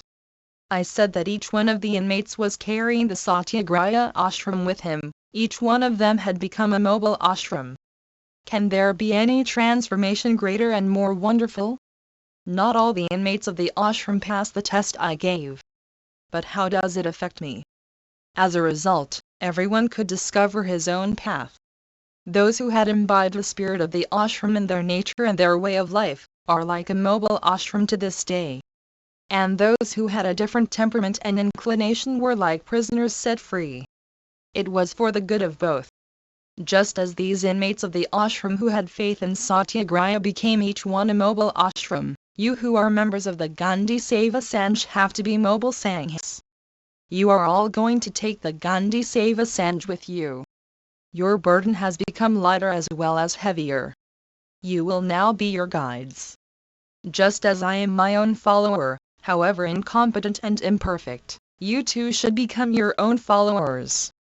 I am an imperfect man. I do not like to be anybody's captive. But I do not run away from hard work.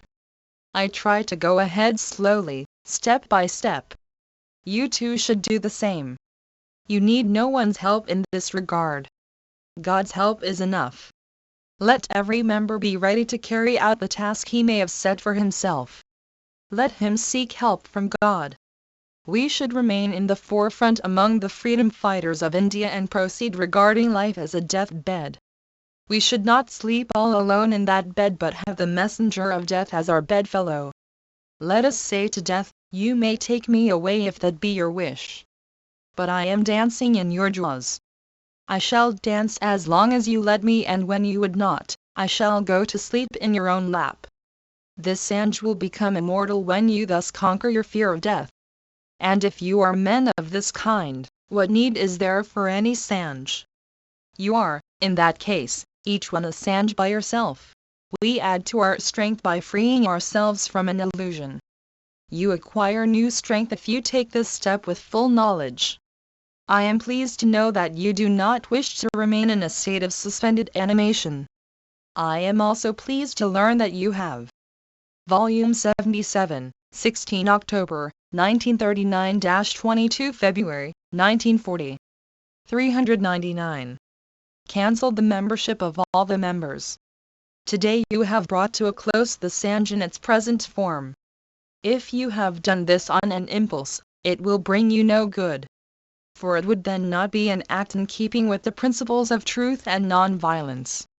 But if you have done it after calm consideration and weighing the pros and cons, we are, without doubt, going to progress in our search for truth. You had given full authority to the committee, but we had no means to exercise that authority. With great difficulty we could find half a dozen men. The burden now will be on their shoulders. But you also cannot escape responsibility. You should take the responsibility of providing the means for the new Sanj. You are leaving the Sanj with the knowledge that while you were in the Sanj you accomplished nothing. We could not even equip ourselves for a new Sanj. What then did this Sanj achieve? This should be a matter of deep thought for us. Why should we continue to be associated with such a Sanj? Do we want to form a Sanj of the weak? Let us realize all our imperfections. If we become aware of our own weakness as well as that of the Sanj, we shall start moving towards perfection. No one in the world is born perfect. We must see our failings ourselves. How can others point them out to us? How can others know our shortcomings as well as we do? That is why I am embarrassed when somebody starts praising me. The imperfection of the Sanj is the sum total of our own imperfections. We must wonder at the fact that we have remained so wanting. We must acquire new strength. Being conscious of our imperfections is the first step of progress.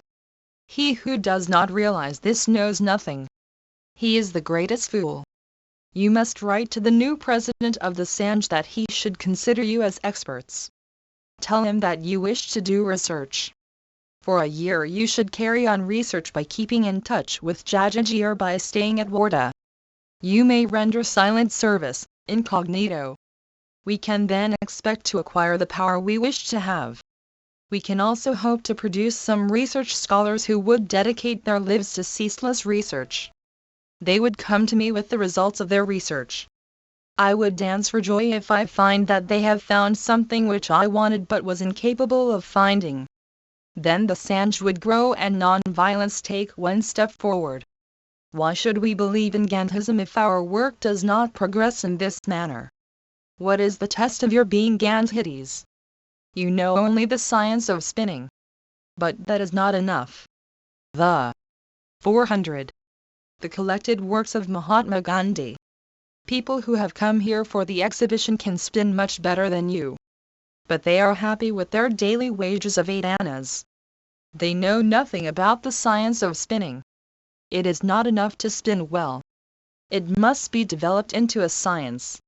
That is, it should be correlated with non-violence. Thus, the Sanj becomes a tiny little something today. You can derive immense strength from it. In order to generate that strength we are dispensing with its physical structure. We are driving the Sanj down into the netherworld. We are wiping it out of existence. It is no more a burden either for Jajiji or for you. If the Sanj had any power, you are carrying it along with you. You will use it to counteract the poison spreading in the country, thereby increasing your own strength and also the Sanj's. If you have realized this point, then we have not been hasty in disbanding the Sanj nor have we done it just for the fun of it. Whatever we have done knowingly and after careful thought. I have had my hand in framing the constitution of the Sanj. And I have been responsible in prevailing upon the reluctant Kishorelal to accept the presidentship. I know what pains Kishorelal has taken in drafting the constitution. That constitution could be a model for other organizations, and now I am scrapping it with my own hands. This is not a light matter. It is a different matter if you think that I have grown senile and hence I blurt out whatever comes to my mind. But if you think that I am still sound of mind and have learned something from my experience, I say you will learn more about truth and non-violence from this. Since the Sanj has been disbanded at my instance, know that there is something in it. If you look inward and think about the matter, your mind would awaken to the realization that under the circumstances this is the greatest, the best and the most proper thing that we could do. And now I would seek your permission to leave. Prafulla Babu says that I should stay here till Sunday. I have come to Bengal but have not done much work for the Bengalis. there is no hope of my coming to Malaconda again. That is why I wish to devote some time for Bengal. There are other things also waiting. I shall have to give some time for those things also. That is why I want you to let me leave. I shall be able to join you only for the sacrificial spinning. From Hindi Gandhi ji Seva Sankhya Adhivishan Malaconda Angle Ka Vivaran, pages 54-8. Volume 77, 16 October, 1939-22 February, 1940. 401. Appendices Appendix I Letter from HSL Pollock 1 November 23, 1939 My dear Bhai, PRL has been good enough to send us news of you and your message of love and affection, for which we are grateful to you and to him. Of course, we understand how busy you must be and how necessary it is for you to deal with immediate matters and correspondence first. We know, too, from old experience, that the nearest and the dearest must be prepared to make the hardest sacrifice. It is good to feel that in spite of time and circumstances, we are still included in that category. Indeed, it must have been in our karma that this close link between us, which has remained unbroken for so long, should have been forged. We are 3 families here Shiplake, near Henley-on-Thames, Oxon. In a small house by the river Millie, Sally and I, Leon's wife, Marie, and the 2 children the elder, Rosemary, nearly 5, a most energetic, exigent, and eager little girl, and the boy, Peter, aged 21 months, fat, fine, and full of good humor and intelligence. And Millie's other sister and her husband. Not to speak of a maid and 2 dogs. So you can well imagine how full of domestic activity and responsibility Millie is. Indeed, she is giving all her time to these duties. Her health, despite the fact that she had no holiday this summer, owing to the outbreak of war just after everyone else had one, and that she had a shocking scalding accident when visiting Mater in June. The latter is over 80 and in fairly good health and spirit, at Bexhill, is on the whole pretty good, though, naturally, as the strain does not get less, she has spells of fatigue, which affect the nerves and the heart, from time to time. She shares with you, though in a much less degree, a tendency to blood pressure. The war is in background of all our lives. When the worst will be reached none can say. But the general determination of the country to try to end the constant pressure of threats, aggression and violence is unmistakable. And so, in spite of an undercurrent of anxiety and uncertainty, there is a deeply ingrained satisfaction that a great effort is being made to establish once more the basis of something more than a nominal peace and a return to a more civilized handling of the problems of life, personal, rational, and international. For ourselves, we are hoping to stay out at Shiplake till the end of the war. Leon is an air raid protection warden in charge of his area, near his house in Wimbledon, of some square miles. He comes down whenever possible at weekends, and sometimes instead, Marie goes up to him, to say that the house is still there and one vide letter to H.S.L. Pollock, August 30, 1941. 402. The collected works of Mahatma Gandhi. In order. Our London flat is closed, pending termination of the lease. For reasons of security, the firm has transferred most of the professional work and the records to new offices at Wimbledon, whilst retaining some of the old offices in the Strand, where we attend 2 days a week. But, in fact, work has largely dried up and is, at present, confined almost entirely to what was pending at the outbreak of war.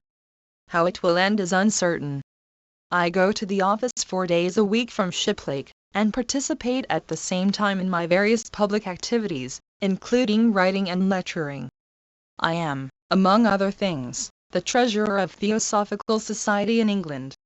As you will no doubt have surmised, none of these jobs weighs more heavily upon me than our old problems of Indians overseas and, in particular, those of South Africa. So soon as General Herzog resigned, I wrote to General Smuts and Dr.J.H. Hofmeyer, as you will see from the enclosed correspondence, and received from them the enclosed replies, which I have communicated to Lord Zetland, M.R. Anthony Eden at the Dominion's office, who have both warmly acknowledged them, the Government of India, and the Indian Agent General Sir B. Rama Rao. And this week I have discussed the situation in an intimate and informal talk with Colonel Dennis Wrights, the Union Minister attending the war conferences here, who was most sympathetic but inclined to be somewhat pessimistic as to any real change of sentiment on race and color questions in the Union for a long time. I may say too that I have had the most cordial help and appreciation of the importance of these matters from the Dominion's office, under Sir Thomas Inskip, now Lord Caldecott, the Lord Chancellor and the Duke of Devonshire, and M.R. Eden. At the Colonial Office, too, where the reactions in Kent are being watched with anxiety, I have had a good deal of encouragement from Mr. Malcolm MacDonald, your old friend, Ramsay's son. All this, of course, is for your personal information and not for publication. In view of your great interest in the South African question, I thought you would wish to know how things were being dealt with at this end. I expect that in South Africa, for the time being, things anti-Indian will be at a standstill, especially as Studford is no longer Minister for the Interior and Hofmeyr is again in the Cabinet. If Wrights can help in this, I am sure that he will use his influence in the right direction. PRLO writes that you are wondering if I get any worthwhile news of Indian developments. Yes, as a journalist, as an old colleague of many public men in India, and as a member of the India Conciliation Group, I get practically all that there is and am kept fully informed of what I may miss by Agatha, who has a watchful eye. Moreover, after over 30 years of experience of the inside of Indian affairs, fortified by the observations taken during many visits to India since the historic initial one of 1909, it is not difficult for me to set things in something like a reasonable responsible perspective. Though I much doubt whether you will approve of or agree with my general conclusions. I am going to be quite frank in telling you that I disagree with what has been happening in India and the background of belief in which it has happened. I know, from old times, how loyally you depend upon colleagues and how you have tended to accept from those whom you have regarded as specialists in their particular line there. Volume 77, 16 October, 1939-22 February, 1940. 403. Views of a given situation and the advice thereon that they have offered you. I see this again in your backing of Jawaharlal's statement of principles against your own better judgment. However much you are prepared to stand alone in affirmation of what you hold to be true, your loyalty, it appears to me from what I have long observed, often betrays you into contrary and contradictory courses. You took, as I hold rightly, the view that, in this tragic crisis, India's help to the Allied cause in the war should be unconditional. But when Jawaharlal, misled as always, by his ineradicable passion for leftist ideological phraseology and his blindness to facts that did not square with his intellectual prepossessions, I don't in the least question his honesty, but only his judgment, carried the working committee with him in laying down conditions for collaboration with Britain. You could not or would not stand out in insistence upon India's taking what you regarded as the one right course. Jawaharlal could not get away from his mantram, British imperialism, and I see that now you mutter it with equal fervor and iteration, as though it were both true and creative. One reason why I was most anxious for you to come to the Round Table Conference, notwithstanding the conditions which you accepted upon which it was held, was that I wanted you to realize the intense and fundamental changes in public opinion here in the concept of empire, even the most reactionary circles, which, however, did not and do not truly represent average sentiment in the country. I was deeply disappointed that you steadily averted your mind from any real contact with that sentiment. But the way in which you appeared before the conference and the admissions of communal disunity that you were then compelled to confess did infinite harm to the cause of Indian constitutional progress. You knew before you came here, or, if you did not, you must have been living in a world of unreality, that unless communal accord could be reached, the end must be disastrous. Yet, though you could have brought with you a galaxy of talent drawn from Congress-minded Muslims, you left the Mussalman cause to be represented solely by the Muslim communalists, and the Hindu reactionaries at the conference defeated every proposed solution based upon national interests. You failed publicly to carry the minorities with you, and your stand did not even have the practical consequence of dividing them effectively on the national issue. Later still, the Congress Party, both in and out of office, instead of seeking to draw over to country's cause the best and most national-minded of the Muslim Leaguers, by getting them to work inside the League and to transform it from within into becoming a sort of Muslim nationalist wing of the Congress, set about deliberately seeking to undermine its influence in the country, attacking it openly and thus driving it to defend itself by extreme anti-Hindu propaganda, and thus giving to the Mahasabha the very material, without which it was impotent, to stir up communal prejudice and hatred, until communal stir has become more bitter and menacing than at any time in the history of the national movement. You have yourself only recently admitted the danger of the position, from the point of view of the preservation of non-violence and the possibilities of a resort to civil disobedience. 404. The collected works of Mahatma Gandhi. Yet, at the same time, in recent statements in India and the British press, you have supported the Congress denial that communal discord has any validity in the present constitutional situation. Its assertion that civil disobedience to attain the Congress objectives is not a distant possibility in spite of the probability of its accentuating communal hatreds and its resulting in some parts of the country in civil war. And the assertion that it is only Jawaharlal's pet bogey, British imperialism, that prove India's achievement of what you once called the substance of independence, which you defined for me and have reiterated and never repudiated as dominion status, as interpreted in the Statute of Westminster.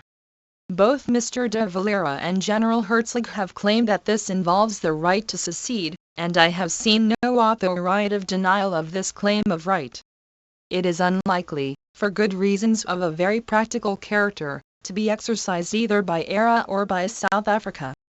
But if it were ever to be exercised, I am confident that no British government would be found to constrain any dominion by force to remain in the empire.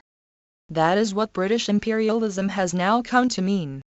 And India could rid herself of her fears and suspicions, if she could bring herself to understand how a dominion constitution is brought about and works in practice, if she could agree with reasonable unanimity upon any form of such a constitution, so British government would be allowed by public opinion here to stand in the way. It would be had for the taking. The Jawaharlals and the others, who pretend to speak on these subjects, experts without any real experience and with hardly any theoretical knowledge even of constitution working, are constantly talking of a constituent assembly, to which the British government ought to agree in advance, for the purpose of threshing out a constitution for India. But you ought to know better than anyone else there that that was not how the South Africa Constitution was made. There was no formal or official constituent assembly. The party leaders in these separate colonies agreed to meet and discuss. They hammered out a constitution and then presented it to the British Parliament, which passed it substantially unaltered. Even then, in its working out, the South African Constitution has since been structurally altered by the will of the South African people without interference from the British Parliament, and reservations made and accepted at the time in all sincerity have disappeared by acts of ill faith, but without effective objection from here. Similarly with ERA. The fact is that your colleagues do not live in a world of reality but in one of theory, and you yourself are so indifferent to constitutional theory, usage, and practice that you accept their declarations though these were based upon anything but vagueness and ignorance of the true spirit of British constitutional history. The Congress Party lives in the past, in a realm of suspicion and fear. Not in the present, in one of courage and self-assurance. It cannot convince either of its sincerity or of its understanding of major problems affecting the welfare of the nation large sections of the public. It affects a lofty superiority, whereas, indeed, it manifests quite obviously an inferiority complex, both at home and abroad. It talks of democracy, but it practices the methods of totalitarianism, often unashamedly and ruthlessly overbearing all opposition because it fears for its prestige if it should modify its. Volume 77, 16 October, 1939-22 February, 1940. 405. Policy to meet demand needs or because justice requires it. I should have thought that, when the Allied countries are fighting a life-and-death struggle to destroy all that the Hitler regime stands for in brutality, aggression, lying, and violence, you, at least, would have understood that the greater naturally and inevitably includes the less, and that, with the ultimate resort once more to argument, reason, and conciliation in the solution of world problems, the problem of India's future, once her own leaders were in reasonable agreement as to principles and larger details, would be automatically solved. I remember that old soldier Annie Besant, taking a very different line in 1911 on a subject very near to her heart. It was at the time of the coronation of King George V, and the greatest women's suffrage demonstration ever held took place in London. Millie and I participated in it and marched with the Indian section, I carrying the symbolic elephant and some of the cane chairs. We wound up at the Albert Hall, where a great meeting was addressed by many of the most noteworthy of the feminist leaders. But the most striking speech was that of Annie Besant. She said, in brief, remember the date, 1911, we have the franchise. That is not today the issue. The question is, how are we going to use it? If not better than the men, it is not worth having. It was not until years later, after the Great War in which the women contributed magnificently, that the Women's Franchise Act was actually passes. But Annie Besant had vision and understanding. She knew that, in spirit, her cause had already triumphed, though form might yet be lacing for the spirit to inhabit. But the coming of the form was inevitable. And, before she died, she had the same certain vision regarding India's triumphant emergence to equality of status among the nations. She never doubted. But you and your colleagues, whilst professing, except in a purely academic sense, as when a good man may be said to represent all mankind, have not this courage, this faith, this certainty. You doubt, you ask for assurances, you question whether there might not even be two kinds of dominion status, one white and one brown. Which causes people here, who are instinctively aware of the true meaning of the things, to smile, as at the pathetic innocence or ignorance of the young untutored mind. Where is the profound wisdom of India, for which the rishis stood? And where is the true patience that has kept India alive and potent for such things through the centuries? Two things have given me the most intense humiliation. The one is the gravity of the communal feud, inconceivable to me when I look back to conditions prevailing in India when I first went there 30 years ago.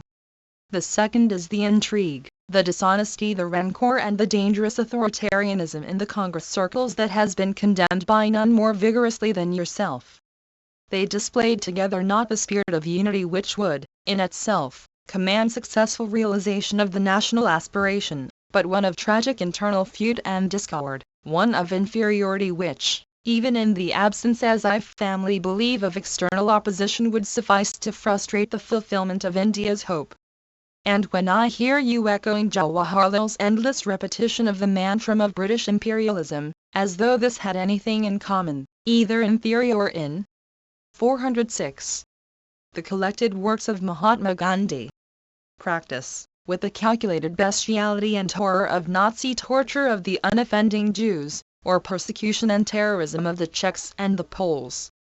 When I see you hesitate even for a moment in throwing all the forces of India into the balance in order to destroy forever a truly satanic government, to use an old and misapplied term of your own, I am amazed and shocked that either of one you, trained in a knowledge of English and the use of language, should put your country to shame by confusing issues and misusing its trust in your guidance. If you had had a drop of Jewish blood in you, you could not have rested until, without hatred and without a desire for vengeance, but from the deepest and holiest sense of duty, such as Sri Krishna spoke of to Arjuna, you had done your uttermost to destroy a locust regime that is seeking to devour every beautiful thing that mankind, intuitively realizing its godly nature, has been developing during the ages of its development. But as you are a Hindu by birth, an Indian by choice, and a citizen of the world by aspiration, I do adjure you to reflect once more upon the stupidity and the futility of abstention, even as Sri Krishna adjured Arjuna to remember that even if he were determined to renounce his duty, to resist evil and defend truth, yet his very nature would drive him irresistibly to the task. I sometimes ask myself what changes in the point one each of us might have resulted had we remained together in common work too. I am sure that I should have been a better man. But, on my part, I would have told you faithfully what others have, in the main, concealed from you. I should have helped you to laugh things into their real proportions. I should have warned you loyally against misinterpreting the honest motives of others who did not agree with you, but whom your one followers have prevented from healthy contact with you. You have lately complained about many things that, though only now, apparently revealed to you, have long been known to and condemned by others who have been unscrupulously denounced as in British pay or under British influences, who have been virtually driven out of public life as traitors to the country's interest. You must accept your full share, it seems to me, of this lamentable state of affairs. And also for the weak and silly policy of withdrawal from the administration of affairs in the Congress provinces. In India it seems so much easier to refrain, to stand aloof, to non-cooperate, than to join together to get things done, to gain experience, to create and construct and educate and provide opportunities for greater effort and the conquest of disease, poverty and ignorance. I know, of course, all the arguments for non-cooperation. I know, too, how they have been falsified in practice by your repeated admissions. I know all the arguments for positive non-violence. I know, too, how you yourself have been repeatedly deceived by those who have vowed themselves to it and betrayed both you and the ideal that they had sworn to defend. I know how hatred has spread throughout the country until its face has been unrecognizably distorted. Whose hatred was it that did this, that of the British imperialists or the Indian nationalists? One illegible in the source, two the sentence is as in the original. Volume 77, 16 October, 1939-22 February, 1940. 407. Will you not reflect again that, in all this denunciation of British motives and actions, you might after all, under God, have been wrong, and that what has to be done now is to work together to face the devil and subdue him? I have tried to write honestly and with restraint, and I am sure you will understand the spirit of love for you and for India with which I have done so. Please write soon and tell me so. Yours affectionately, P.S. Today's papers tell us of the Working Committee's resolution stating, inter alia, that the British government has slammed the door upon India. For sheer falseness and poverty of imagination it compared favorably even with Dr. Goebbels's propaganda bureau. I can tell you as a fact that this is all completely untrue and the exact opposite of the spirit in which the Indian situation is being faced in the most authoritative circles. Appendix 2 Viceroy's Declaration 1. October 17, 1939. Since the outbreak of war and more particularly during the last 4 weeks I have been in the closest touch with the leaders of political opinion in British India and with representatives of the princely order. I have had the advantage of a full and frank discussion with no fewer than 52 people at Mr. Gandhi, with the President and members of the Congress Working Committee, with Mr. Jinnah and with representative members of the Muslim League organization, with the Chancellor of the Chamber of Princes, and with a great variety of persons prominent in the political life of British India. As was only to be expected, conversations with representatives of so many different points of view revealed marked differences of outlook, markedly different demands, and markedly different solutions for the problems that lie before us. The essential matters on which a clarification of the position is beyond any question desired are: 1. Vide statement to the press, October 18, 1939. Letter to Lord Linlithgow, October 18, 1939. Letter to M.R. Masani, October 18, 1939. Interview to the Times of India, October 20, 1939. Letter to Lord Linlithgow, October 24, 1939. Cable to the News Chronicle, October 28, 1939 and Congress Working Committee Resolution, 22-101,939. Only extracts are reproduced here. 408. The collected works of Mahatma Gandhi. First, What are the objectives of His Majesty's government in the war? To what extent are they of such a character that India with her long history and great traditions can, with a clear conscience, associate herself with them? Second, what is the future that is contemplated in the constitutional sphere for the Indian continent? What are the intentions of His Majesty's government? Is it possible to define those intentions more precisely and in such a manner as to leave the world in no doubt as to the ultimate status envisaged for India as far as the British Commonwealth is concerned? Third, in what way can the desire of India and of Indian public opinion for a closer association, and an effective association, with the prosecution of the war best be satisfied? His Majesty's government have not themselves yet defined with any ultimate precision their detailed objectives in the prosecution of the war. It is obvious that such a definition can come only at a later stage in the campaign, and that when it does come, it cannot be a statement of the aims of any single ally. There may be many changes in the world position and in the situation that confronts us before the war comes to an end, and much must depend on the circumstances in which it does come to an end, and on the intervening course of the campaign. We are fighting to resist aggression whether directed against ourselves or others. Our general aims have been stated by the Prime Minister within the last few days as follows: we are seeking no material advantage for ourselves. We are not aiming only at victory, but looking beyond it to laying a foundation of a better international system which will mean that war is not to be the inevitable lot of each succeeding generation. We, like all the peoples of Europe, long for peace. But it must be a real and settled peace, not an uneasy truce interrupted by constant alarms and threats. This statement, I think, clearly establishes the nature of the cause for which we are fighting, and justifies, if justification is needed, the extension by India of her moral support and her goodwill to the prosecution of that cause. Let me turn now to the second question which has been put to me, the question of India's future and of the lines of her constitutional development. Today, the constitutional position of India and the policy of His Majesty's government are governed by the provisions of the Government of India Act, 1935. Part 3 of that Act, which provides for the conferment of provincial autonomy on the provinces of British India, has been implemented. For nearly 2.5 years now the provinces have been conducting their own affairs under the scheme of the Act. That they have done so, on the whole, with great success, even if now and then difficulties have arisen, no one can question. Whatever the political party in power in those provinces, all can look with satisfaction on distinguished record of public achievement during the last two. Volume 77, 16 October, 1939-22 February, 1940. 409. 1-2 years. The experience that they have had, has shown beyond any question that, whatever minor problems, the application of the scheme of the Act may have presented, whatever difficulties may have confronted us in the operation of the Act, from time to time in the provincial sphere, the scheme of the Act is essentially sound, and that it transfers great power and gives opportunities to popularly elected governments dependent on the support of a majority in their legislatures.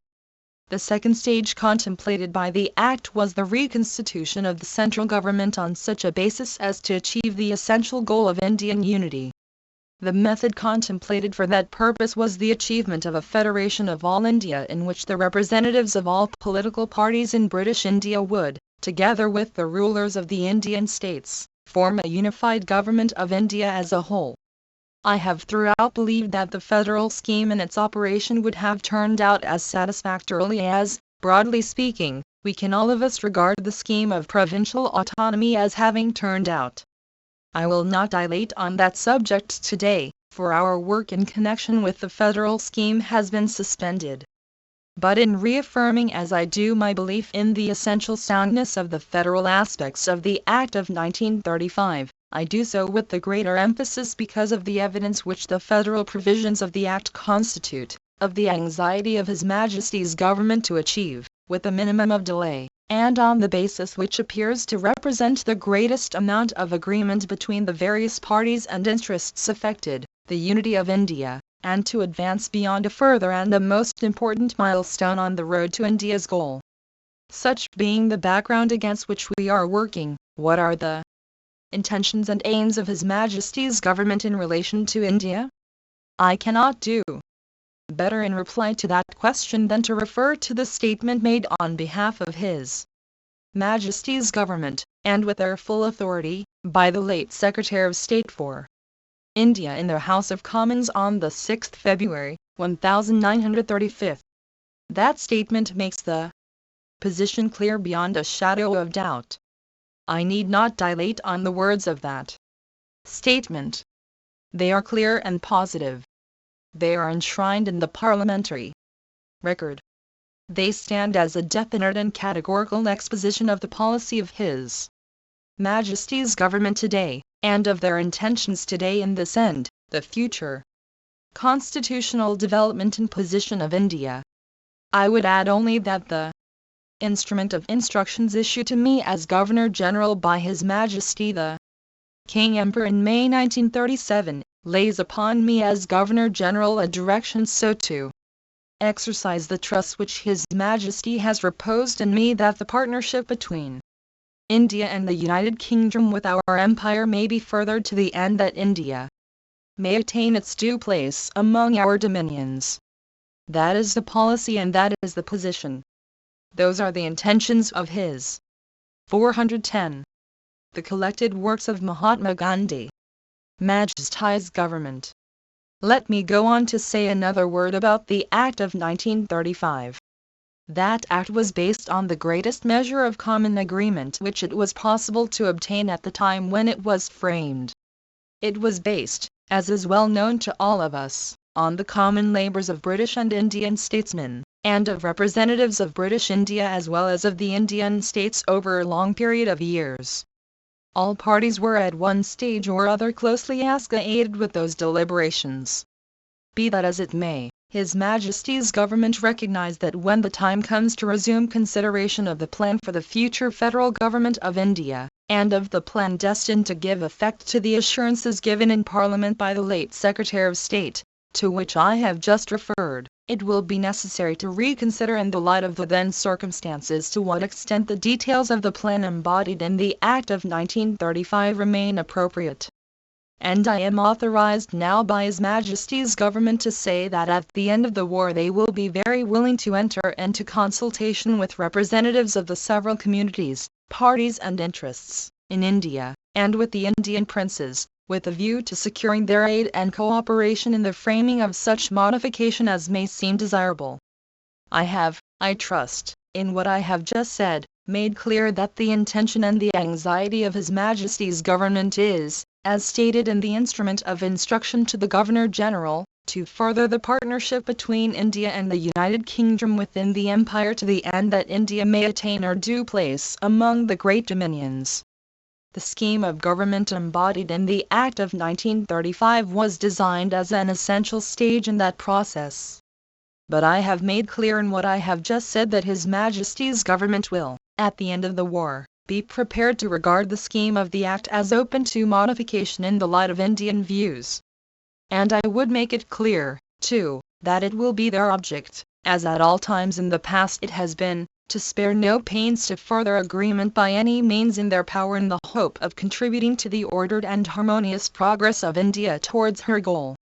Let me in that connection add that in the conversation I have had, representatives of the minorities have urged most strongly on me the necessity of a clear assurance that full weight would be given to their views and to their interests in any modifications that may be contemplated. On that I need say no more than that over more than a decade, at the 3 Round Table Conferences, and at the Joint Select Committee, His Majesty's government consulted with and had the assistances of the advice of representatives of all parties, and all interests in this country. It is unthinkable that we should now proceed to plan afresh, or to modify in any respect, any important part of India's future constitution without again taking counsel with. Volume 77, 16 October, 1939-22 February, 1940.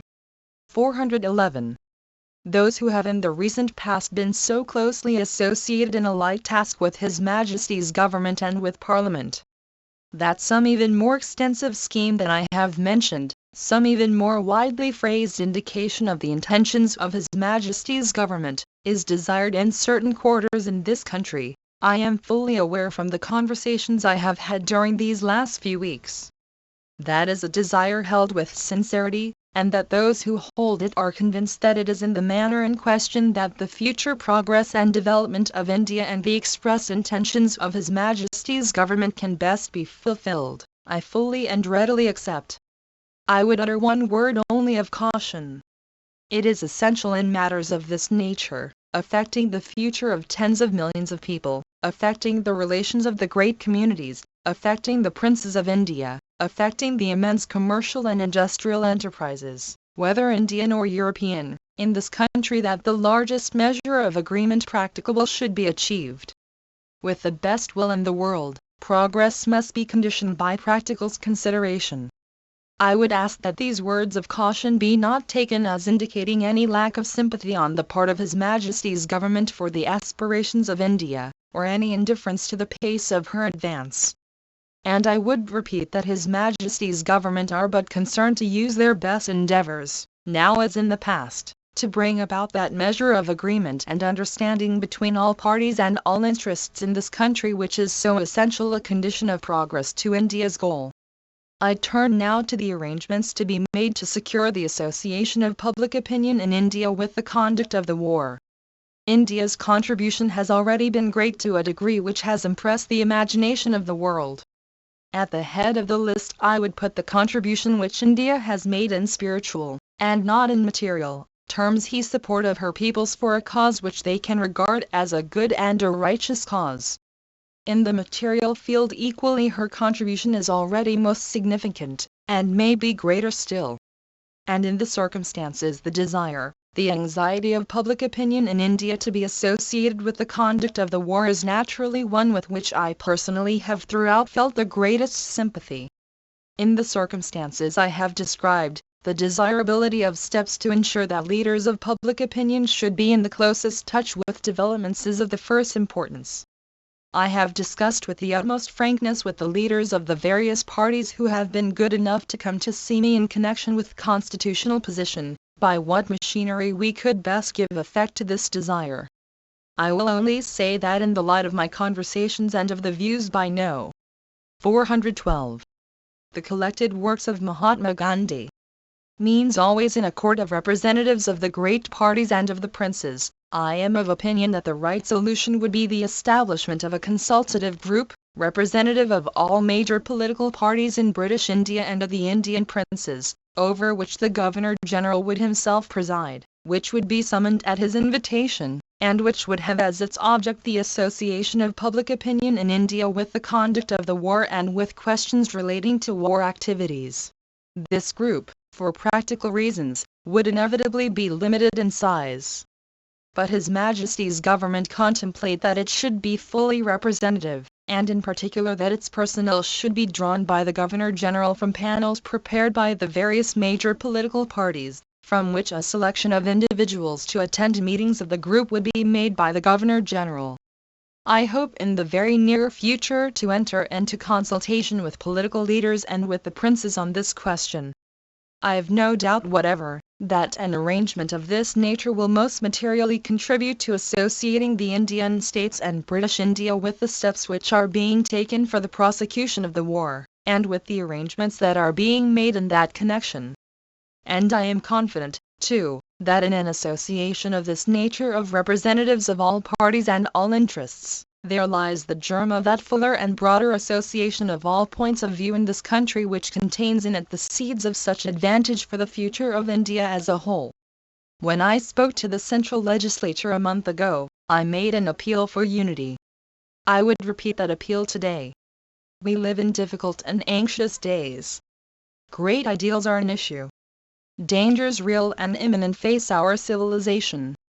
Those dangers are as real and as imminent in the case of India as of any other member of the British Commonwealth of Nations. Those ideals are as precious to India as to any country in the empire or in the world. At this grave moment in the destinies of nations my prayer to all parties would be not to dissociate themselves from the common effort, but to lend their cooperation and their assistance in the prosecution of the war. There could be no decisive proof of India's fidelity to her best traditions than the full use of the opportunities afforded to her by the war for concerted endeavor. The ideals we have set before us, the objects to secure which we are engaged in the present struggle, are such as to command widespread sympathy and widespread support in India. They are in harmony with her past history and her highest traditions. It is my hope that in the grave juncture which we face, India will go forward as a united country in support of a common cause. The Hindustan Times, October 18, 1939. Volume 77, 16 October, 1939-22 February, 1940. 413. Appendix 3 Congress Working Committee RESOLUTION 1 October 22, 1939. The Working Committee are of opinion that the Viceregal statement in answer to the Committee's invitation for a clear declaration of Britain's war aims, particularly in their application to India, is wholly unsatisfactory and calculated to rouse resentment among all those who are anxious to gain, and are intent upon gaining India's independence. This invitation was made not only on behalf of the people of India, but for millions of people all over the world, who were weary of war and violence, and fascist and imperialist systems which exploited nations and peoples and were ultimately the causes of war, and who yearned for a new order of peace and freedom. The Viceregal statement is an unequivocal reiteration of the old imperialistic policy.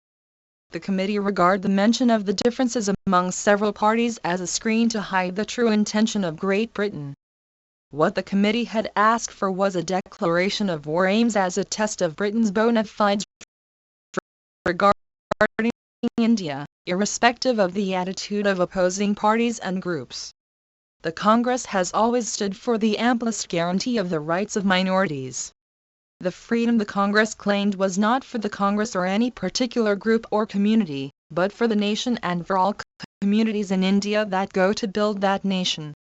The only way to establish this freedom and to ascertain the will of the nation as a whole is through a democratic process which gives full opportunity to all. The committee must, therefore, regard the Viceroy's statement as in every way unfortunate. In the circumstances, the committee cannot possibly give any support to Great Britain, for it would amount to an endorsement of the imperialist policy which the Congress has always sought to end. As a first step in this direction, the committee call upon the Congress ministries to tender their resignations. The committee earnestly appeal to the nation to end all internal controversies in this hour of great crisis, and to act unitedly in the cause of India's freedom. The committee call upon all Congress committees and congressmen generally to be prepared for all developments and eventualities, and to show restraint of word and deed so that nothing may be said or done which is not in keeping with India's honor or the principles for which the Congress stands. The committee warned congressmen against any hasty action in the shape of civil disobedience, political strikes and the like. The committee will watch the situation and the activities of the British government in India, and will not hesitate to guide the country to take further steps whenever the necessity for this arises. The committee desire to impress upon all one wide statement to the press, October 18, 1939. October 27, 1939. A letter, 23-101,939. Cable to the News Chronicle, October 28, 1939, and letter to Mithridates Trikunji, December 11, 1939. 414. The collected works of Mahatma Gandhi. Congressman, that a program of resistance, commensurate with the magnitude of the issue before the country, requires perfect discipline within Congress ranks and the consolidation of the Congress organization. The Working Committee realized that the non-violent resistance offered by the Congress in the past has sometimes been mixed with violence. The committee desire to impress upon all congressmen that any resistance that may have to be offered must be purged of all violence, and to remind them of the pledges taken to this effect as early as 1921, during the Congress session at Ahmedabad, and repeated on many subsequent occasions. Harijan, October 28, 1939. Appendix 4 Sir Samuel Hoare's Speech 1. October 26, 1939. Mr. Wedgwood Ben and I have very often confronted each other in the field of Indian debate. We have sometimes disagreed, and very strongly disagreed, but we have sometimes agreed. Tonight let us for a few moments look back upon the occasions on which we have agreed. I very well remember one of them when he and I, some 8 or 9 years ago in this house, were defending Lord Irwin from criticisms of those who said he ought not to have had conversations with Mahatma Gandhi. I am sure that he and I are agreed that today it is a matter of satisfaction that the Viceroy should see leaders of the principal parties concerned, even the most extreme leaders, even my old fellow Harrovian, Pundit Nehru. Since Mr. Wedgwood Ben and I last took part in these Indian debates, many events of staggering importance have taken place in the world. At a time when democracies were being destroyed in Europe, we have seen 11 great democratic governments come into being in India and join their forces with democratic peoples of the world. These ought surely to be grounds for great satisfaction to every member of the House. It was with this background on the Indian achievement that on September 3 of this year India and the British Commonwealth of Nations were faced with war. The crisis found India united in its determination to resist brute force and in the realization that the danger was a common danger threatening every part of the British. One wide statement to the press, October 27, 1939. Good and bad, October 30, 1939. Opinions differ, July 11, 1939 and Congress Working Committee Resolution, 2210-1939. Only extracts are reproduced here. Volume 77, 16 October, 1939-22 February, 1940. 415. Commonwealth of Nations. It was in the face of this unity that the Viceroy showed his wholehearted and sincere desire for Indian goodwill and cooperation. He had a series of interviews with the leaders of Indian opinion and he made 2 definite proposals. The first was rather in the nature of a pledge. It was a clear and definite statement that, at the end of the war, there would be a reconsideration of the constitutional problem in the light of the experience of recent years. Secondly, with a view to availing himself of Indian advice and with the intention of bringing Indian leaders within his confidence, he suggested that a consultative committee should be formed to discuss with him many problems arising out of the war, and to bring him into the closest and most constant contact with the trends of Indian opinion. The proposal regarding the consultative committee was made with the full desire to obtain the greatest possible cooperation with the principal bodies of Indian public opinion. The Congress, admittedly the greatest party in India, rejected it. Non-Congress India representing, it must be remembered, many millions of Indians, substantially accepted it. It may be asked, would it not have been possible for the Viceroy to have gone further and made some kind of proposal that would have avoided this division of opinion between Congress and non-Congress India? This is the first question, and it is a very important question, to which I would invite the attention of the House. If the members are to follow its implications, they must recall to their minds some of the most important discussions that took place over the Government of India Act. They centered round the pledge of Dominion status and the aim of the India policy. These pledges, as Mr. Wedgwood Ben has said, were repeated time after time. They were reaffirmed in very precise terms in the speech with which I introduced the second reading of the Government of India Bill. I made it clear, and I make it clear again today, that we stood by Lord Irwin's pledge and that when we spoke of Dominion status we meant what we said, and did not mean some system of government that deprived India of the full status of equality with other members of the British Commonwealth. There are no 2 kinds of Dominion status as some people seem to think. The Dominion status that we contemplated was the Dominion status which has been described by Mr. Wedgwood Ben, the Dominion status of 1926. I went on to state that Dominion status is not a prize that is given to a deserving community, but is the recognition of the facts that actually exist. As soon as these facts exist in India, and in my view the sooner they exist the better, the aim of our policy will be achieved. If there are difficulties in the way, they are not of our making. They are inherent in the way they are between the classes and communities in the great subcontinent. It must be the aim of the Indians themselves to remove these divisions, just as it should be our aim to help Indians in their task. 416. The collected works of Mahatma Gandhi. So far are we from wishing to divide and govern that we regard these divisions as a calamity and are ready to do our utmost to remove them. We have shown our good faith in the matter. We showed it when we made the communal award. At that time, supposing we had wished to divide and conquer, we might very well have said, settle your own communal differences first. Until you have settled them, there can be no constitutional advance. We did not take that course, but at great risk to ourselves and in the face of much criticism, we made the communal award, without which provincial autonomy would have been impossible.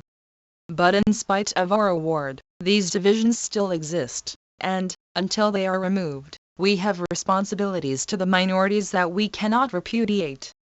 That was our position in 1935, and it is our position today. We wish to see these divisions removed, but we shall never get them removed if we shut our eyes to their existence and refuse to admit that they are there. It is these divisions that have made so difficult the task of setting up responsible government at the center and of achieving the great ideal of an all-India federation. The princes are afraid of domination by British India, the Muslims are firmly opposed to a Hindu majority at the center. The depressed classes and other minorities genuinely believe that responsible government, meaning a government dependent on the Hindu majority, will sacrifice their interests. These anxieties will exist. I wish they did not. But as long as they exist, it is impossible for the government to accept the demand for immediate and full responsibility at the center on a particular date. If we did so, we should be false to the pledges that time after time we have given in the most solemn words to the Muslims, other minorities and the European community. It may be said, supposing that full and immediate responsibility at the center is impossible, are there not other steps that could be taken to show our good faith and to make clear to India that the goal is just as much in our minds today as it was when we made those pledges 4 years ago? Mr. Wedgwood Ben himself made a number of these suggestions this afternoon, and I will try to deal with them. Firstly, let me disabuse him of the idea which I think he held, that we are contemplating in the near future an Imperial War Cabinet in London, and that in it India ought to be represented by more than a single representative. At present there is no intention to set up an Imperial War Cabinet of that kind. If and when the time comes, I will certainly remember the observations he has made on the subject, and I imagine they will be given extremely careful attention. Next he spoke on the project that has been discussed more than once before. He asked, would it not be possible to introduce into the Viceroy's Council political leaders who would hold portfolios in certain of the great departments? I have said, this is not a new proposal, as I remember it's Volume 77, 16 October, 1939-22 February, 1940. 417. Being made during the discussions of the Joint Select Committee. I think the leader of the opposition himself made it at one time.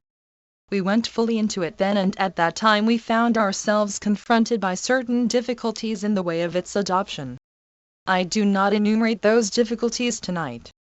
I wish to close no door. I wish to explore every possibility within the ambit of the Government of India Act.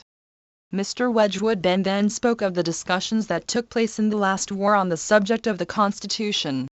He mentioned the Montagu-Chelmsford discussions and asked whether it would be possible for discussions of that kind to take place in the course of this war. I do not wish to give a final answer, but I would point out that in certain respects the situation today differs a good deal from the situation at the time of the Montagu-Chelmsford discussions. The issues had not then become so bitter as they have today. I am thinking more particularly of the communal issue. Further, at any rate at the beginning of a war, it seems to me impossible for discussions of that kind to take place. The Montagu-Chelmsford discussions only took place, I think, 3 years after the beginning of the last war. As I have said, however, I would rather not give a final answer tonight on a point of that kind. Nor indeed would I give a final answer on another point, Mr. Wedgwood Ben has raised, namely, that there should be a general election in India. At any rate, at the beginning of a war general election would seem to me to be almost impossible. In India, officials are working night and day on war work. Moreover, there would be the fact that the communal feelings would, I am sure, be very much aroused in an election, and while again I do not want to dogmatize and use terms like never and in no circumstances, I would say that as things are today, a general election to the central legislature would in my opinion be impossible. To come back to the broad question of consultation, the Viceroy has not tied himself down to the exact methods of this consultation. It is essentially a question to be settled between him and the political leaders. I am able to state that he is ready to discuss the method and details with the leaders, and he proposes without delay to send an invitation to meet him for these discussions. Until these and other discussions take place, I claim that it would be a blunder of the first magnitude to take up an irrevocable position. Let the Indian leaders weigh these possibilities. Let them meet and discuss them once again with the Viceroy, and let them also ponder once again upon the alternatives. As regards the alternative of direct and immediate responsibility at the center, I hope I have convinced the House that in the present circumstances it is impossible. 418. The collected works of Mahatma Gandhi. To accept an alternative of that kind. I come to another alternative, and I would ask the Indian leaders seriously once again to ponder upon it. I wish indeed that I had not to make any reference to it at all. It is the alternative under which our Indian Congress goes its own way, and the British government and the minority communities in India go theirs. If it came to this issue, we should have no choice. The King Emperor's government must be carried on, and it would be carried on with efficiency, with strength and with justice. We, like any other government in similar circumstances, would give the Viceroy our full support. But let every man of goodwill in India and Great Britain contemplate the waste that such a chapter of non-cooperation would mean. There would be a waste of all our constitutional efforts with these many years of round-table conferences, joint select committees and debates in this House. I hope that when the Act came into force, this chapter would be brought to an end. But it is there now in the face of the greatest crisis that has ever confronted the world, a crisis in which our danger is India's and India's danger ours, in which our determination to set up new and better order in the world is as great as India's and India's is as great as ours. There is grave risk of our drifting into a position in which we shall be wrangling with each other instead of fighting the enemy on the common front. I am told, though I can scarcely believe it, that it being said in some quarters in India that the British government is searching for a conflict. I repudiate that suggestion with all the power I have. The British government want cooperation and not conflict. The British government want to see the aim of its policy achieved and conditions realized in which India can take its true place in the British Commonwealth of free peoples. Non-cooperation may put the clock back for years. Whether its promoters desire it or not, non-cooperation leads to civil disobedience, to breaches of law and order, and to a vicious circle of riot and repression from which we had hoped to have escaped forever. Until these things actually happen, I will not believe that they are going to happen. I shall continue to believe that when these great peoples of our own and the peoples of India are faced with the common danger and inspired with the common ideal, non-cooperation of any large section of a community would be a calamity and futility of the first magnitude. Millions of Indians in British India and in the States agree with this view. They wish to cooperate with us just as much as we wish to work with them. And the Congress Party itself, quote the words of Mr. Gandhi spoken 3 days ago, wanted to help Britain by giving her moral support, which was its speciality. The Congress would no give this unless it was clear that Britain's Volume 77, 16 October, 1939-22 February, 1940. 419. Morality was wholly sound. I claim that our position is as sound as a bell. In good faith and perfect sincerity, we have started India on the greatest constitutional experiment that the world had ever seen. We have long ago set aside imperialistic ambitions. We believe that our mission in the world is not to govern other people but to help other people to govern themselves. It was in this spirit that Parliament passed a series of great acts which gave the Dominions their free constitution. It was in this spirit that we passed the Government of India Act of 1935 and under which, of our own free will, we transferred wide authority to the Indian government. It is in this spirit that we intend to administer the Act and during the war to do our utmost to remove the divisions that stand in the way of the full achievement. And when the war ends, and ends victoriously as a result of the Empire's united efforts, we mean to proceed at once to deal with the constitutional difficulties that have emerged in the experience of recent years. Non-cooperation, and non-cooperation alone, will stop this swift and steady progress. Such a breach in the common front would be a repudiation at once of the gravest moments in the world's history of the call to both of us to resist the aggressor, to fight brute forces and to build by a new and better order in the world. It was not the Prime Minister's weighty words of October 12 with any vindictive purpose that we embarked on the war but simply in defense of freedom. It is not alone freedom of small nations that is at stake. There is also in jeopardy the peaceful existence of Great Britain, the Dominions, India, the rest of the British Empire, France and indeed of all freedom-loving nations. Whatever may be the issue of the present struggle and in whatever way it may be brought to a conclusion, the world will not be the same world that we have known before. In this new world India has a great part to play, perhaps in area the greatest of any Asiatic country, a great part also in the British Commonwealth of Nations, for it will be an outward and visible sign that with us there is no racial discrimination. It has a great part also to play in the world at large, for India should stand out as a model of a League of Nations from which war has for generations been banished and the rule of law and justice firmly set. With this great hope before us, let us once and for all abandon the barren paths of non-cooperation and help each other to win the war and to win peace, and in this double victory to take a great step towards the fruition of India's hopes. The Hindustan Times, October 27, 1939, also the Indian Annual Register, 1939, vol. II, pages 398 to 403. 420. The Collected Works of Mahatma Gandhi.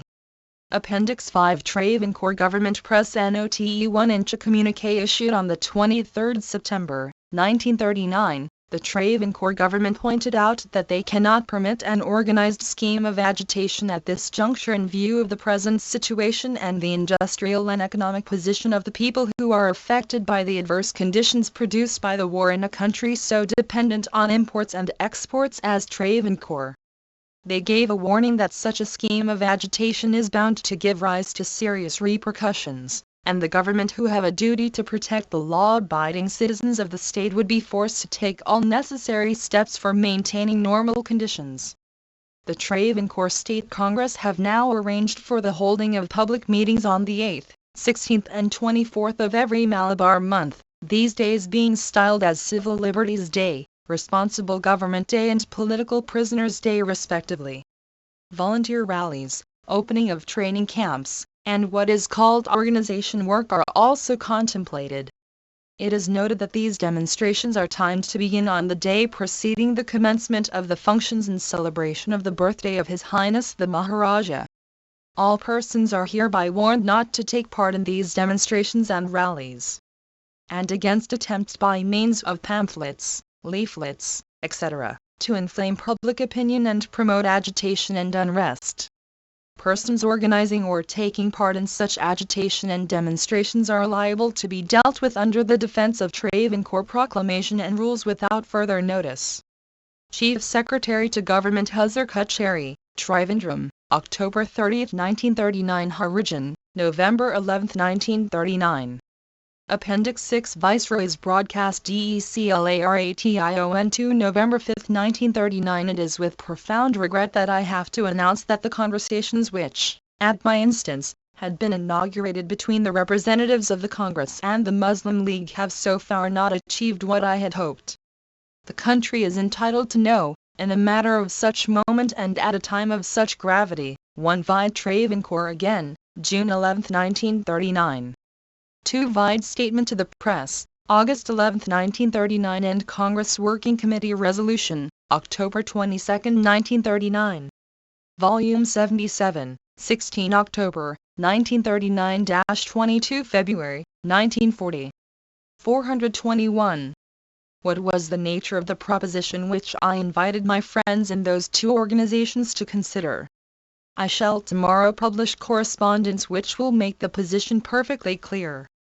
Let me only say that my object has been, in these discussions, to bring together the leaders of the great parties and to endeavor to secure, as a result of personal contact between them, and with what personal assistance I could myself give, that measure of agreement in the provinces which, in their view, would enable them to put forward proposals for a constructive advance at the center for the period of the war, such as would be represented by some expansion of the Governor-General's Executive Council and by the inclusion in it of political leaders. My declaration of October 171 contemplated a consultative group. It offered an arrangement relatively so limited as that group only because of marked divergences of view between the great communities, divergences, the existence of which held out no hope of harmonious working at the center on the basis of joint membership of my Executive Council at a time when harmonious working was of first importance. Nevertheless, I am persuaded that that group holds out great possibilities for the future, possibilities, I feel sure, greater than are commonly realized. I need not say that it is a profound disappointment to me, after so much endeavor on the part of His Majesty's government, on the part of those leaders with whom I have conferred and of their friends, as well as on my own part, that we have no more to show and that in so many provinces we should be left with no choice but to use the emergency provisions inserted for that purpose in the Government of India Act. As for those provisions, let me emphasize that they are an expedient and not a sanction. My own strong feeling in regard to their use I cannot better convey than by a paraphrase of the quotation that appears in Arabic characters upon the great gateway at Futtehpur Sikri. That quotation says, "Life is a bridge that you shall pass over. You shall not build your house upon it."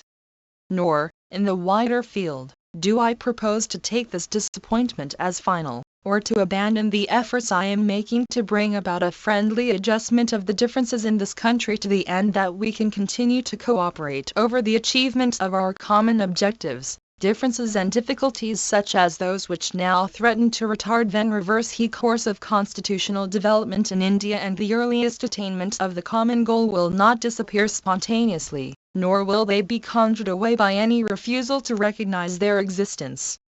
They will be resolved only by negotiations, carried out in a spirit of mutual accommodation and trust and with a firm resolve to succeed. I will say no more than that tonight. But I would ask for patience and for the 1. The source, however, has 18. Vide Appendix Viceroy's Declaration, October 17, 1939. 422. The collected works of Mahatma Gandhi. Goodwill of the Indian people and of the great political organizations, their members and their leaders, and the efforts I propose to continue to make. The difficulties are great. How great they are has been most clearly revealed by the events of the last 6 weeks. But the attempt to reconcile them is one which it is imperative to make and in which, whether I fail or I succeed, I shall spare no effort to bring about the result which is, I know, at the heart of all of those who care for India and for her future. The Indian Annual Register, 1939, vol. II, pages 245. Appendix 7. Viceroy's Prefatory Remarks to Correspondence with Leaders 1 November 5, 1939. I next invited Mr. Gandhi, Dr. Rajendra Prasad and Mr. Jinnah to come to see me on November 1, and discuss the whole position with them frankly. I had already in my previous conversations discussed with them, as with almost all my visitors, from various aspects the possibility of an expansion of the Governor-General's Council. I now told them that if in regard to association at the center, we had been unable to go further than the consultative group, it was because of the lack of prior agreement between the major communities such as would contribute to harmonious working in the center. I added that the manifestos issued on 22 October, by the Congress Working Committee and the Muslim League, had shown only too clearly the gulf that existed between the attitude of these two great parties. I begged my visitors in these circumstances to meet and to have discussions among themselves on the provincial position, with a view thereafter to putting forward in agreement proposals which could be considered for some expansion of the Governor-General's Council at the centre. I told them that I saw no necessity for every detail of the differences between them in the provinces to be resolved. What was needed was a sufficient resolution of those differences to make the devising of scheme for harmonious cooperation at the centre practicable. I begged them in the most earnest manner to spare no endeavour to reach agreement. And I emphasized that this was essentially a question affecting Indians on which agreement between Indians themselves was what I was anxious to secure. I repeated the profound anxiety not only. One vide statement to the press, August 11, 1939. Unnecessary alarm, 13-111,939 and Congress Working Committee Resolution, October 22, 1939. Only extracts are reproduced here. Volume 77, 16 October, 1939-22 February, 1940. 423. Of myself but of His Majesty's government to leave nothing undone which would contribute to achieve that agreement. The discussions which I suggested have taken place. But the result to me has been a profound disappointment. There remains today entire disagreement between the representatives of the major parties on fundamental issues. All I will say now is that I am not prepared to accept this failure. I propose in due course to try again, in consultation with the leaders of these great parties and the princes, to see if even now there may still be the possibility of securing unity. During all the time I have been in India, there is nothing I have been more anxious to secure than unity, and unity matters far more to India than is perhaps always realized. Unity, too, means that Indians, whatever their community or whatever their party allegiance, and whether they dwell in British India or in the Indian States, must work together in a common scheme. It is worth a great deal to try to bring that about. I may have been unsuccessful so far, but I will try again. And when I try again I would ask India to remember my difficulties, and give me credit for an earnest goodwill and an earnest desire to assist. We are dealing with the problem that has defeated the united endeavors of the greatest organizations in this country. There are grave differences of view which have to be taken into account, which should be bridged. There are strong and deeply rooted interests which are entitled to the fullest consideration and whose attitude is not a thing lightly to be brushed aside. There are minorities which are great in numbers as well as great in historic importance, and in culture. Those are all factors to which full weight has to be given. But complex as the problems are, I refuse to regard them as insoluble, and I prefer to believe that, like other human problems, they will yield to patient discussion in a spirit of goodwill. In this belief I am encouraged by the friendly feeling which has pervaded my discussions with the leaders of parties. I would ask the country, and I would ask the leaders of the great political parties and their constituents, who I know have faith in those leaders, and are ably led by them, to give me the help which I so much need if there is to be any hope of overcoming our difficulties and reaching the result which I am sure that we all of us desire. The Indian Annual Register, 1939, vol. II, pages 411. 424. The Collected Works of Mahatma Gandhi. Appendix 8 Lord Zetland's Statement 1 November 7, 1939. I am grateful for this opportunity to make some observations on this matter, and the House will, I hope, forgive me if my answer runs to some little length. I need hardly say that His Majesty's government share the profound regret of the Governor-General at the failure of the conciliations which he had been holding during the last week to produce an agreement between representatives of the Congress on the one hand and the All India Muslim League on the other. May I remind the House briefly that the previous discussions, which the Governor-General had been so patiently conducting for several weeks past, had convinced him that there was little, if any, prospect of securing an agreement on plans which he had been considering with the object of bringing Indians into association with the central government of India on the conduct of war. unless some accommodation could first be reached on the difficulties felt by the Muslims as to their position in the provinces where the Congress governments were in power? As the House will have seen from the documents published yesterday, that the Congress has definitely refused to consider any concrete plans such as those outlined by the Governor-General, unless His Majesty's government should be willing first to make a declaration to the effect that India is an independent nation and that His Majesty's government will raise no opposition to her future form of government being determined, without their intervention, by a constituent assembly called upon the widest possible basis of franchise and by agreement in regard to communal representation. The Congress have further consistently taken the line which they still maintain that the fact there are racial and religious minorities in India is of no relevance in that connection and that it has always been the intention of the Congress to secure through the Constitution to be framed by Indians themselves such protection for their rights as may prove acceptable to the minorities.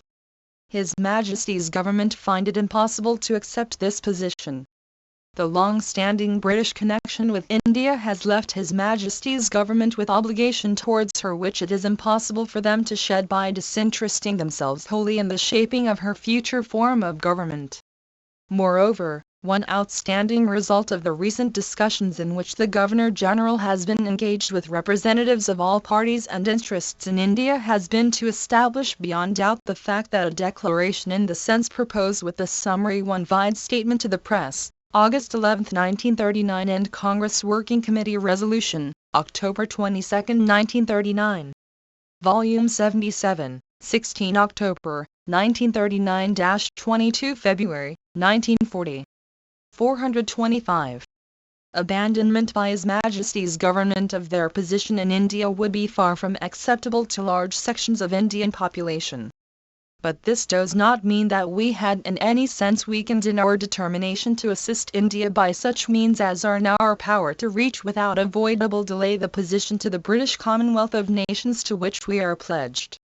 Let me take this opportunity for removing some doubts and suspicions which appear to have been felt in India about reference in the recent India About in the House of Commons by Lord Privy Seal to Dominion status of 1926 as being the status we contemplate for India. The suggestion, I understand, has been made that the passage of the Statute of Westminster in 1931 has produced for the dominions to which the statute applies a status which is somewhat different from and is superior to the relationship described in the Balfour Declaration contained in the Report of Imperial Conference of 1926. This House at all events will have no difficulty in believing me when I say that there is no foundation for any such suggestion. My right honourable friend Sir Samuel Hoare referred to Dominion status of 1926 because it was in that year the Imperial Conference described the status of the Dominions and the status so described has not been altered by anything which has since occurred, the Statute of Westminster having merely given legal effect to certain consequences of the constitutional position as was then recognised. It was our hope that the plans which the Governor-General has indicated, including as they did the incorporation of the leaders of the main political parties in India in the central government, if they could have been brought into play, would have done much towards facilitating the hoping for a reconsideration by the parties interested, and His Majesty's government warmly approve the readiness which he has expressed to be of such service as he can whenever an opportunity occurs. Meanwhile the position at the moment is that in Bengal, the Punjab and Sindh ministries which in those provinces do not owe allegiance to the Congress party remain in office. In 5 of the remaining 8 provinces where the Congress governments have been in power, those governments have now resigned, and in the other 3 provinces the governments are expected to resign in the very near future. There appears to be in one province some possibility of an alternative government, but with this one exception the governors have found or will very shortly find themselves with no option, since alternative ministries in a position to command the confidence of the legislature are not forthcoming, but to assume to themselves by proclamation powers which the provisions in the Act enable them to assume in such a situation. Let me make it plain that Section 93 of the Act under which this action has been taken is in no sense a penal provision. It simply provides a machinery the possible necessity for which Parliament in its wisdom foresaw if, to quote the words 426, the collected works of Mahatma Gandhi. Of the Act, a situation has arisen in which the government of province cannot be carried on in accordance with the provisions of this Act for carrying on the King's government. It is our hope that in the absence of opposition from supporters of the Congress or from other quarters, the governors with the aid of their official advisers and members of the public services will succeed in conducting smoothly and efficiently the administration of the provinces, the difference being vastly a fundamental difference how their actions will be decided in responsibility to this House, to this Parliament, and not in pursuance of advice tendered to them by ministers responsible to the provincial legislature.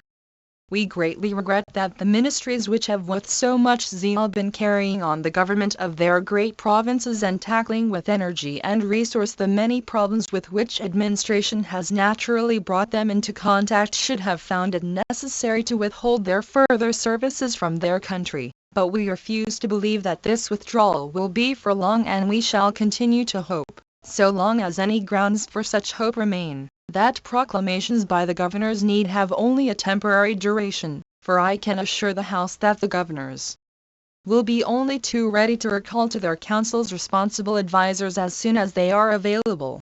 The Indian Annual Register, 1939, vol. II, pages 411-3, Appendix 9, Letter from Congress President to the Viceroy 1 Birla House, New Delhi, November 3, 1939. I thank you for your letter of November 2, embodying in concrete form the proposition which you had placed before us when we saw you on November 1. My colleagues and I have given our earnest consideration to it. We have had also the advantage of full talks with Mr. M.A. Jinnah, but we find ourselves unable to vary the answer we gave you during the interview. At the outset I would like to say that both Gandhiji and I missed at the interview any reference to the main and moral issue raised by the Congress about clarification of war aims, without which it was impossible for the Congress to consider any subsidiary proposal. The present crisis has arisen owing to the outbreak of the war in Europe and the action of the British government in declaring India a belligerent country without the consent of the Indian people. This crisis is entirely political and is not related to one Vide Congress Working Committee Resolution, October 22, 1939. Volume 77, 16 October, 1939-22 February, 1940. 427. The communal issue in India. It raised vital questions in regard to the war aims of the British government and the position of India in relation to them.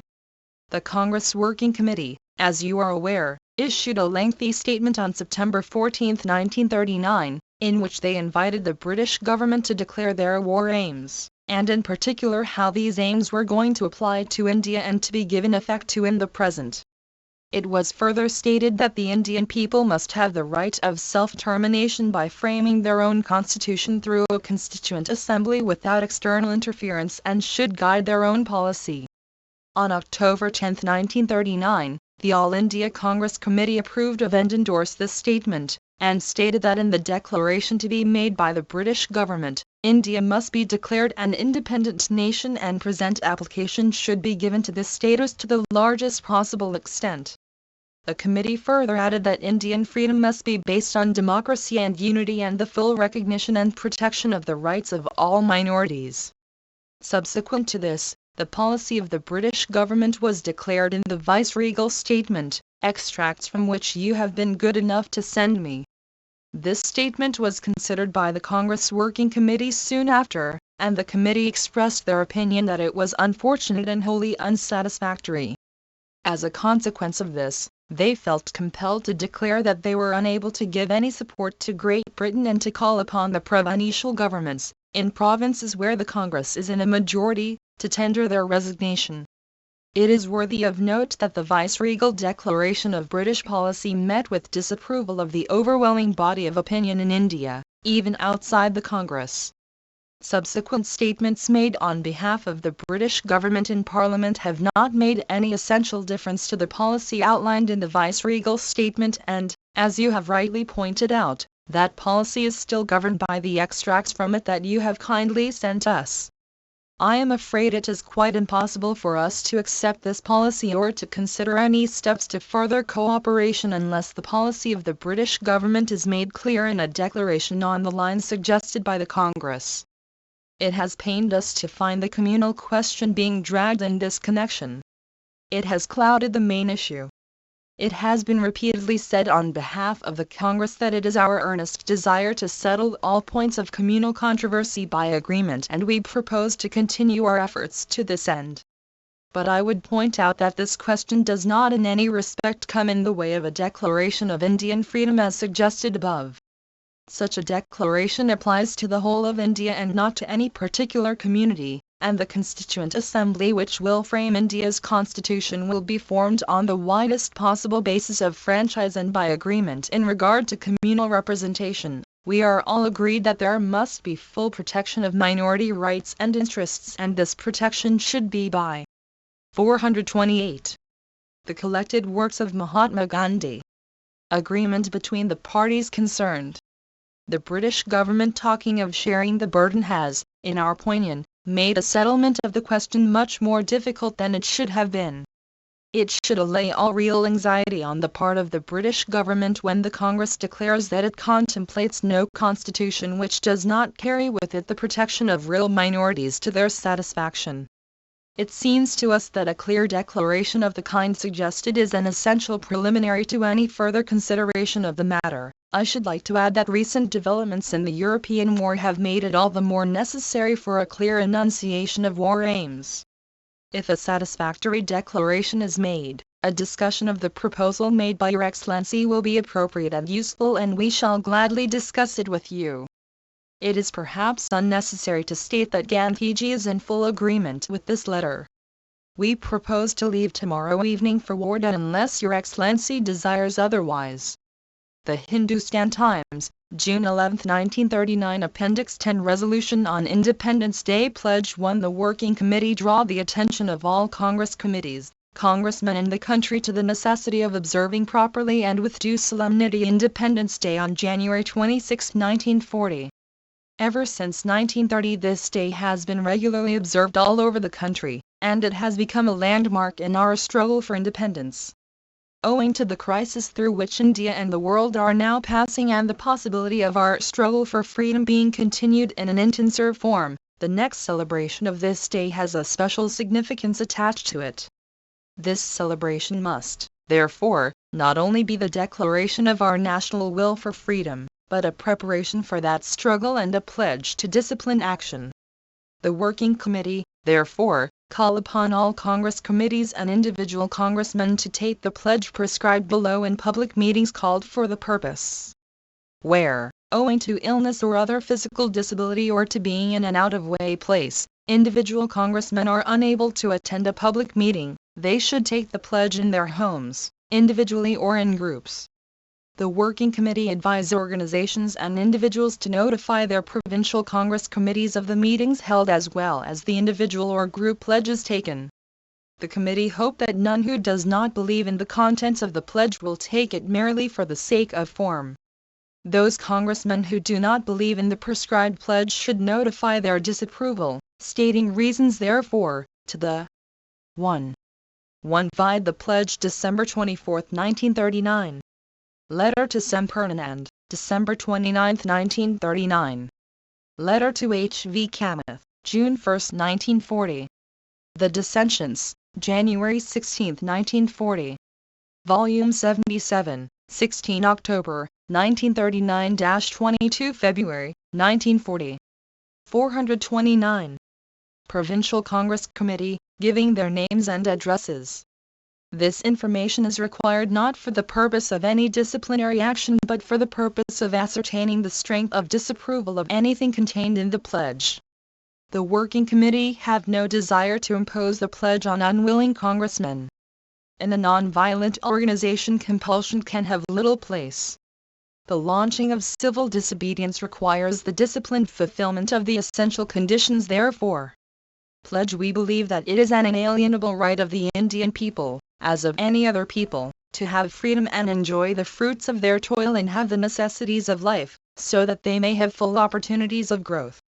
We believe also that if any government deprives a people of these rights and oppresses them, the people have a further right to alter it or to abolish it. The British government in India has not only deprived the Indian people of their freedom but has based itself on the exploitation of masses, and has ruined India economically, politically, culturally and spiritually. We believe, therefore, that India must sever the British connection and attain Purna Swaraj or complete independence. We recognize that the most effective way of gaining our freedom is not through violence. India has gained strength and self-reliance and marched a long way to Swaraj following peaceful and legitimate methods, and it is by adhering to these methods that our country will attain independence. We pledge ourselves anew to the independence of India, and solemnly resolve to carry out non-violently the struggle for freedom till Purna Swaraj is attained. We believe that non-violent action in general, and preparation for non-violent direct action in particular, require successful working of the constructive program of Gandhi, communal harmony and removal of untouchability. We shall seek every opportunity of spreading goodwill among fellowmen without distinction of caste or creed. We shall endeavor to raise from ignorance and poverty those who have been neglected and to advance in every way the interests of those who are considered to be backward and suppressed. We know that though we are out to destroy the imperialistic system, we have no quarrel with Englishmen, whether officials or non-officials. We know that distinctions between the castes Hindus and Harijans must be abolished, and Hindus have to forget these distinctions in their daily conduct. Such distinctions are a bar to non-violent conduct. Though our religious faiths may be different, in our mutual relations we will act as children of Mother India, bound by common nationality and common political and economic interest. Charkha and Gandhi are an integral part of our constructive program for the resuscitation of the 700,000 villages of India and for the removal of the grinding poverty of the masses. We shall, therefore, spin regularly, use for our 430. The collected works of Mahatma Gandhi. Personal requirements nothing but khadi, and so far as possible products of village handicrafts only, endeavor to make others do likewise.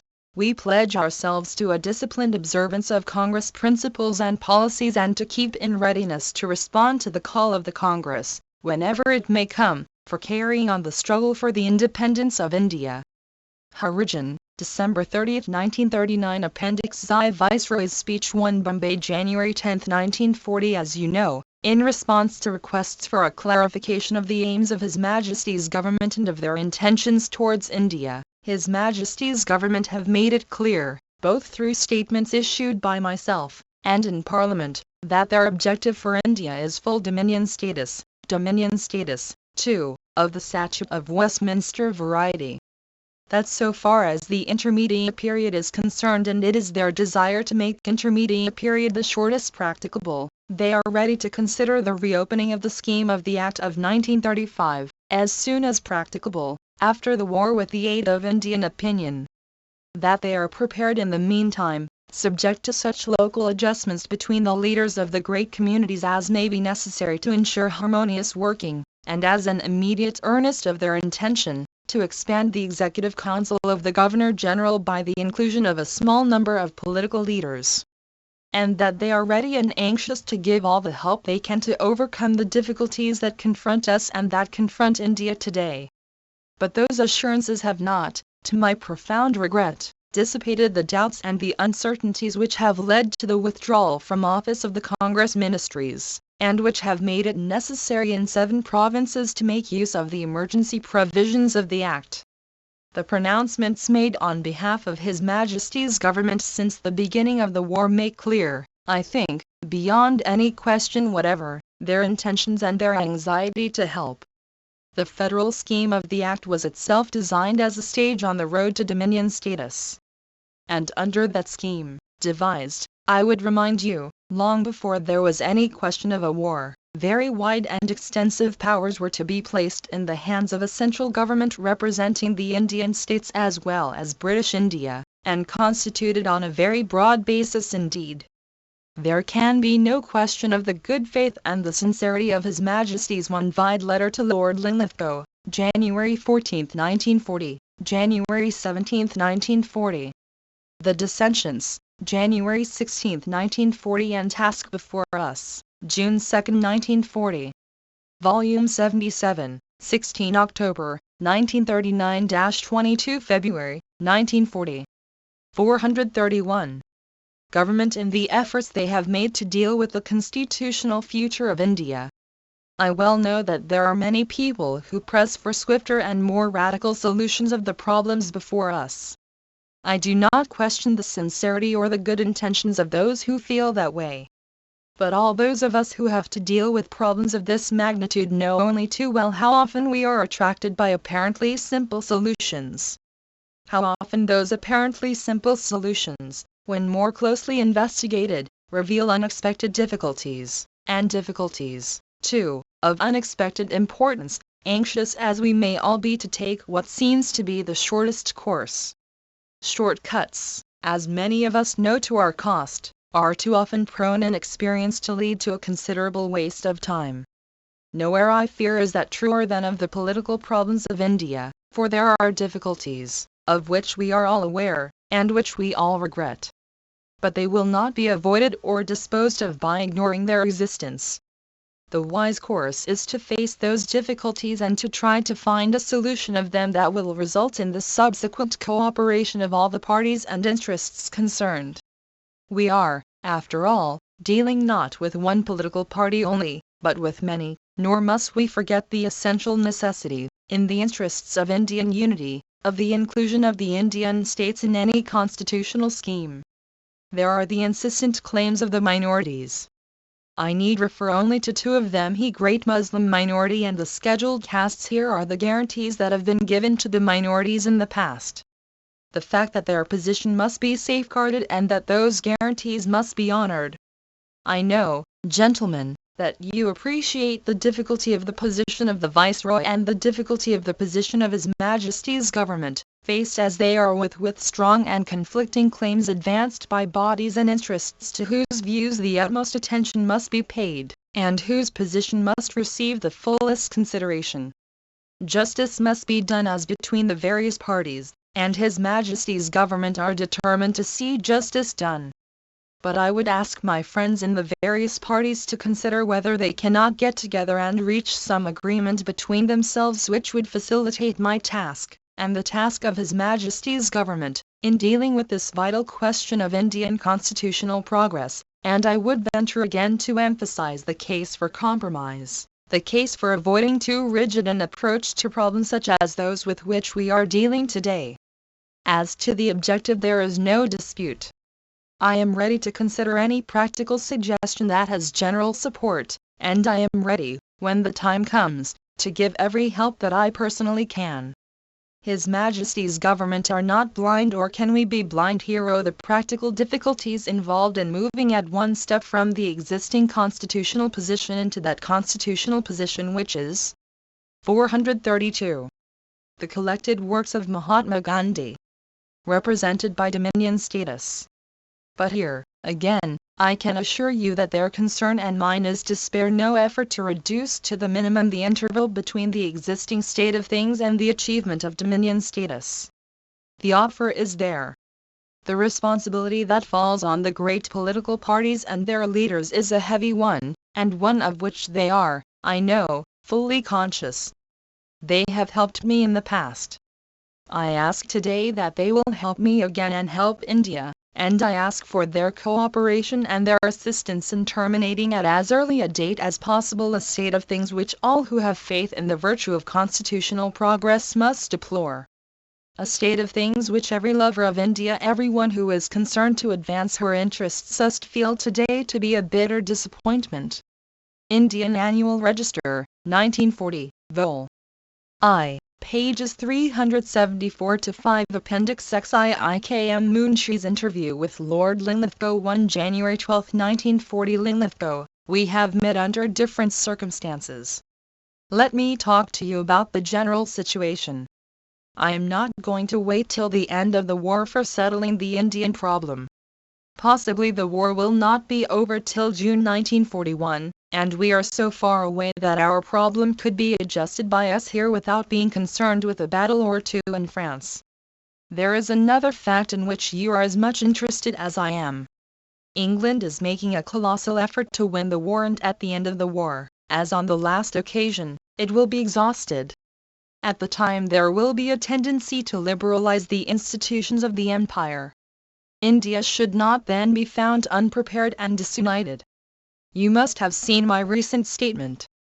Between Dominion status of the Westminster variety and independence there is only a difference in name. It will take time to develop India's capacity, even for the work which will be cut out for you. Take the Act of 1935. The word federation has become like a dried fish which stinks in everybody's nose. But take the main objections to it. First, there is defense. You will admit that the military machine is now no longer the concern of one country. Its training and organization as at present must be under common control, and India must be prepared to wait to be able to take over charge. Second, foreign affairs. They are in the same position. Third, the commercial safeguards, which you call discrimination. They could be adjusted. But as the world goes today, India cannot afford to have free trade parties sick. But I would not despair. One vide letter to Lord Linlithgow, January 17, 1940. Volume 77, 16 October, 1939-22 February, 1940. 433. Of coming to an agreed formula on the point. Fourth, there is the question of direct elections to the Assembly. K.M. Munshi. I am not sure whether Gandhiji is very particular about direct elections to the Assembly. Linlithgow. Then the next question is that of the states. You can't have dominion status unless the states are brought in some manner. If a proper effort is made, I would not despair of settling their questions in some way unless you pitch your claim very high. The next question is that of the Central Assembly. I won't like to argue when people claim something as a moral right. But, given goodwill on both sides, ways and means could be found to have a body which would serve the purpose. K.M. Munshi. Gandhiji has already stated that he would be satisfied with an agreed equivalent. Perhaps a convention of all the legislatures might be a good substitute. Linlithgow. That leaves the question of minorities. I will concede that the minorities have no right to block the progress. K.M. Munshi. But by speaking in the way you do, you give them an instrument to put forward the highest demand. That makes our task difficult. That has been our past experience of the British statesmen. They gave the minorities such an undue importance that they were led to make extravagant claims. In 1916 Congress agreed to Jinnah's demands, thinking that they would have communal peace thereafter. The Lucknow Pact was ripped open. The MacDonald Award came. Against Hindu opinion, Gandhiji got the Congress not to reject the communal award but to work it. And still, when you call Gandhiji, you must needs call Jinnah and 50 other gentlemen as a counterweight. And now in your speeches you throw the burden of settling with him upon us. How are we expected to do that? Linlithgow. I have to do so. I have not merely to speak to a public in India, I have also a public in England. That public is an important factor both from your and my point of view. And it has a feeling that the Hindus as a community are against British interests. K.M. Munshi. But you see the result. There was a cordial atmosphere in your dealings with Gandhiji about the time we left office. Now you make pronouncements which look like preparations for a case to impress the world that, when we broke from you, you were right. I see a reaction to this on our side. Gandhiji's recent statements show a tendency to occupy a politically unassailable position when mass action is started.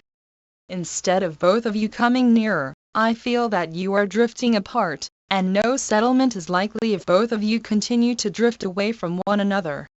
Linlithgow. You mean we are creating fences round ourselves? 434. The collected works of Mahatma Gandhi. K.M. Munshi. Certainly. You hold Gandhiji in great respect. You told me at Simla that you want an alliance with right-wing Congress. If you are serious about it, why don't you help in this settlement? Linlithgow, am I not doing it every hour of my life? K.M. Munshi, why do you then let Mr. Jinnah make things impossible? You have got the Aga Khan, you have got your friend Sir Sikandar. It is your actions which send up Mr. Jinnah's rates. That leads him to make absurd charges against us. You do not even reply to them. And he is so difficult now that any friendly approach to him has become impossible. Linlithgow, I know that he has become very difficult, but that is only from a short view of things. For the present he has made himself into a rallying center of minorities. Time alone can remove him from that position. But from a long view of things Jinnah cannot succeed. He would soon be found out as a stumbling block to progress. K.M. Munshi, if that is your view, why don't you set about discussing matters with Gandhiji? This range artillery, as Sir Maurice Squire puts it, is scarcely helpful. Linlithgow, I am going to do it as soon as I am ready. K.M. Munshi, but it may be too late. For instance, on the 26th of January, there is bound to be somewhat war mentality amongst us. Linlithgow, I don't think there will be any trouble, but there would be considerable enthusiasm. K.M. Munshi, yes, they will follow to Congress. I feel the undercurrents amongst our ordinary congressmen, and I wonder how long Gandhiji will be able to keep them in leash. For the moment he is exercising a strong restraining hand. Linlithgow, yes, he has become powerful. But do you seriously think that he will be able to carry Jawaharlal? K.M. Munshi, Jawaharlal is a great idealist and is therefore an idol of the masses. But the inspiration, organization, and technique are all Gandhiji's, and Jawaharlal will not part company with Gandhiji. Linlithgow, I think it was a mistake to have left office. Perhaps there were reasons on your side which I cannot appreciate. K.M. Munshi, yes, we could not have continued long in office and helped you in the war unless we had obtained a share in the center which could justify our being there. Otherwise it would have been a thankless job.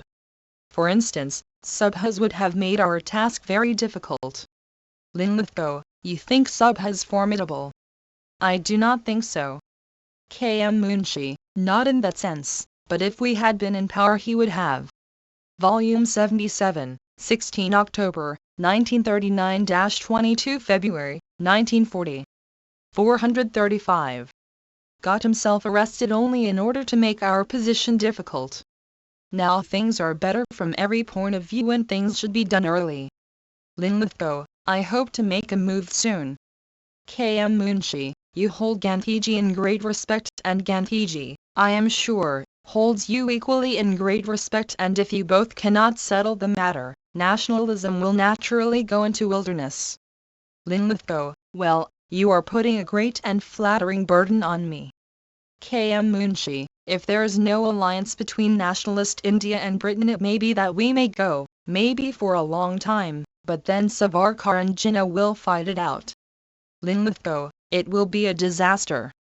Pilgrimage to Freedom, pages 390-3 Appendix XII Government Communique 1 New Delhi, February 5, 1940 Inch's response to an invitation from His Excellency, Mr. Gandhi today came to see the Viceroy.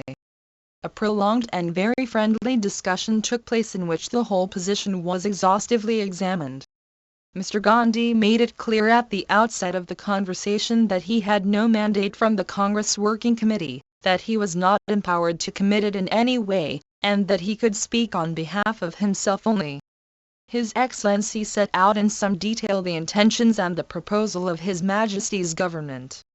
He emphasized in the first place their earnest desire that India should attain dominion status at the earliest possible moment, and to facilitate the achievement of that status by all means in their power. He drew attention to the complexity and difficulty of certain of the issues that called for disposal in that connection, in particular the issue of defense in a dominion position.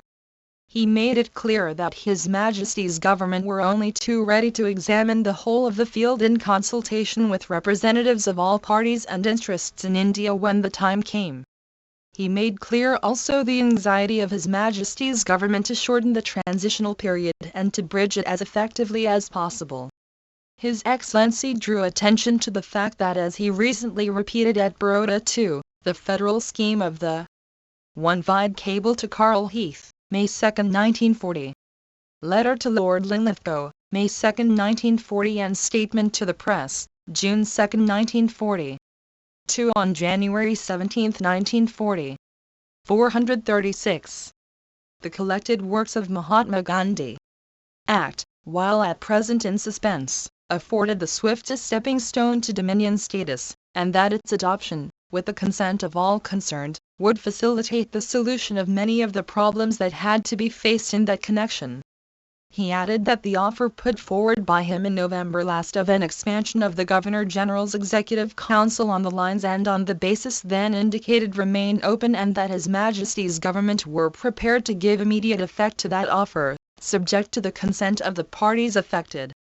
His Majesty's government would be prepared also to reopen the federal scheme, so as to expedite the achievement of Dominion status and to facilitate the settlement after the war of the issues to which it gave rise. Mr. Gandhi expressed appreciation of the spirit in which these proposals were put forward, but made it clear that they did not, in his view, at this stage meet the full demand of the Congress party. He suggested, and the Viceroy agreed, that in the circumstances it would be preferable to defer for the present further discussions with the object of a solution of the difficulties which had arisen. Origin, October 2, 1940 Appendix XIV Resolution at Gandhi Seva Sangh 1 February 12, 1940 Whereas past experience has shown that holding of responsible positions by members of the Gandhi Seva Sangh in political organizations is undesirable, this meeting of the Sangh resolves that such members of the Sangh as are on any elective bodies in such organizations and intend to serve on them should not continue as members of the Sangh. This does not by any means mean any reflection on such members or on political work. The resolution has to be taken because of the fact that the active participation of the members of the Sangh in politics has aroused bitterness, which is proof of the fact that their practice of ahimsa has been inadequate. Pure ahimsa must by its very nature preclude a reaction in himsa. It has always been the firm belief of the Sangh that the amelioration of the millions of India is impossible without constructive work in which alone the masses can directly participate. The Sangh's activity will, therefore, be confined in future to constructive work, and it will address itself to that part of the constructive program which at present does not come within the province of the AISA, AIVIA, etc. For example, the observation, study and research in the subject of the relation of constructive work to ahimsa and of the reaction of such work on individuals in society. And whereas there are not enough workers today capable of this special work, until men.